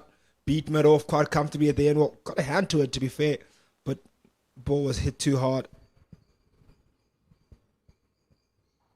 Oh, he's got all of that one. Doesn't matter where you stand, you're not going to get a hand to that one. The first maximum of the innings goes the way of Zubair Hamza. This is turning into a very expensive over. 14 off it and still a ball to come. Yeah, poor length there. Pulled the length back, a bit of overcorrection from him. And it was easy pickings there for Zubair Hamza. Kind of tickled it around the corner. But more than a tickle went off. Don't want to get these two off to a good start. They can take the game away from you very quickly. That's a bit better. Giving him no room there. He's in his Fifth over now, yes, yeah. Yeah, I mean, he hasn't bowled too awfully badly, has Bayanda Majola. Would you make a change? Not necessarily. I'll allow him to finish his bowl. That was 5 overs, and then maybe potentially look at other seamers. I am a big fan of short bursts in the 50-over format where your 2 opening bowlers I prefer them to go in for their first 5 overs. It's enough time for them to, first 2 overs, to see how the pitch of the surface is playing, what length they want to bowl. Then go into the last 3 overs. That's where you kind of expect them to hit their mark. So 5 overs, I think, is enough. It's enough burst for you to really go hard. And I think you can then look into your change bowlers, and you obviously have the likes of Imran Tahir, who's a stalwart.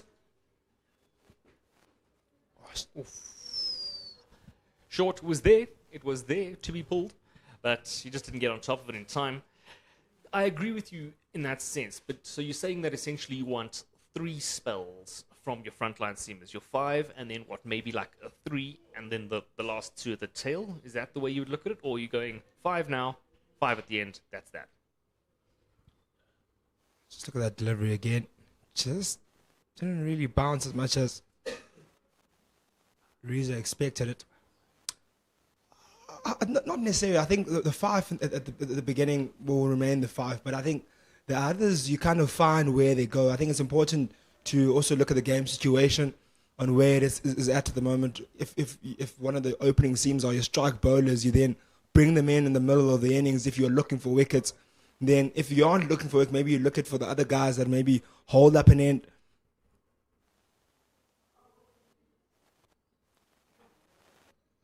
It's for me, it's more so of the nature of the bowler, what type of role they have in the side. If are they better off finishing the last 10 overs. Some game situations you think if you leave them too late, they might not even be needed, because in this situation you're chasing down 239. You need wickets, so you need your strike bowlers in. So you might find that your strike bowler is coming in a bit sooner than you expect because you're searching for wickets. So it really depends on the game situation.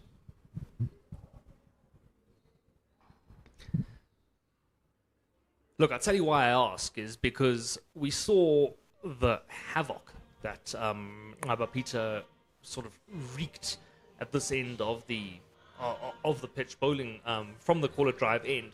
So my thinking is, it's 42. You've just leaked 14 off the previous over. By the way, it's now obviously 9 overs gone, 42 without loss. Prior to that, though, the over was 14 runs that were leaked.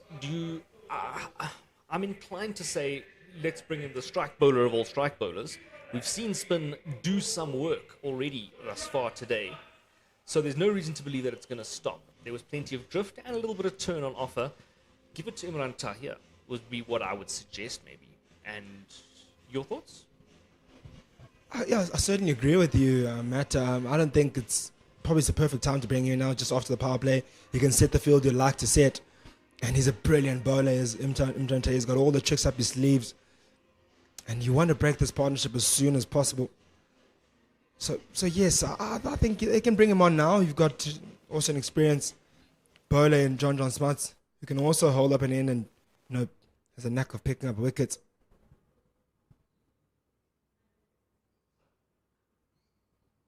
That one just patted away for a single. Yeah, it is interesting. I think 1 over left in the power play. There's perhaps some wisdom in bringing John Smuts in. You know what you're going to get from him, as you say, plenty of experience. And it's nice to just tie up that one end. Perhaps it gives you an extra over as well. For Mohammed, come later on in the match, maybe you can bring him back. I mean, he hasn't had the best of a time right now. As we see that one just running away for another single. He hasn't had the best of the time so far. Maybe give him a break. And I think it makes sense then to bring John Smuts in for now at least. But they will need wickets. They are thinking wickets, surely.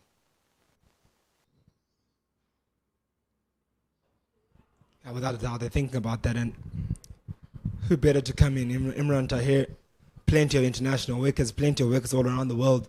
He's bowled in almost every single type of surface. And he's a strike bowler. You want to bring him on to pick you up wickets. So how to even bring him on, probably even now, as you mentioned, after the power play, as I've already mentioned, that perfect time. He can set his field he'd like to set. And we've also mentioned these guys are not completely in yet, so it could be a really good time for him to break this partnership here and create an opening on one end for the Dolphins.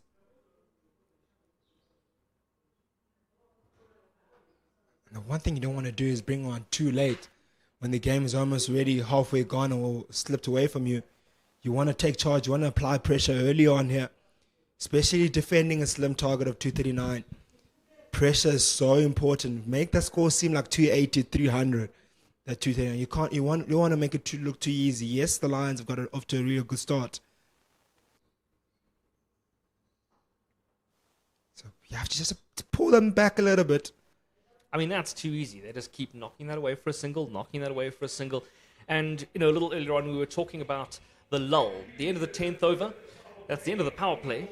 47 without loss. I imagine the Lions won't be too upset with that as they confer out in the middle.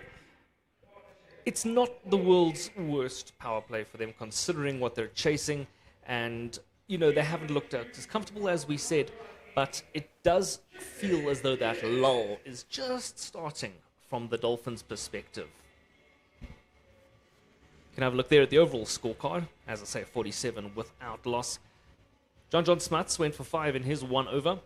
Bayanda Majola being hit for 15 off his 5.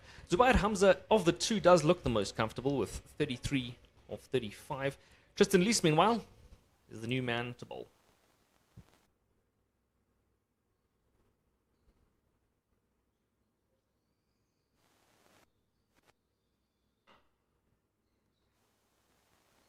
Pushed away. That'll be another single.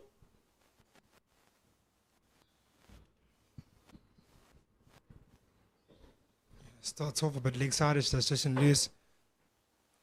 Feeds it onto the legs of Zubair Hamza. And just guys that want down to the deep square leg. You want to hit the straps early on.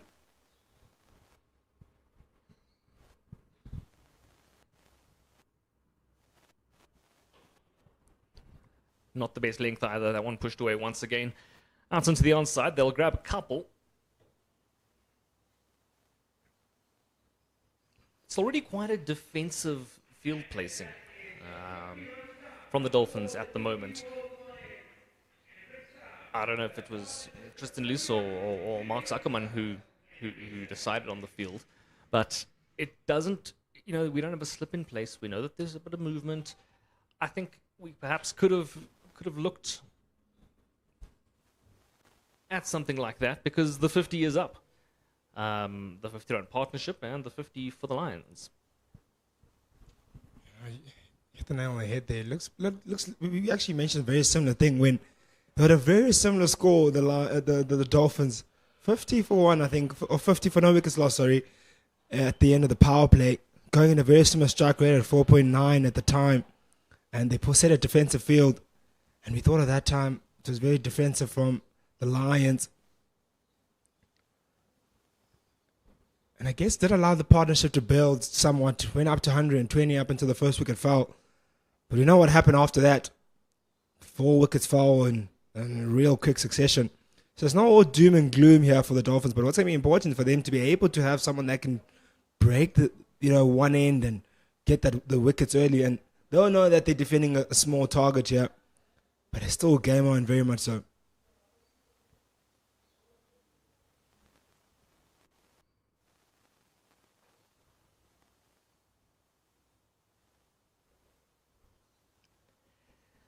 Yeah, it does. It does kind of feel that way because at this point, when we were looking at the first innings, we were going 51 without loss, obviously them as well. It didn't feel quite as sort of comfortable as this 51 without loss feels. It seemed like a bit of an unknown quantity, and we were sort of like, okay, well, let's see what the new pitch is offering. But the one thing that we have learnt from that first innings was when wickets fall, they can fall. So surely you kind of go for broke to try and get a breakthrough. Even if I know you got a small target and maybe you don't want to leak too many runs, but leak a few to get a breakthrough. Surely it must be the approach. It honestly depends on what's your game plan and how you planning on picking up your wickets, because it can easily go for that and it doesn't work for you. You say, look, I'll risk a few boundaries, risk a few runs. But then what happens is when you don't pick up the wickets and then you find yourself, you are now behind the game and you're chasing the game and maybe the game has completely slipped away. Especially, you can't take too many risks defending a score of 239 here at the Highfield. We know the ball comes onto the back quite nicely when the lights come on later on this evening and the ball does fly here. So defending a slim target and then saying, look, I'm going to give away a few boundaries. Here's John Smuts back into the mix. And you'll give away a few boundaries to hopefully saying you'll pick up wickets. If that backfires for you, then kind of the game, you find yourself, the game's pretty much away from you. So it is a bit of a catch-22. Get where you're coming from, where, okay, look, take the chance. You might get the reward, but yeah. But on the other side of the coin, it's 51, 52 now without loss. If you don't get the wicket, the game's already gone. Matt, I'm a bit more optimistic. No, I'm just saying theoretically at this point, you're going, a wicket's more valuable than not conceding 12 runs. It's a small target, but we've seen how the collapse can be on. I'll probably be thinking maybe the Dolphins, they probably think on their side, we drop the runs. And then by virtue of drying up the runs, and then you could then potentially be able to exert pressure onto the Lions and hopefully force a mistake. So maybe that's their thinking, instead of searching for wickets. Oh, he's hit that one into the gap. 4 runs. Can't bowl there. You try to dry up the runs, they'll come anyway. No matter what you do between this pair of Zubair Hamza and Hendricks, I think it might be Zubair Hamza there who picked up that length quite quickly, rocked on the back foot, beat the mid-wicket there and went all the way along to the boundary for 4. And now pads it gently back to John Smuts. That's the end of the over. 12 overs gone, 56 without loss.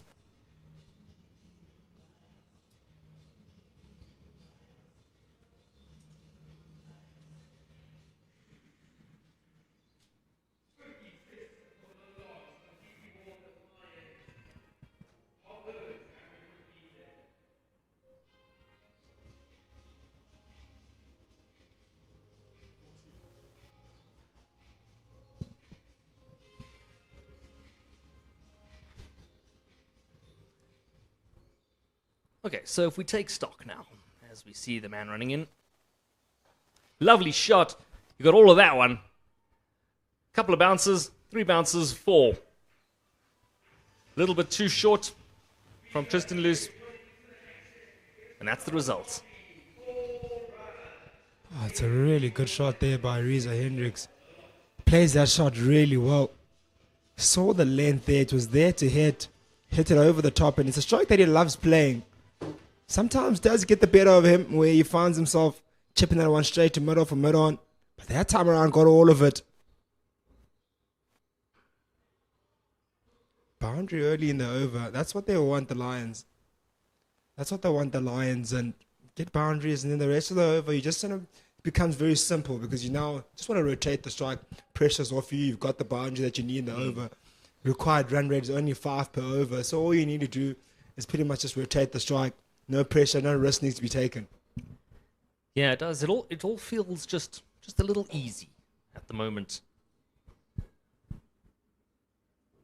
Well, Tristan Loose will be hoping to change that. But fielded at point, that's not the kind of thing that he wants to see. Tell you who does, though. Reza Hendricks won't say no to those. So as we were saying, let's take stock. 12 overs gone, 60s now on the board.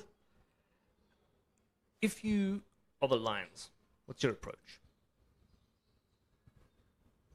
I think for the Lions, I think exactly what's happened in this over here.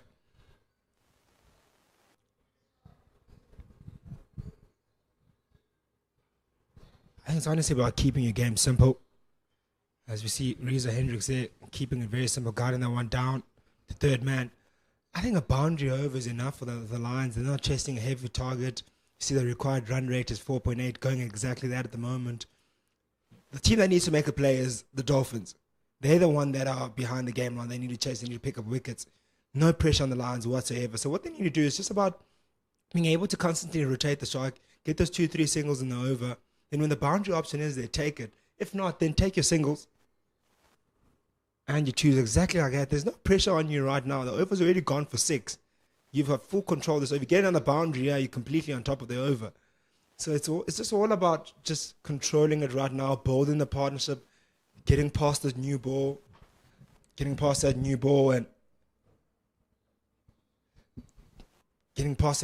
and taking it step by step. Remember, there's 2 new balls on either side, so you want to take the shine off as long as possible.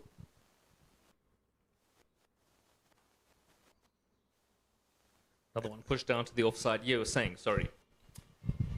And these 2 guys are very experienced. So they know exactly what to do in these type of situations. They've batted together many a time, so they know how to build an inning. So it's just important just to be able to just carry on biding your time and building an inning slowly but surely. And eventually you'll get to that target.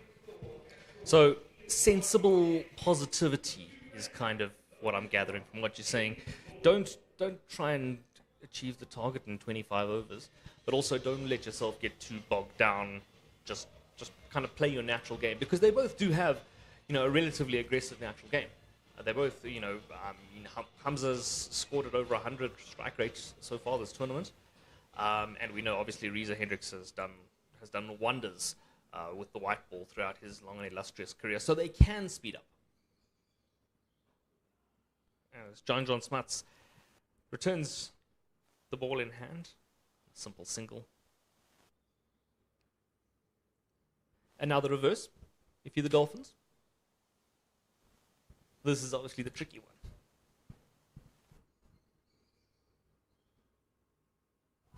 Oh, that's a wide.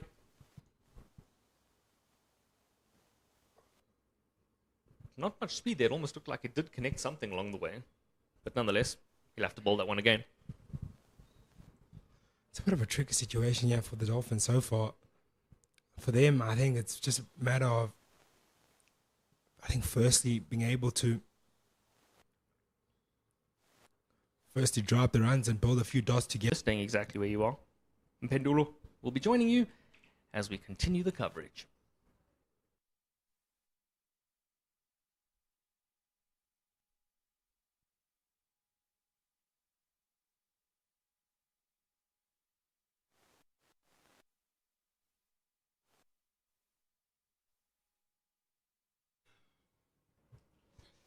A very good evening, Bendulo.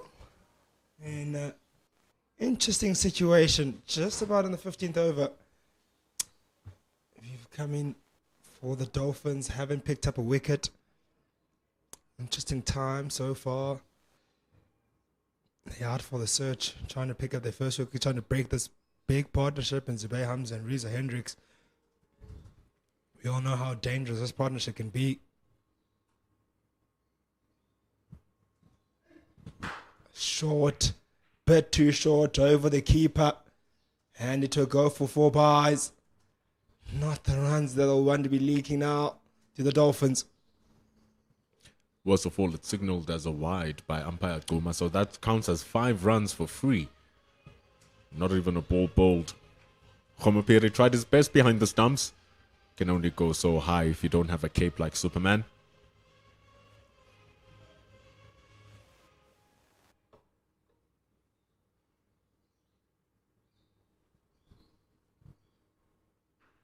Oh, an exquisite shot through the covers. And it goes all the way along the carpet. It is 4 runs. Scored by Zubay Hamza. Takes him up to 45. Isn't he in fine touch? What a lovely shot. Just leaned his weight into the ball. Can't even say it's a full ball by Tristan Lees. He hit it on the rise. That tells you how much of well-timed it was. Look at that body position from Hamza. Right on top of the ball. Pushes it through the gap. Times it as well, but straight to the fielder. Down the deep cover, Imran Tahir. That boundary really was one of those balls where you ask yourself as a bowler, where was I supposed to bowl? It was a really good length from Tristan Lees. Just the footwork, anticipation and positioning of Zubair Hamza was that much better than our spudding young bowler here.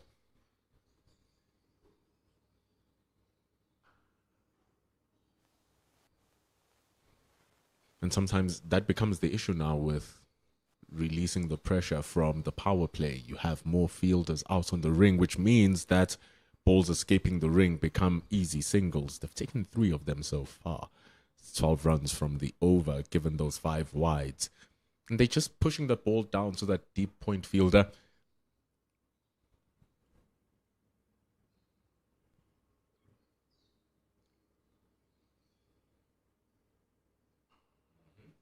Again, another single. And I'm starting to get a bit confused in terms of what's the tactic here for the Dolphins. They're not searching for wickets. Neither they are trying to dry up the runs. On the other end, John Smith's the spinner. You would thought you would be drying up the runs and slowing down the singles and stringing up dot balls. Haven't been able to do that on that side. Leaked plenty of singles there. And then here against the seam of Tristan Loose, also the same thing as well. So you start to wonder what game plans they have in place here in Bindul. As we come to the end of the 15th over, it is 80 for no wickets lost. They're basically having a taste of their own medicine here, Hollywoodbets Dolphins. It was an extraordinary partnership between Tsepang Ditole and the bowler right now, John Smuts, putting on 123.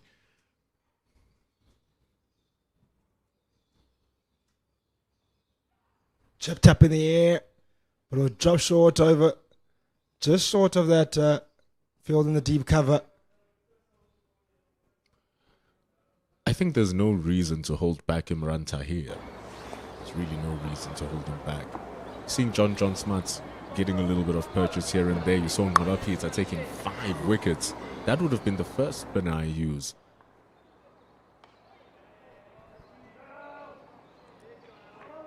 Yeah, I would have put him on. We spoke about myself and Matt now also. That would have thought you would have come in immediately after the power play. And many times I've seen him in the international stage, particularly when he was captained by Faf du Plessis, he particularly used him plenty of times just after the power play or right at the end of the power play. And he was very, very effective, picked up wickets crucially at that time. So in a situation like this where you're defending a slim target of 239, you want to break this partnership as soon as possible. For you to hold him back, the time he comes back, he might be not effective. They might not need to play hard against him. I feel like that time is much closer than what we think, Gamba. They're already playing at over 1 run than what they require. They just need to be playing at 4.5. They're playing at 5.2. They need 158 from 205. So the favors are in the DP World Lions, having 10 wickets in hand as well. Might be a dropped catch, that from John Smart. Not easy. Smashed hard from Zubair Hamza, who moves to 49. But the reactions from Piri behind the stumps. And now Marcus Ackerman. Might be an opportunity missed.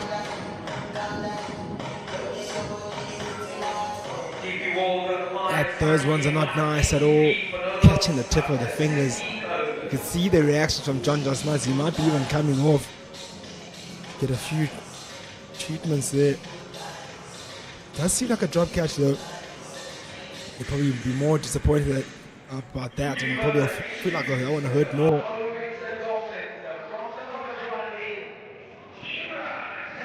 Spinner for spinner. The chance was created from John Smuts. And now the bowling change. Imran Tahir. Evergreen Imran Tahir. What is he going to bring? The DP World Lions leg spinner, Marokita, taking 5 for 38. What can the veteran do for his Hollywoodbets Dolphins? Yeah, what he can do plenty with ball in hand. Is Imran Tahir. Experience here. Does not get more experience than this. Picking up wickets. Don't know if he can run as fast as he used to when he picks up wickets in terms of his celebrations, but can definitely do a lot. Ball in hand. A lot of variations up his sleeves.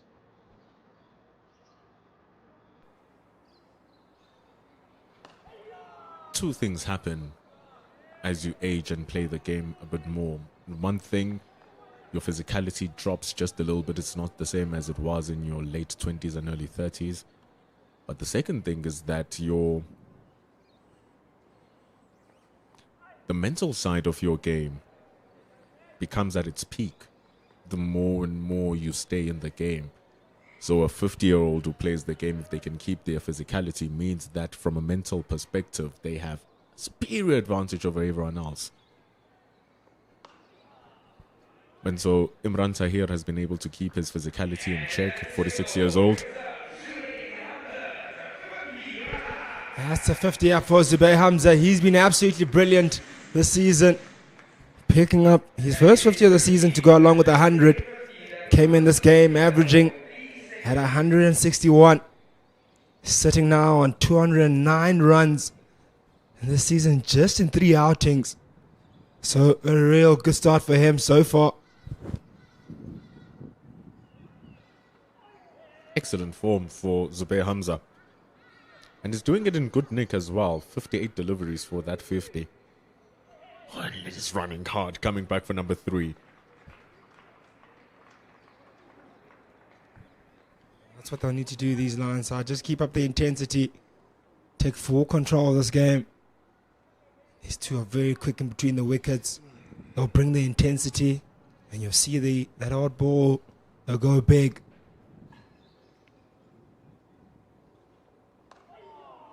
Maybe you'll find that they'll maybe be more respectful against the likes of Imran Tahir because they know the dangers he possesses. You'll see against other spinners or seamers, they might go at it, these two. Good pace from Imran Tahir. Wonderful lines. The leg by and the wide. The ball just drifted a little bit too much on the leg side, but now seems like he's found his mark. Imran Tahir straight onto the stumps.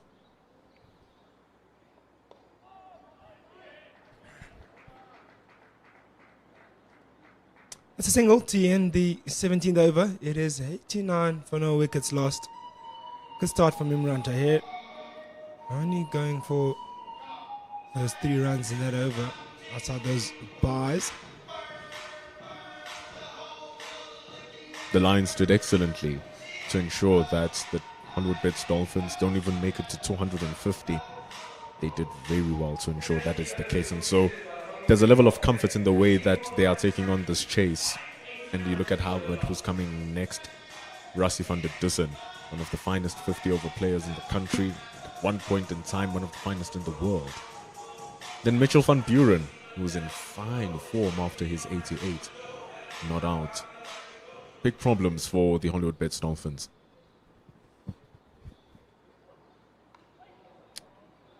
John Smuts continues from the golf course end. Seemed like he had got one in the finger in the previous overs. Looked to be okay now. And continuing.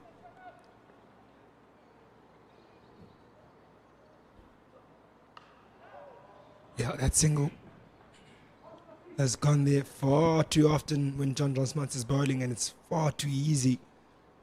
I think that mid-off has to come off there and stop that single and maybe make the Lions do something different, because that is way too easy. You want to be able to apply pressure.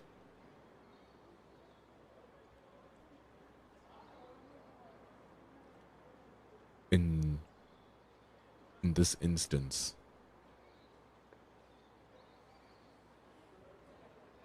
they're trying to manufacture something on the leg side. They have Marcus Ackerman now standing at what you'd call a very short mid-off. I think they realized what you're talking about, Chekamba, that just the pushes down the ground are making it way too easy. So they sacrificed a fielder standing at point.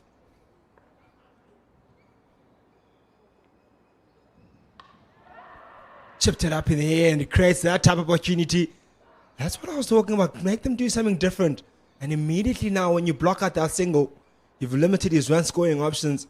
And Reza Hendricks immediately wants to go over the top. Doesn't get much timing on that one. Just drops short. Nice thinking there from the Dolphins. Big gap over Marcus Ackerman from long off to deep cover. And that's why he tried to go for the shot. Very risky. You're going to have excellent control to ensure that you place the ball in between the two fielders. If you just slice it ever so slightly like Reza Hendricks did, the ball will curve into the air and go and spin towards the fielder who's standing at the covers, and that's why it almost carried. I think they're doing really well just pushing the score along with singles.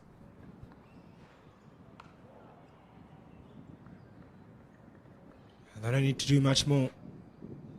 Just keep on picking away, keep pushing away. Score 92 for no wickets lost after 18. Just start to wonder now, where will the wickets come from for the Dolphins? What can they do different here, Bendulu? Have to trust Imran Tahir.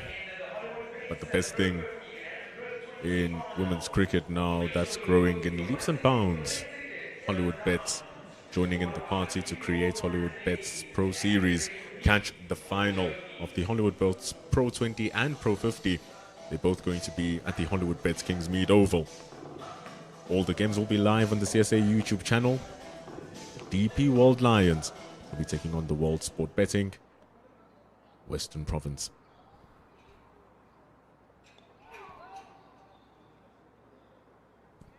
The DP World Lions women's serial winners been winning trophies. 50 over competition winners last season, so they'll be in defense of that on Sunday. The Western Province, on the other hand, they'll be defending their Pro 20 championship as they won that last season. So the Pro 50 champions and the Pro 20 champions taking it on together at the Hollywoodbets Kingsmead Oval to see who will be the queens of South African cricket. Absolutely, all to play for there on Friday evening and Sunday morning. And all to play for here for the Dolphins. They've only got one win so far in this season, in this tournament. They'll want to get another one, sitting at number 6. They're 6th in the log, defending champions. In desperate situation right now, looking to pick up a wicket. You might argue that they were in this situation at one point at 93 for no wickets lost, just before that 20 over mark. The difference is Lions know what they're chasing. They know that they got a 239 run target. One thing you can't guarantee is a collapse for the Lions. Very strong batting lineup, So wickets are needed here for the Dolphins. And what better man to do it with the ball in hand right now? Imran Tahir. He's got one more delivery left in this over. What can he do with it?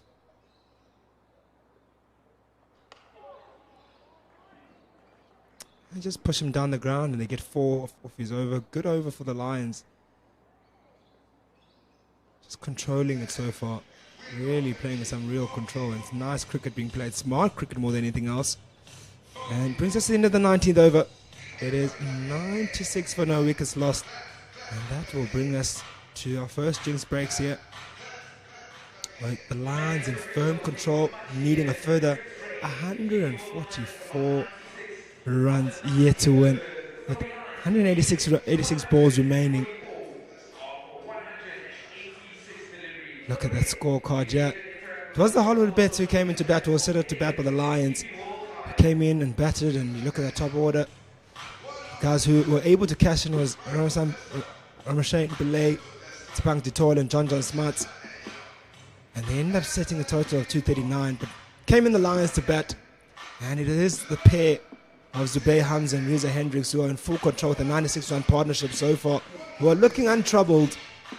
And Lions will have some really tough conversations, or Dolphins rather, will have some really tough conversations right now in terms of how they want to break this partnership. And we will have a drinks break and we'll be back with you shortly.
Type C move.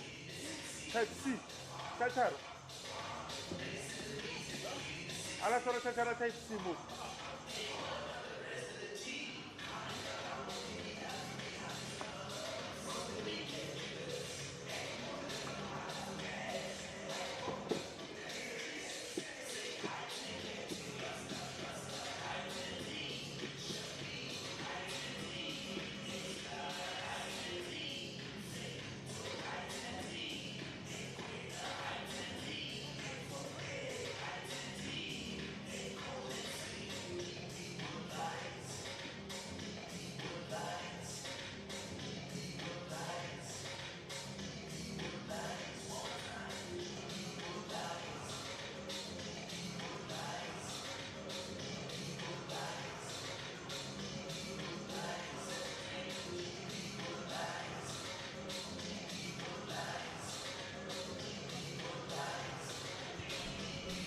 Welcome back, ladies and gentlemen, as we see the lights just come on.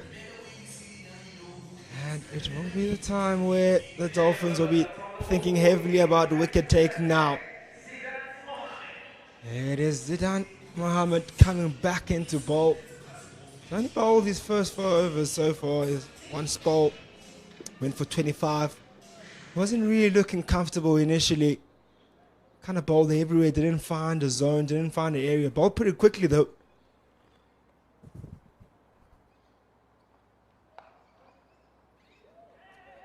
Lions steal a single there off the misfield. Good awareness and good running. Continuing where they left off. The Lions. It is 97 for no loss this partnership right now.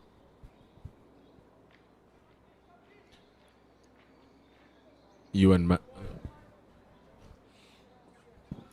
were talking about it earlier on, saying that the only way that the Dolphins can make it out of this trap is by taking wickets. Edges like that need to go in hand. Balls hit up into the air need to go in hand, because it was the collapse for the Dolphins that restricted them from getting to a score of 300. Because the truth is, when the two partnerships were going together, it did look like an excellent batting track, because at times overs were going to double digits. But then if you're going to lose 4 wickets for less than 20 runs and you're going to lose another 6 for few, you're not going to get yourself into a good total. So here the Lions just need to ensure that they don't replicate those collapse. But straight to there. Is it done, Abraham? Is it done, Mohammed? The umpire doesn't seem to be in agreement with that. Let's have a look at that. Maybe slightly sliding down leg.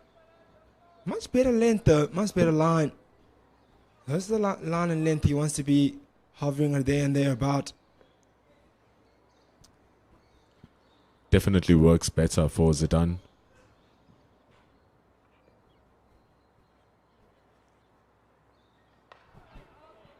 It's very important to understand the type of bowler that you are, and then bowl to your strengths and what you are given. Not as tall as Majola, but he's built pretty strong, Zidane Mohammed. And so if he doesn't have as much pace, he can push the ball just a little bit fuller and force the batters to engage in their front foot. And then if he pulls that length back, just confuse the batters a little bit on whether they should go forward or go back. But the line must always try to be a straight. Something along those lines. That's a very good one. You see the ball hitting the bat awkwardly and opening it up off Reza Hendricks' hands, and that line that forces him to play constantly is what he needs to achieve. Not just that, Bendolo. It also then, that line is not easy to hit away. And then he drives out the runs, creates pressure, bowls dot balls. Look at this over. It's only gone for 2. And then 3 dots in a row now. He wants to close out this over quite nicely. Bring a few of these overs. Find yourself back in the game. Outside edge. Exactly what we're talking about. String a few dot balls together. Bowl a bit wider. Reduces the loose strokes. And that boundary also brings up the 100-run partnership between the pair of Zubair Hamza and Reza Hendricks. And we also end up the 20th over. Unlucky. No feats from Reza Hendricks in that instance. Just threw his hands at the ball. Gets a thick outside edge. He's going to run for 4. Does well. Just unfortunate for Zidane Mohammed, has bowled such a good over that the ball didn't go to any hands. And it's even worse that it worsened his figures, because that was a really good over. It was going to go for only 2. Turns around, it's gone for 6. Through some good bowling. But you won't mind conceding that type of boundary. Yes, obviously in the context of this game, you don't want to concede any boundaries right now. But he'll be much happier with how that over went.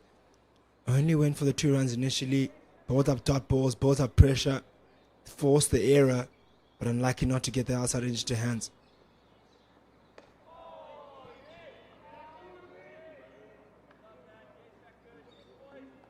Still surprising that there's no slip fielder for any of the bowlers.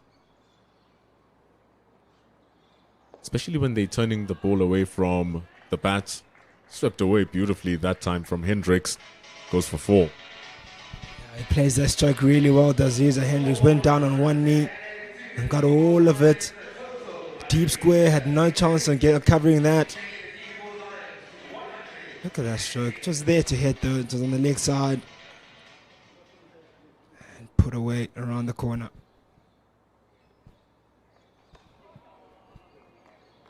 Much better from Imran Tahir. Previous ball just drifting down the leg side, and in his 2 overs and this one, it's been a couple of balls where he's been found guilty of that ball drifting down. And just to go back to your point of not being no slip fielder, if you look at the equation now, 176 balls remaining, a further 133 runs yet to get for the Lions. what we do know in the situation that the Dolphins won't win this game by defending the score here. They have to pick up wickets. Just look at the boundary again. They're really well swept there by Reza Hendricks. So they need wickets. If you want to give yourself a chance to pick up wickets, you want to be able to have that slip fielder in place in case that opportunity goes to hand or goes into that vacant slip cordon. Saw in the previous over there for Zidane Mohammed, got an opportunity in that area, but there's no one there to catch that. The Lions persisted with their slip fielder, Zidane Mohammed. Huge appeal there again, wrapping the pads.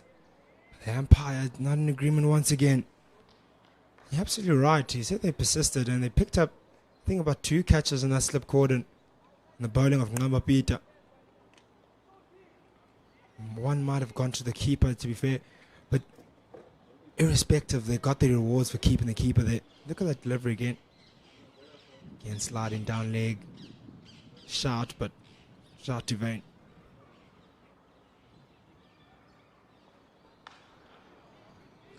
It was in the 25th over when Ngaba Peter got the wicket of Slade van Staden. 25 overs. But to be very fair, when Slade van Staden lost his wicket was straight after the breakage of the partnership of John Smuts and Tsepang Ditole. It was of course bowled by Bears Swanepoel. And maybe that's the tactic here from Marcus Ackerman. Bring back your strike bowler like he's bringing back Mohammed. Maybe try a Majola in the next.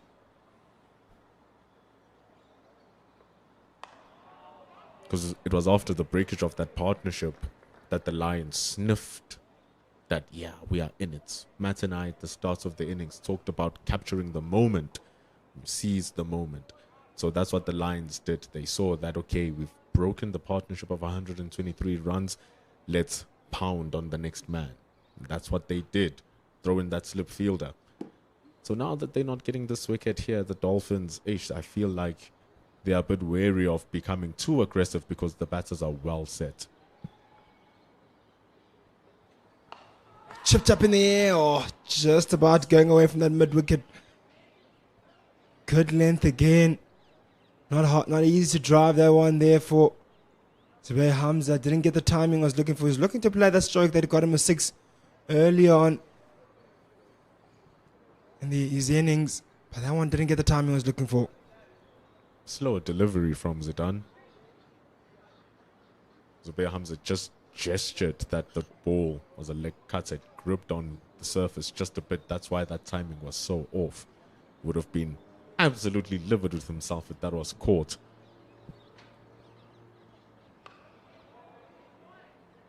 Hit hard straight down the ground. Reza Hendricks, but didn't get timing on that one as well.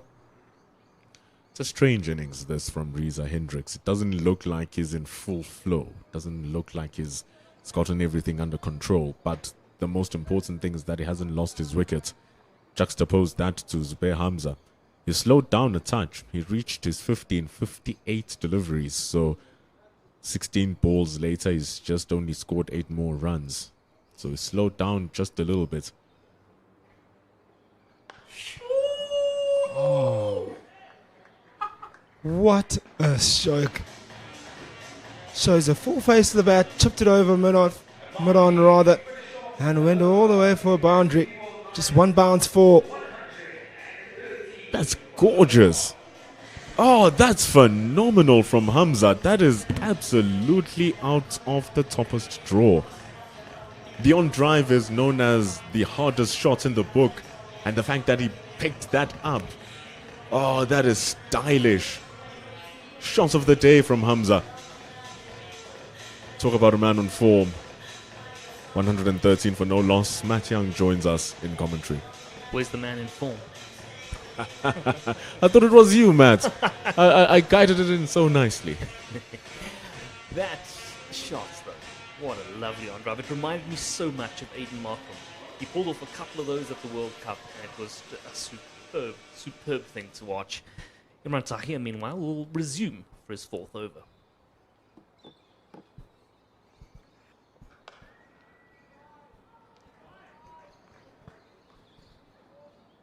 They've been dealing with him well, haven't they? Zubair Hamza and Reza Hendricks hasn't created any oohs and ahs. It was just that googly at the end of his previous over, which spun back to Hendricks, but he dealt with it still. Putting their hopes here on Imran Tahir to make something happen. Yeah, you would think that, by now he would have maybe, there's one thing about him. He stirs the pot, no matter what. He might concede, but he also is a serious wicket taker. And they've, as you say, they've kept him very quiet, which is not where Imran Tahir likes to be. He hasn't been getting much in the way of turn, though, not really by his standards. I mean, he can really spin a ball. And so, yeah, it hasn't been an entirely spin-friendly pitch, let's get there. And yeah, I think he's perhaps not looked at his best. There's been these singles that are constantly given away, which will be frustrating him. But, keeping up with the mature style of chase that we've seen so far. I think there's also a price that comes with success. When everyone knows your arsenal, when everyone knows the threats that you carry. Because of that, there's a level of extra focus that they apply in how they play against you so that you don't become one of their victims. And so I think that might be the case here, and it's actually the same as what happened to Bjorn Fortuin. He remained wicketless, but he kept it tidy. Up until that final over, he was going at less than 4 runs to the over, ended up conceding 41. And here's the same thing with Imran Tahir. It might be a thing of they are aware of his danger, so let's just make sure that we survive, and then let's take on the other side. Yeah, I think you're very right. By the way, that's the end of the over 117 without loss, sitting pretty are the Lions. But yes, your point is valid. I think, in the modern game, there's kind of become like almost a new tactic over the last sort of decade or two, probably in line with the invention of T20, where a team will, before they even go out to bat, they will have said, all right, well, we're going to take on him, we're going to take on that one, we'll see this one out. You'll see the international cricket. Let's survive Jasprit Bumrah. And then maybe we'll try and take on Akshar Patel or somebody like that. And that's very much what you're seeing across the board here. Bayanda Majola comes back into the attack. Bowling from the golf course end. Is he the man to do the damage? I like this bowling change from Marcus Ackerman into Dolphins. Getting back their strike bowler. Out there, Imran Tahir having big chats. But the thing is, Bayanda Majola here brings something different. Really like the look of Majola.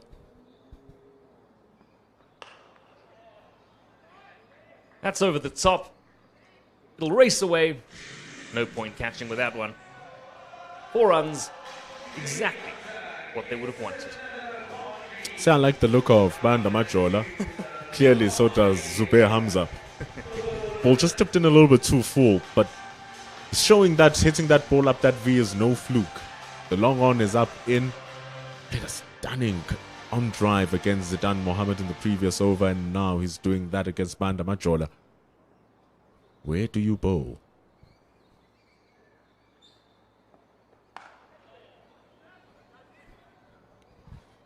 Probably one of the more unfortunate players, Zubair Hamza, made his debut when he was only 24 years old and got a half century in the test match.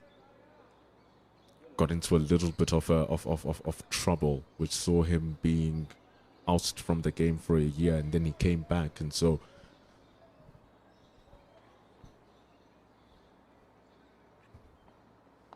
I feel like people still hinge on the memory of his first stint with the Proteas as a 24-year-old batter. And you kind of neglect the work that he's put in over the past 4 seasons, where he has not averaged less than 50 in the red ball competition. The best, he even averaged 85. And so these are the performances, these are the instances where he constantly shows that he has matured as a player.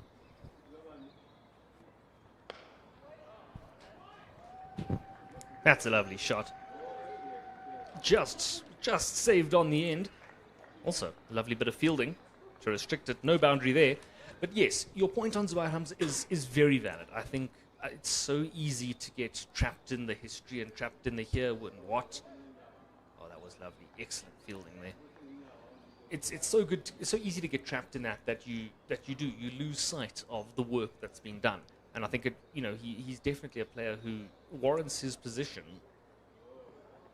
as somebody who very feasibly should be or could be in and around the Proteas setup, because he's certainly he's paid his price and he's done his time, as you can say, and he's come back a better player for us, which is that's always good to see. In fact, if anything, it's a sign of mental acuity. And his move up to the Lions 2 seasons ago couldn't have done him any better. His batting coach being Hashim Amla here at the DP World Lions, a player who Zubair Hamza himself was set up to replace in the Proteas team. Coming in at a number 3, plays with the same poise and the same composure as Hashim Amla. Has a different style of a game, a complete game, but his mental game is just not on it. And now we're seeing a much more different Zubair Hamza who knows how to convert his starts. Just look at how clean that is. It's so conscious of whatever that he wants to do as he moves up to 70. Yeah, that's cricket. That is cognizant of where the match is, where he is, where his batting partner is, and it's a nice, simple, mature shot. And you're very right about the fact that his red ball cricket has done so well for him recently. It's also a sign of that mental strength. Now, as you come in at 24, now you have to replace Hashim Amla. That one's in the air, but will fall safely as another single gets run through. You replace Hashim Amla, that is a huge weight on your shoulders. It really is. Especially, I don't care if you're 24, or if you're 18, or if you're 35. It's going to always be a tough ask. And, the fact that he's matured his game nicely is something that not a lot of players can do. You can often take bad advice, come in, you're going to be the replacement for this guy. That pressure becomes too much.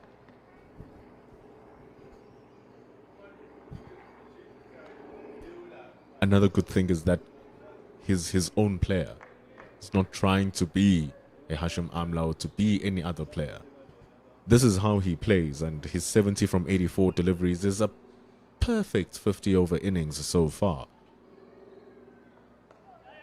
And look at that running, just the awareness of where everything is happening and what's happening. It's so good. Finishes over 120, finishes over 25. It's 129. It reminds me of the, maybe controversial, but discussion on Dewald Brevis, who I think was thrust into the spotlight at a stage that was far too early. The name Baby AB, while a huge compliment, I think did more harm than good for him, because the expectation was, oh well, look, he's from Pretoria and he can hit a ball just like with that similar freestyle. Therefore, he must be arguably the greatest player South Africa's had in terms of batting. And I think that proved to be too much. It's very easy for that to happen.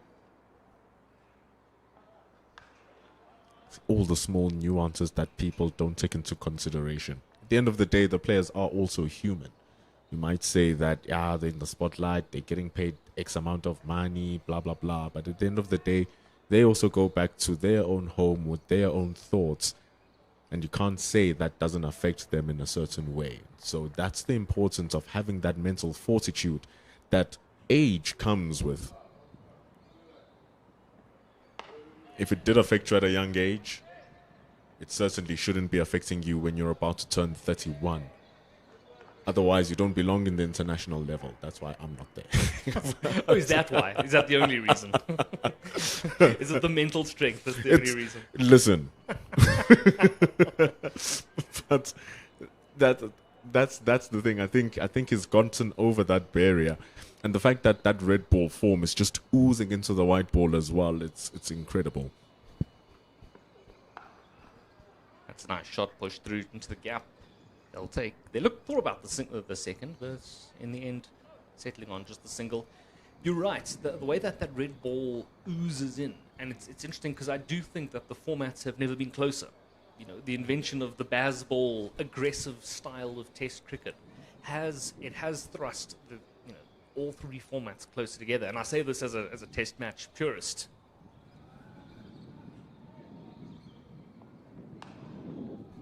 And that's what people forget when it comes to first-class cricket. Because it takes place in over 4 days, that's what you give it, 384 overs.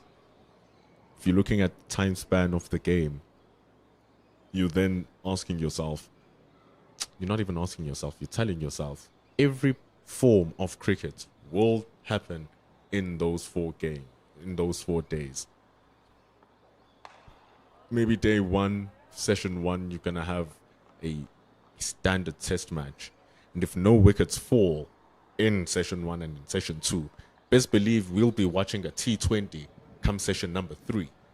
If wickets fall, we're watching a grind.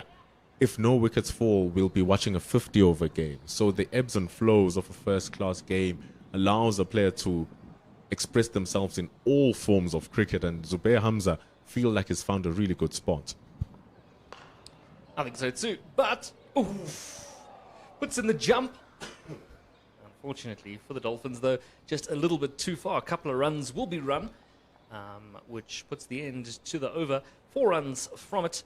Bayanda Majola has bowled 7. And currently the Lions are 133 without loss.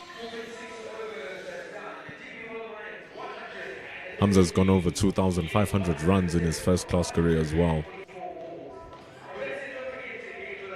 Reza Hendricks is 15 runs away from getting 3,500. So these two are the two most experienced players. They indeed are the two most experienced players, outside Imran Tahir, of course. In a couple of weeks, he's 47. Age is nothing but a number. Evergreen. Bless him. Age is nothing but a number. Here's young Tristan Lees. He'll be bowling to a seasoned Reza Hendricks.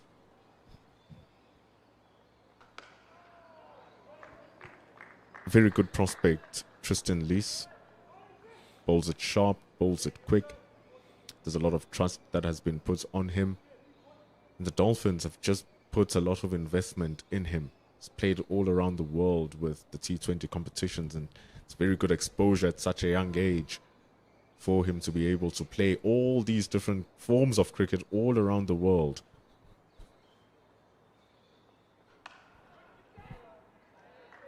Yeah, I think the advent of all these various 20-over franchises and different formats, or at least different tournaments, should I say, has done wonders for the likes of Tristan Lees.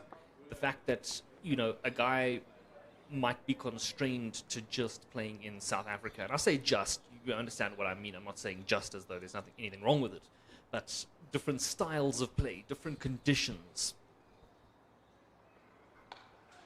That one grabs the edge. But another single safely run. But yeah, it does. Different conditions. If you're going to be a pace bowler for the Proteas, you have to be right up there.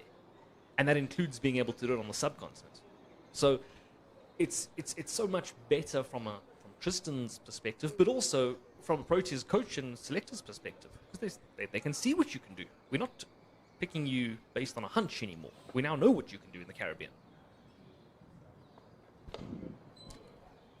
And also that exposure to all of these different coaches and different teams bring you to different cricketing philosophies. And so they widen your own knowledge of the game. Of course, you can't take everything that's being said to you. You have to take the things that apply to your game. Otherwise, you're going to lose your game. And so when you go around the world, all of these cricketing philosophies marinate your game and you become better as well. And so with fast bowling, we should be hoping to see him mature be able to channel that aggression that every fast bowler has and not lose his head, not lose his form, and just become a much more bowler out of it. And it's lovely that the Dolphins are throwing him into the deep end and saying, show us what you got, and be the Tristan Lees that everyone has been talking about. Look, there's no doubting the plethora of raw talents on offer.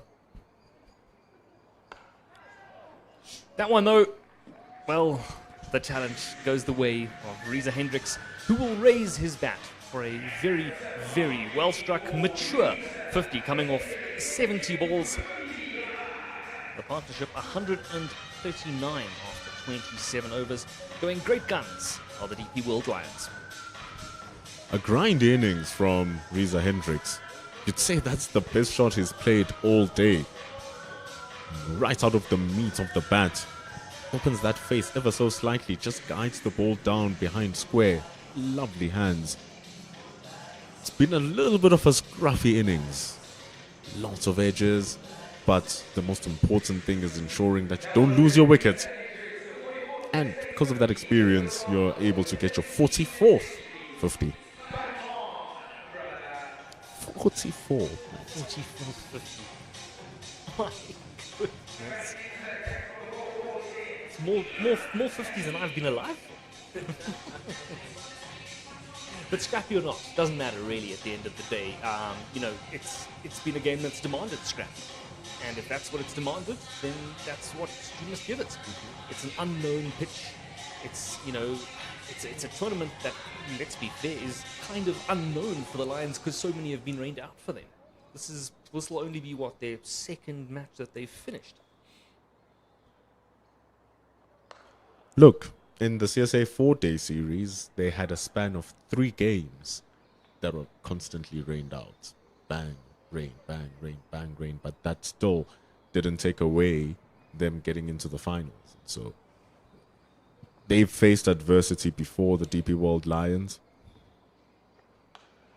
And the same token, though, the Hollywoodbets Dolphins are the defending champions, so they too have faced adversity. But right now, it's very dark.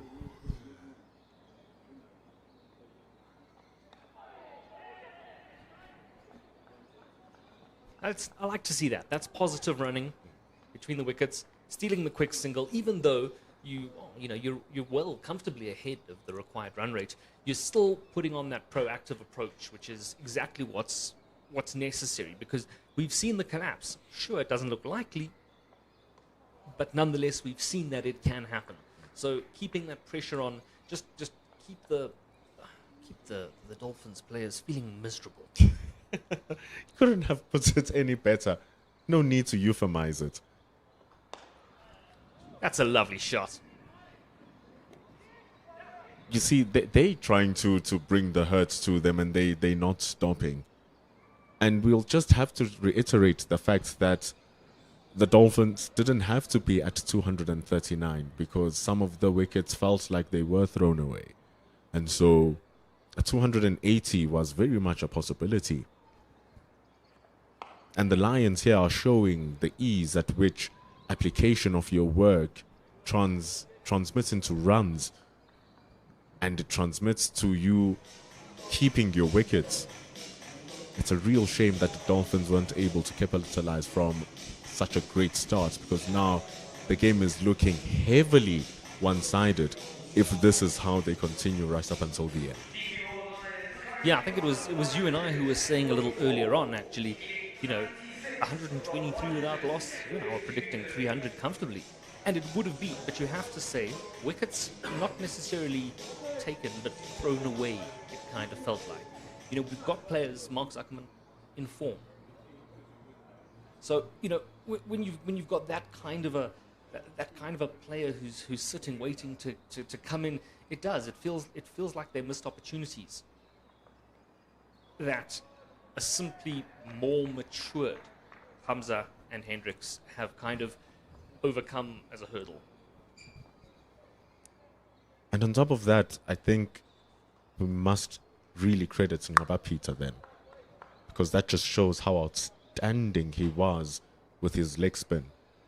It wasn't even the fact that he did get the 5 wickets. It's the fact that he only conceded 38 runs. It was heavily expensive over these past seasons. His economy rates coming this season was over 6 runs per over. Actually tell it to you now for Ngaba Peter. It was going at around over 6 runs and over. And so you ask yourself, ooh, in this day and age, do you really want a spinner who gives you 6 runs and over and averages 40? Yeah, I mean, those numbers I don't think are representative of the player, are they? Exactly.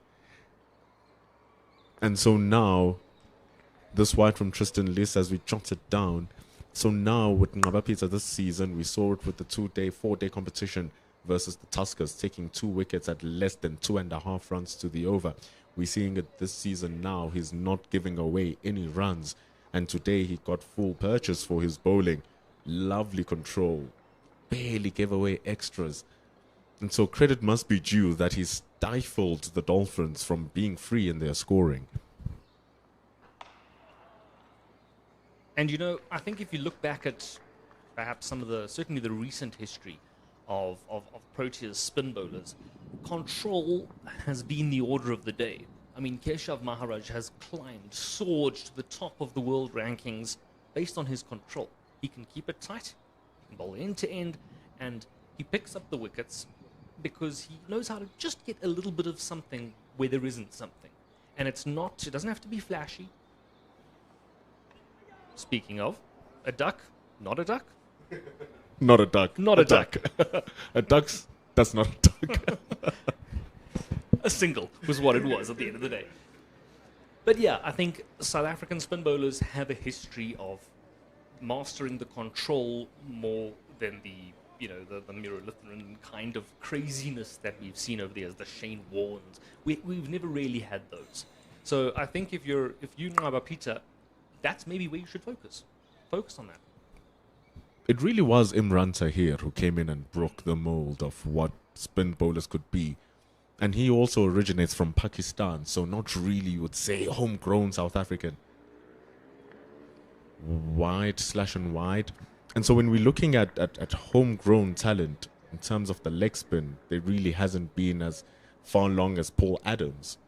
And so the closest I can remember to an attacking spin bowler that the country did have was a Johan Botha.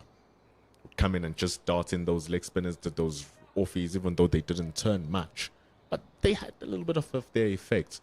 And so Ngaba Peter has a real opportunity, and I reiterate your point here, Matt. Well, that'll go all the way. Very, very comfortable shot. Width on offer, a little bit too short. Well, you're going to get punished by the veteran. 150 runs up.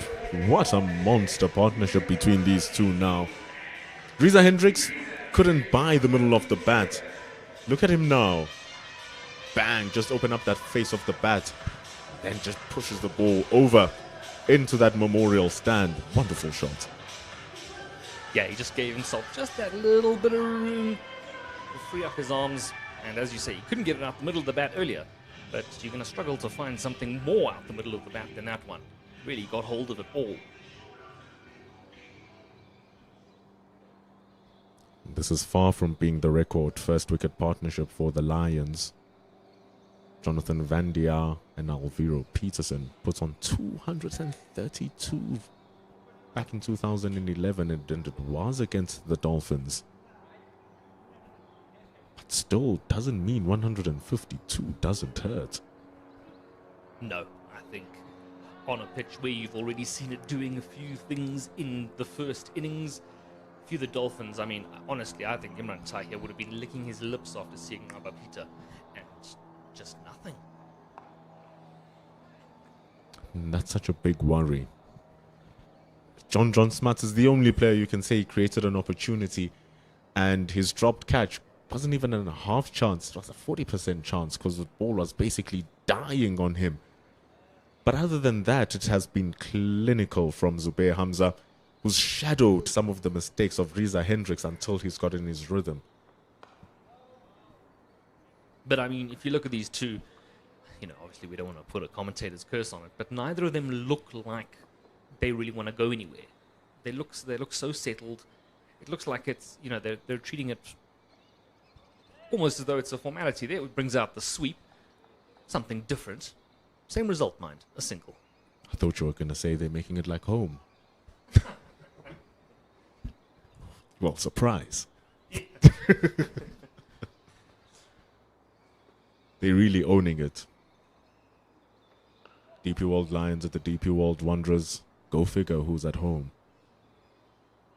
And Hamza fitted it like a glove in this Lions setup. It's as if it was the cog that the team needed, both in the red ball and now doing it in the white ball.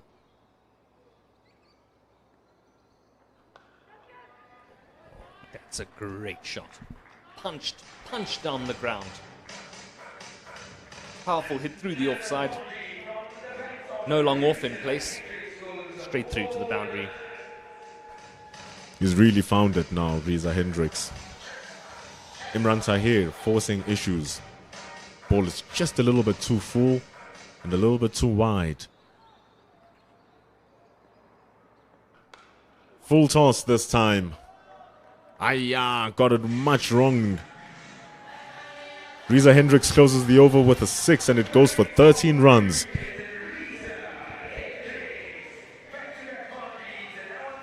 Well, I tell you what an over that was. And what I really like to see about is the positivity of Riza Hendricks and Zubair Hamza. The way that even though everything does seem to be under control, it has the feeling that they're still fully on it, still fully prepared to take the shot on when it's necessary and not just let themselves kind of sink into a casual, sort of gentle rhythm. But speaking of somebody who's not casual, Hamza, welcome back.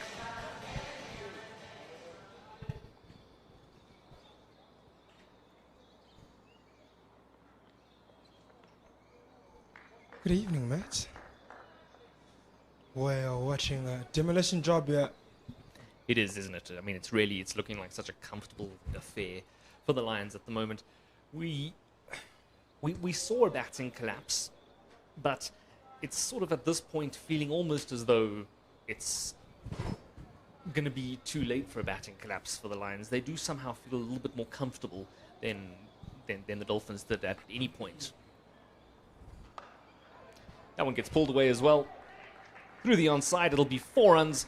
Really getting a move on now by the Lions. Yeah, they've been in full control all evening.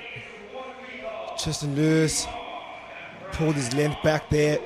And Zubair Hamza, and the form is in. He's definitely not missing out on that. Quickly rocks in the back foot, packs it away, past that mid wicket. And the outfield did the rest.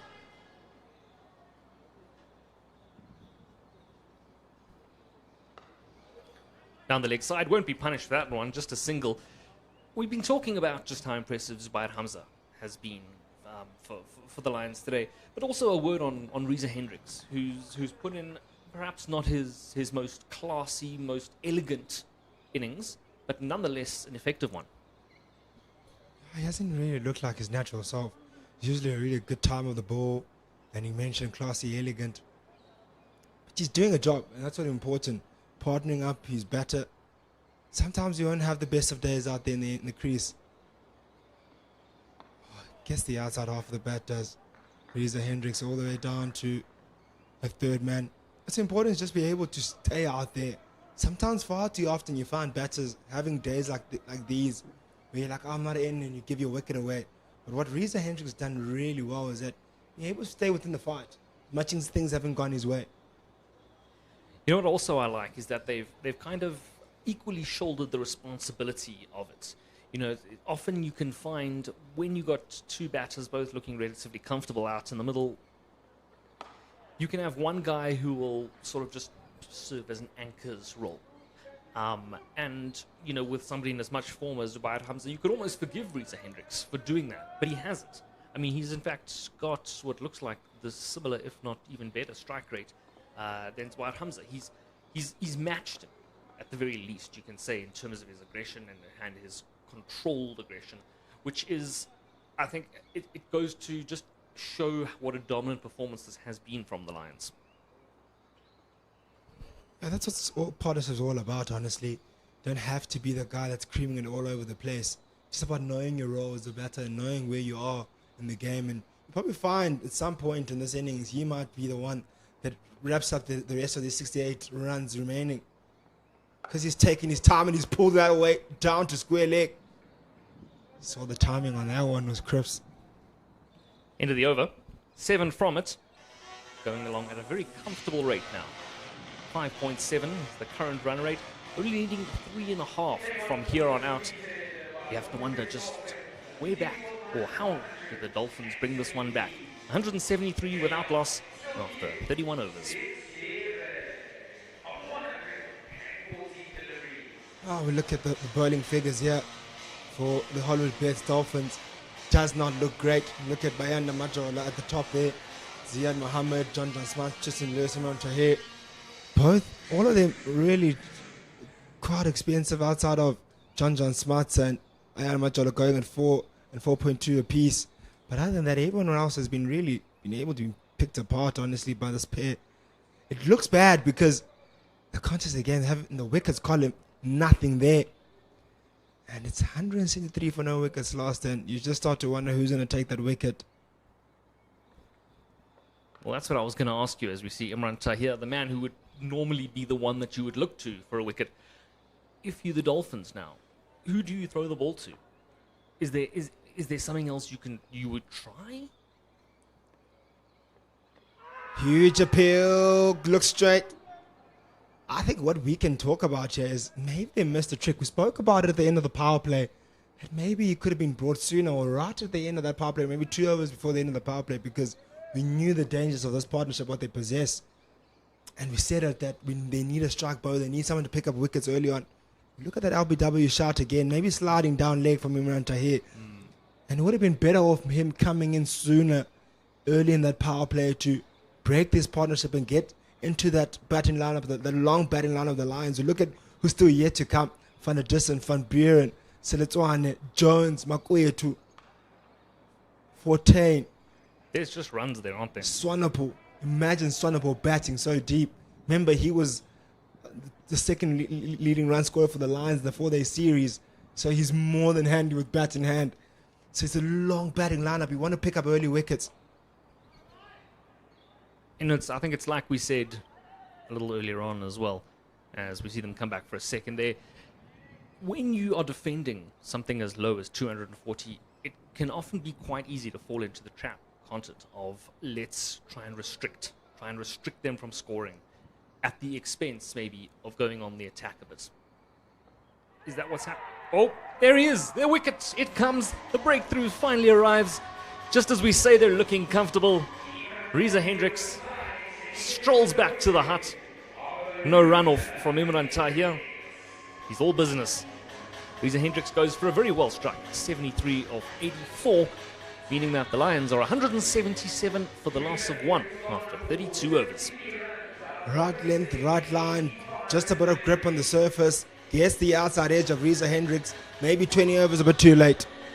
I think you're probably right, yeah. Because as you say, plenty of batting talent still to come. So it's not like we're going to bring on a night watchman now, are we? You know, you've really got plenty of skills still to come. But nonetheless, it is a wicket. You know, we've seen it be a breakthrough before. So there is, I suppose, a chance that we can maybe pick up a couple now. And I mean, it could be too little, too late. But that's certainly what the Dolphins will be hoping for. If one leads 2 to 3 to 4, 177 for 4 looks like a different score. Yeah, it looks like a different score, but it doesn't change probably what the result will be. Bring out a man with the big guns, the height and the big hitting. He can hit it over all the grandstands here. This guy is Evan Jones. And he sent him out to finish up this game. And to wrap up this innings, he's a huge unit. He can hit an extremely long ball. That's Evan Jones. Almost makes you wonder if they really want to go home. They have a plane to catch or something. Sending out Evan Jones, looking like they just want to finish it nice and quickly. As Tristan Lewis set to continue on the call at drive end as he's bowled for, is it all of the nights or certainly the last spell? People from the forward drive in. No joy from there as of yet. But let's see, with a new man in the middle, when he gets on strike, perhaps then the breakthrough might arrive for the young talented player. Bit of a conference here. What do we do? Well, Skip, you take some wickets. I want to take wickets for confidence more than anything else. The Dolphins sitting low in that log, 6th place. I wouldn't want to be there as defending champions. I want to see themselves a lot higher than that. Remember the competition they won last season didn't start off too well. They found a way back and in difficult times, and they made a find a way to become champions. So they certainly come back from adversity. It's just a matter of can they do it this season.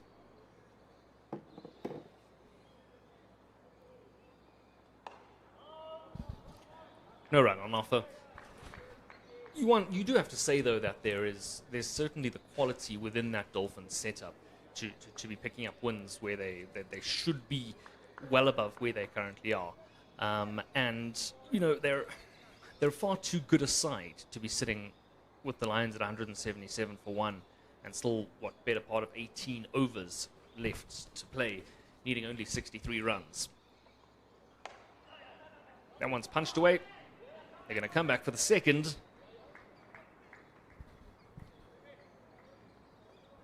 Positive, proactive running. Yeah, you've seen that throughout the whole innings of Zubair Hamza. Positive and energetic with his calling, with his running. Sitting on 91 now, searching for his second 100 of the season. Got the best score of 115 so far. Came with the average over 100 of 61 here. Tickles. Oh, goes down the leg side. Just a tickle, as you say. So it is a shot. 4 runs to add to it. Insult to injury for Tristan Luce. Means he's gone for more than 50 runs now off his 6.4 overs. Not a great economy either. Yeah, straying leg side there is Tristan Luce. Easy pickings for Zubair Hamza, who that boundary takes him up to 95 now. I'm not going to say anything.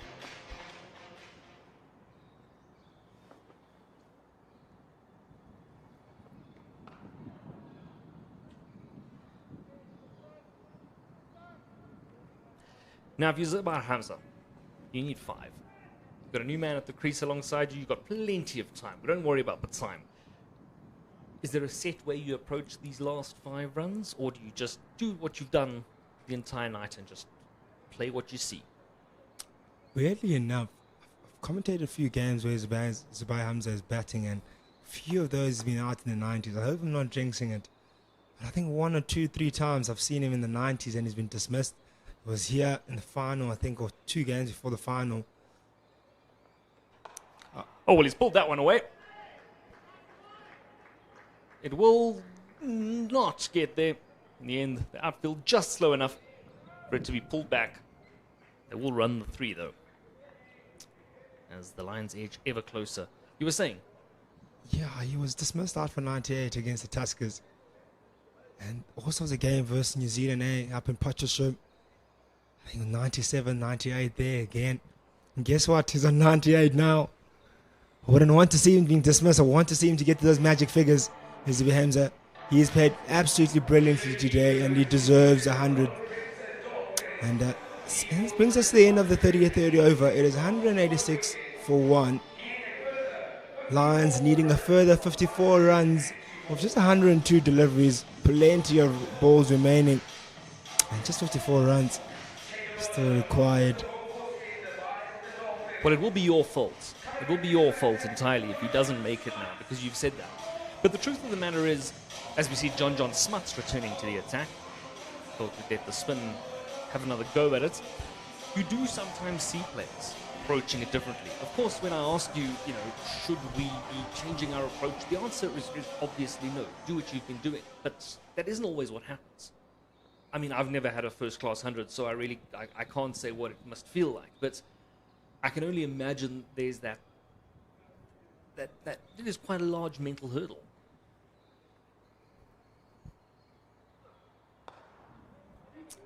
Chips it down the ground and takes him down to 99 or up to 99. It's be all about mind games. Maybe you'll see a few fielders come into the inner ring when he gets to face his next delivery. As Zubair Hamza talk about the mind games.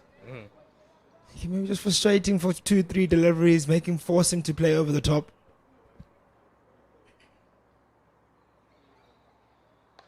Yeah, perhaps we bring in the field, maybe an option. Put in a slip, why not? Let's just, confuse it, put the pressure on. We've seen New Zealand sit with how many slips before? Wasn't there a game where they had about 8? Surely a test game that is. Yes.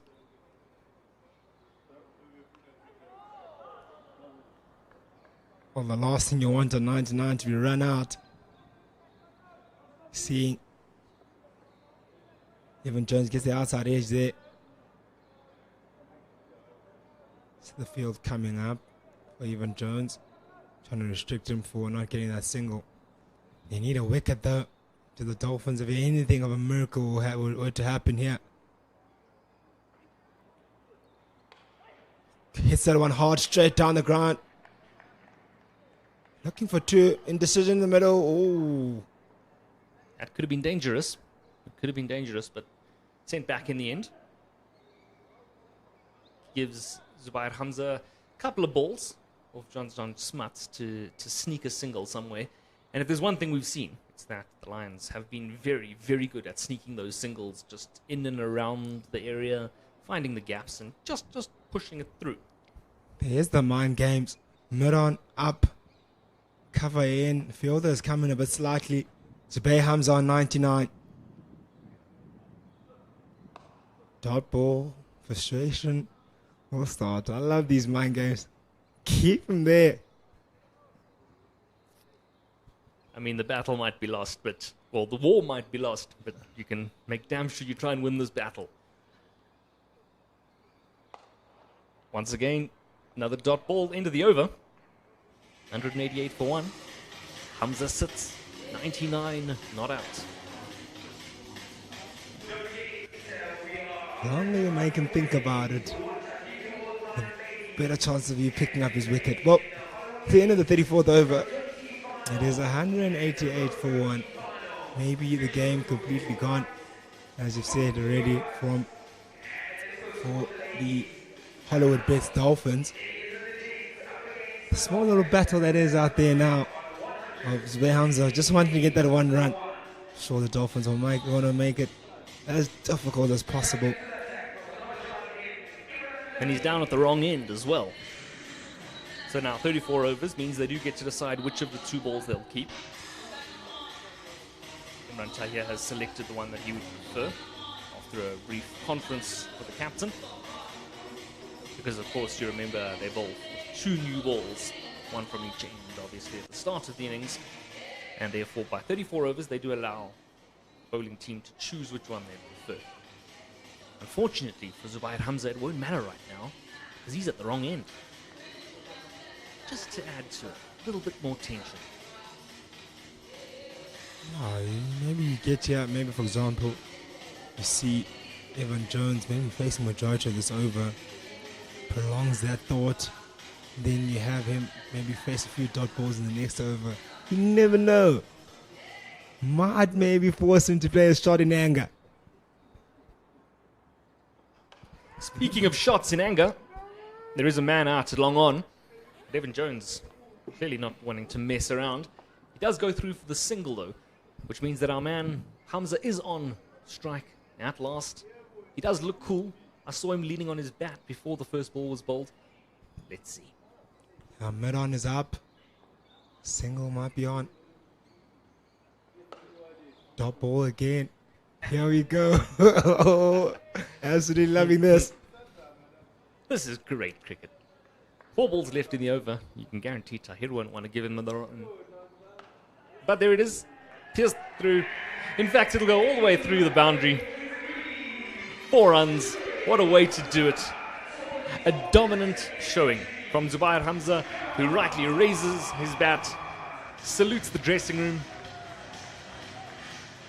Fantastic knock. 100, 200s in a row.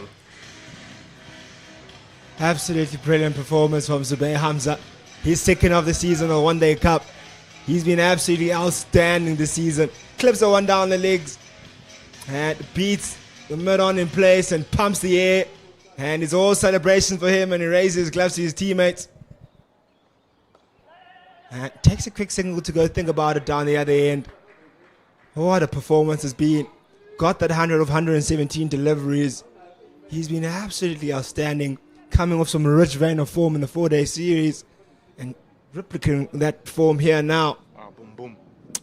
46 more runs to win for the Lions. And then it's Jones. He nicks it behind. The Dolphins are celebrating. Bit of a bemused and confused look from Evan Jones, who is carrying his bat. Yeah, it's a bit of a confusion there. Probably you would have thought that he didn't nick it and he thought the celebration was a nick, but he might have clipped his off stump or his bail there.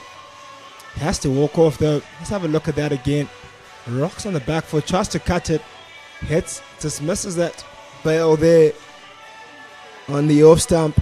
I think the confusion was that he thought maybe the wicketkeeper's glove had just dislodged it. Nonetheless, bold, the celebration from Imi, and they're 2 down. We did say the collapse is on. We've seen it. Not that on. Look, I was one that was optimistic earlier. You seem very optimistic right now, Matt. With 46 more runs required of 96 deliveries, that would be a shocker. I think if they'll pick up a wicket of Zubair Hamza, wow. I'm just saying, stranger things have happened. This is cricket after all, so you never know. That will make for a real interesting finish. But it would be a real disappointing finish for the Lions if they were able to collapse at this point. I think it's an easy, strong win right now. Still plenty to bat. Van der Distant, Van Buren, Selitswane, Makwetu for 10 would be so disappointing if they would be able to knock over 46 runs. It's happened before, but 8 wickets to 4, just 46 runs. That would be probably one of the biggest turnarounds I've witnessed in the com box before.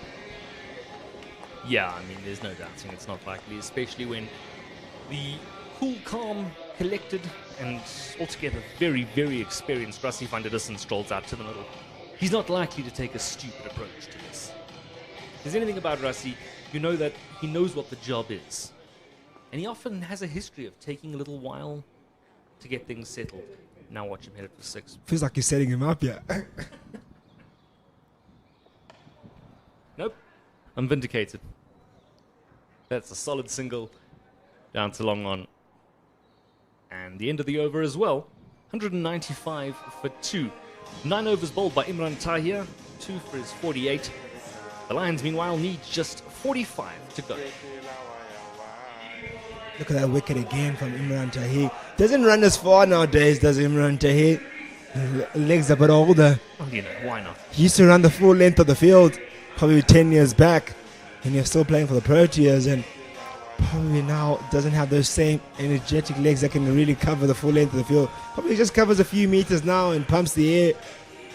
I'd love to see him just go a bit further. I guarantee you give him a call up and he's there. Here's a look at the scorecard as things stand. Now, after being sent into bat, 239 for 9 was what the Dolphins managed to achieve. That was mostly thanks to Romeshan Pillay and also a very solid knock from Tsepang Ditole, 52 off 76. The real talking point, though, was Ngaba Peter for the Lions. His bowling figures of 5 for 38 set him his new personal best in list day cricket. In response, it really has been a dominant showing from the Lions. Currently 195 for 2. A swing, not a miss, but a swing. It's because I said he was going to be rational about it, didn't I? Yeah, I feel like you were setting him up there, Matt.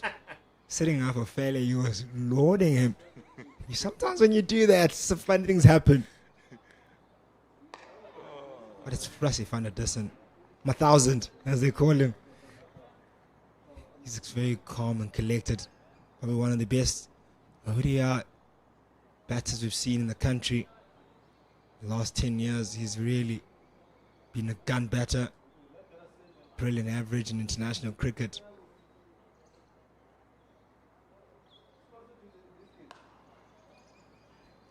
There's just room. That's been one of the biggest problems for the Dolphins today. Whenever they've tried something, there's just always been that little bit of room where the Lions can just let off a little bit of that pressure. We need a single, maybe now we're on the third ball of the over, 3 dots. Don't worry, we can grab another 3 singles. Again, they're just puncturing that space. Yeah, just have a thought in mind right now. If you look at the scoreboard, there's 86 balls remaining, 42 runs to win. Flip that around, turn those balls into runs, and those balls into the runs into balls. Looks like a really good equation. Maybe the equation that could have had the Dolphins. Feels like That one goes all the way, by the way. Lovely shot. He puts in the dive to make the save. Doesn't quite get there. 4 runs. Moves Hamza on to 109. yeah, really good stroke there. Zubair Hamza. It also brings up the 200. Nice sweep. Tries to sweep again. Gets the top edge this time. Might go for another boundary. Tristan Loose rather. Stops it just before it gets the boundary.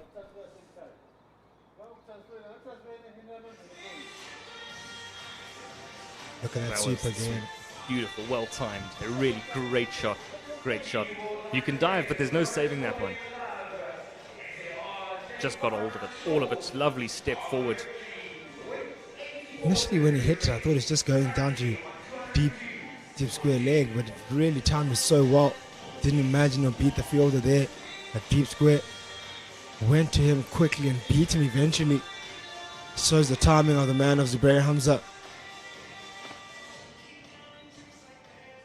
Yeah, at this point in the night, you have to say it's not likely he's going to miss out on those. He's been at this crease now. He's seen what's in store, what demons are hiding. As we see Imran Tahir, a man who has plenty of bowling demons, to come in for his last over.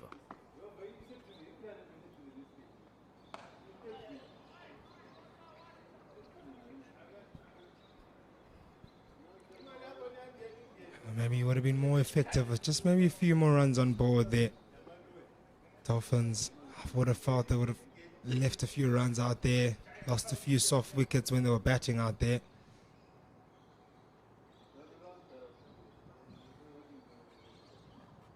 Find a Dustin Ducks to go big. Oh, big appeal from Imran Tahir. Could have been another.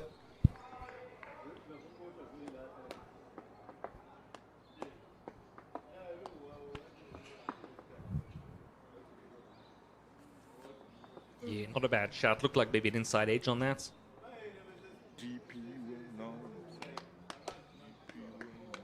I see Fana doesn't look to finish in a hurry yet. Very strong leg side. I don't know how many boundaries hit onto those yellow grandstands there before. I remember watching him early in his career. Probably that grandstand would have been named after him, the way he's hit so many boundaries in that zone. Look, I've sat on those stands as a student for enough pink days to to count several sixes landed there. Who could forget A.B. de Villiers and his famous pink day? Yeah, he did them on one knee. Went down on one knee in that famous pink day in 2015 versus the West Indies. Record breaking that was. Sensible cricket at this late hour.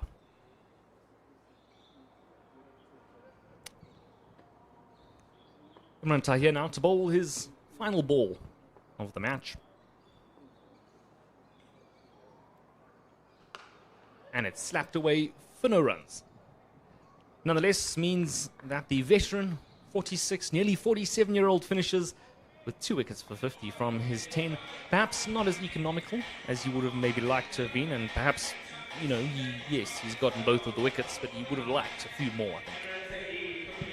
I would have liked a few more and holds himself to a very high standard as a moment. Look at those figures of his 10 overs, 50 runs conceded. Only went for 3 fours at Imran Tahir. We just also look back to DP World 1 was innings so far. Currently sitting on 207 for 2. Chief scorer there, Zubair Hamza. He was in a great partnership. Big partnership that was with Reza Hendricks, who was shortly dismissed not so long ago for 73. Also had an innings that was a little bit shaky, but managed to get to 73 and was a great partner to Zubair Hamza. But now 35 runs remain, well 33 remain to win for the Lions. Victory just around the corner. That's gone all the way, but there is a man in the deep and a simple catch taken it long on.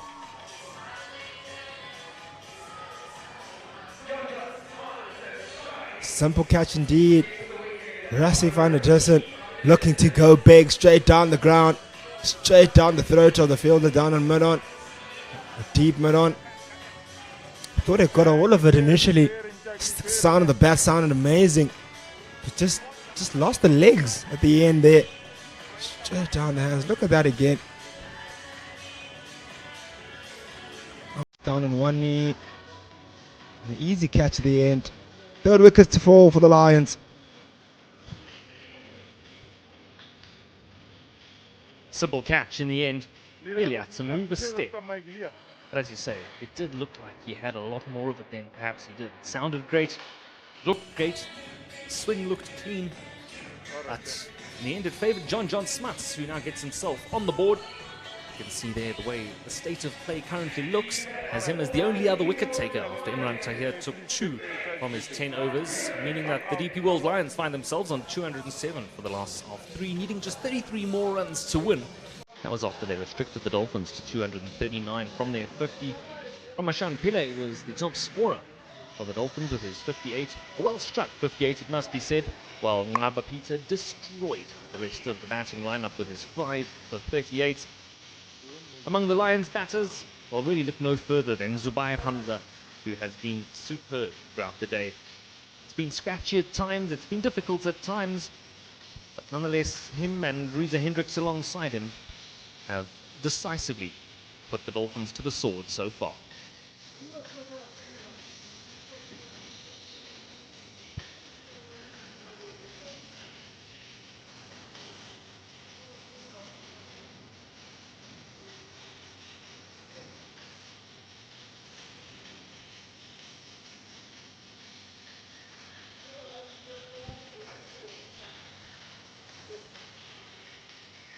Might have a short drinks break there. Coming back now. Crease. The Lions are 207 for 3. Score at 7. Balls remaining, 77. 33 runs required. John Desmond just picked up his first wicket of the night. Ball from Brewer into the crease. They'll look to wrap up the innings, yeah. Maybe to close it out for Lions side and get a win. First game they'll complete in quite a few. How he is to face his first delivery.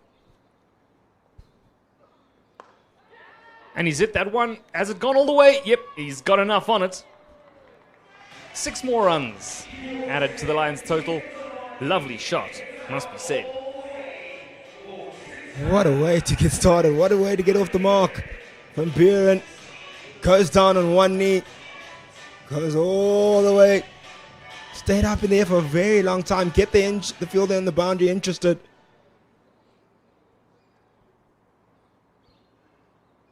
And another one. Has he got all of this? You bet he has. 2 sixes back to back. Superb start from Mitch Van Buren, who looks like he wants to be home in time for dinner. Yeah. They're in a hurry now. Do the Lions want to finish this in the next couple of overs? 2 balls, 2 sixes. Mitch Van Buren. What a shot. Quickly rocked on the back foot. Hit it all the way for 6. He got all of that, didn't he? Absolutely sweet shot. Oh, and that one will be a wide. That's what 2 sixes in a row does to you, doesn't it? Nah, John Smith's running away there, and you knew what's coming. Well, sorry, mate. You're going to have to bowl that one again. Feel like another one is coming, yeah. Mitch van Buren took a quick squiz over his shoulder there, looking towards square leg. Oh! And a miss.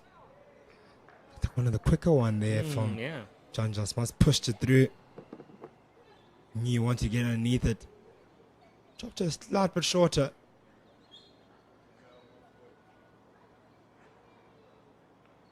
It's on the leg side. Brushed it through. It's running all the way down. Will it make it to the boundary? Nope. Saved in time, although there is still some positive running from the Lions, meaning they get through for 3. So it's just the single run saved down on the boundary by Imran Tahir. Brings the required rate down to a measly 1.4. They've gone nearly at a run a ball, have the Lions, which is some positive batting considering they needed less than 5 at the start of the innings. So the fact that they've gone along at 6 has shown just as certainly of late the confidence that they've seemed to have found within this pitch.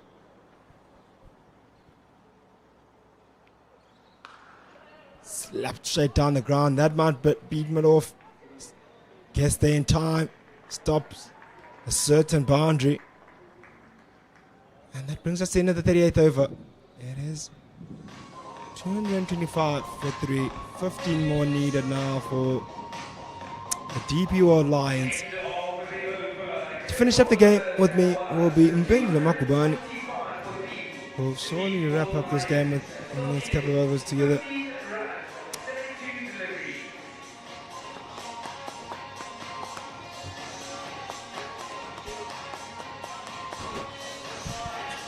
Welcome back, Mbengula. Absolute dominant performance by the Lions. The ball in hand and bat in hand. Just your thoughts on this performance. It's been clinical. All in the hands of Zubair Hamza at the top of the order, and then Reza Hendricks played the perfect supporting role. It's a pity couldn't take it up till the end. But the Lions now are on the course of a very well-deserved win. Wow, what a stroke. Made room for himself. Did Mitch van Buren hit that one over the cover region all the way for 6. What a stroke and what a hit. Absolutely outstanding. He's in incredible form. That's his third 6 of the match already. Still ruining that 100 that he didn't get, 87 not out. He's seeing the ball so well. Had a difficult season last season, Mitchell van Buren. You saw there in that replay, he looked at that space just before the ball was delivered. I don't know if our producers can give us that exact shot, that side-on shot one more time. You just saw Mitchell van Buren look at the space and then hit the ball there. It was lovely to see. Yeah, he did that really well. And he also shuffled down the leg side to make room for himself so that if it was any straighter, he was able to hit it over that region. How he did that was absolutely magical.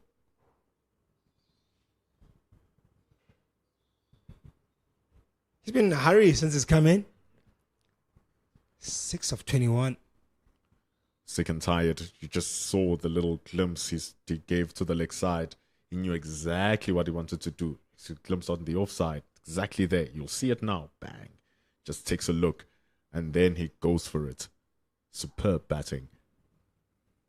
The fielder there, the deep cover Imran Tahir. No chance there. Grandstand has more chances there for him.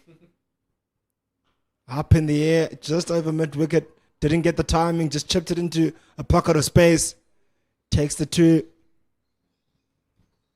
It's a resounding performance for the DP World Lions. They currently have the second highest net run rate. The difference is negligible, but 0.42 is the Lions, the Dragons on 0.43. This victory is certainly going to zoot them straight up to near the top of the table. They won't cover the Warriors, but they'll do get close. Might be a bonus point victory if they finish it within 40 overs. And then that will mean that They will move up to 13 points with the highest net run rates, just below the Warriors, who are being so good this season. So it's an exemplary win here for the DP World Lions. It's been an absolutely outstanding win. Done in quick time as well.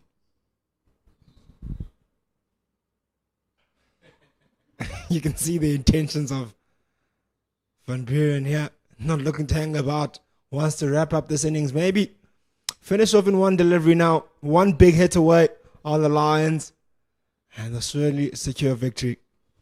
No question about it. And Marcus Ackerman can sense it as well. Imran Tahir comes back from the boundary at the point. Tristan Lees has to bowl it to the legs. They've moved the mid-wicket up into the boundary. Will it close in one blow?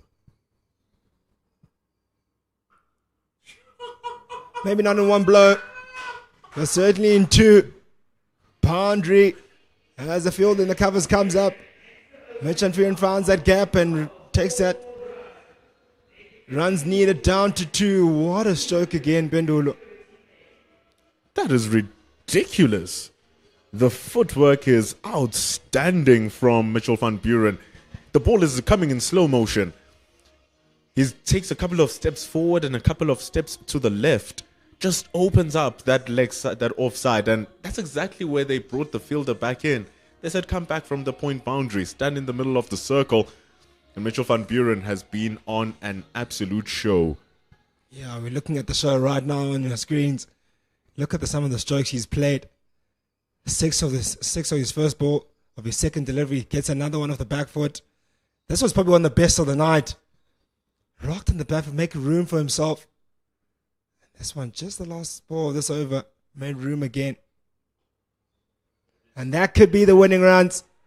Boundary over cover. What better man to get it? Zubair Hamza gets the winning runs.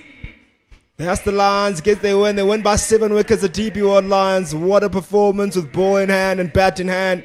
Absolutely outstanding. It was written in the stars. The moment that they collapsed the Dolphins twice in their innings, and the way that Zubair Hamza and Reza Hendricks constructed that opening partnership, it just looked too easy for the DP World Lions with the bat. And it looked easy with the bat because they made it look easy with the ball, even though it wasn't. The DP World Lions, after winning the toss, they choose to bowl first, and they make due of their call. They win the match by 7 wickets. Yeah, brilliant performance and a statement performance, I think, in terms of the context of this tournament. He has the winning runs, how Zubair underscores it. Hits it over the top, hits it over the covers, gets a 4. Add on to those 100 runs already scored tonight. Man, the match performance, I'm sure that he'll be competing with Ngaba Peter with that. Sometimes it's not a bad idea to share the Man of the Match award. I certainly think it's one of those days where it has to be shared, I think. Ngaba Peter had a real crucial performance there in restricting the Hollywoodbets Dolphins to that 239. But look how the game started. It was Tabang Tutola who opened up the batting there at the top, who was the mainstay. And then with John Smuts had a really good start there of 120. But that partnership fell and quickly fell apart. And it was a recovery job from Ramashan Pillay, who scored 58 of 70. And at the end, Eddie Moore also getting 35 of 44. But the man who did most of the damage with ball in hand for the Lions was Ngaba Peter. 5 for 38. Career best figures there for the One Day Cup for him. Real brilliant performance. Backed up by Bayer Swanepoel, who broke that partnership initially. Cody Yusuf also picking up a wicket there as well. And we look at the second innings there. 119 not out. This follows 115 from Zubair Hamza and a 46. That does not tell you if the man is on form. I don't know what will. Reza Hendricks looking scruffy at the start, but finishing it up in the end. Nothing much to speak about with the ball, except Banda Majwala trying his best. Imran Tahir taking 2. But the story of the day is that the Lions move up to second on the log, behind a point from the current leaders, the Dufferbed Warriors, who is going to take it up into the end. It's been a wonderful day of cricket as the DP World Lions come out as victors. Just look at a few highlights there. The wickets that were taken by Imran Tahir showed a bit of fight. Look at the wicket there, picked up of Evan Jones. Celebrations all around. Johnson Smart's also picking up another of Van der Dussen. We thought we had timed it really well. We went down straight to the fielder and mid on. Those are the only wickets to speak of in that 7-wicket victory for the DP World Lions. And that will bring us to the end of the game. For myself, Ben Makubani, Matt Young. Mitchell van Buren was also fantastic. Man, he was fantastic. The batting, just the runs coming out of the middle of the bat. He came in thunderously. Oh, he came in thunderously indeed. No one could take a break, and he finishes off with flair that only Mitchell van Buren can bring. And what a great day. What a great night for cricket.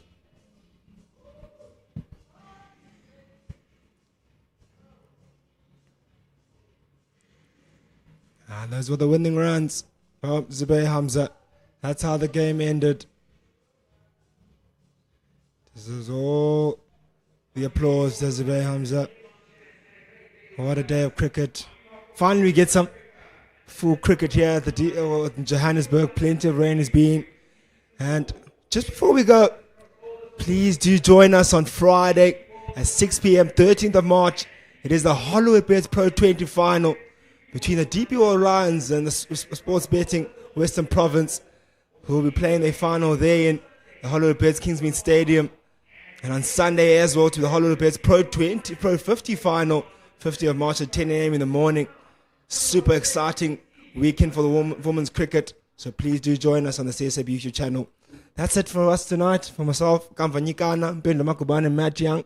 Thank you for joining us and have a beautiful evening.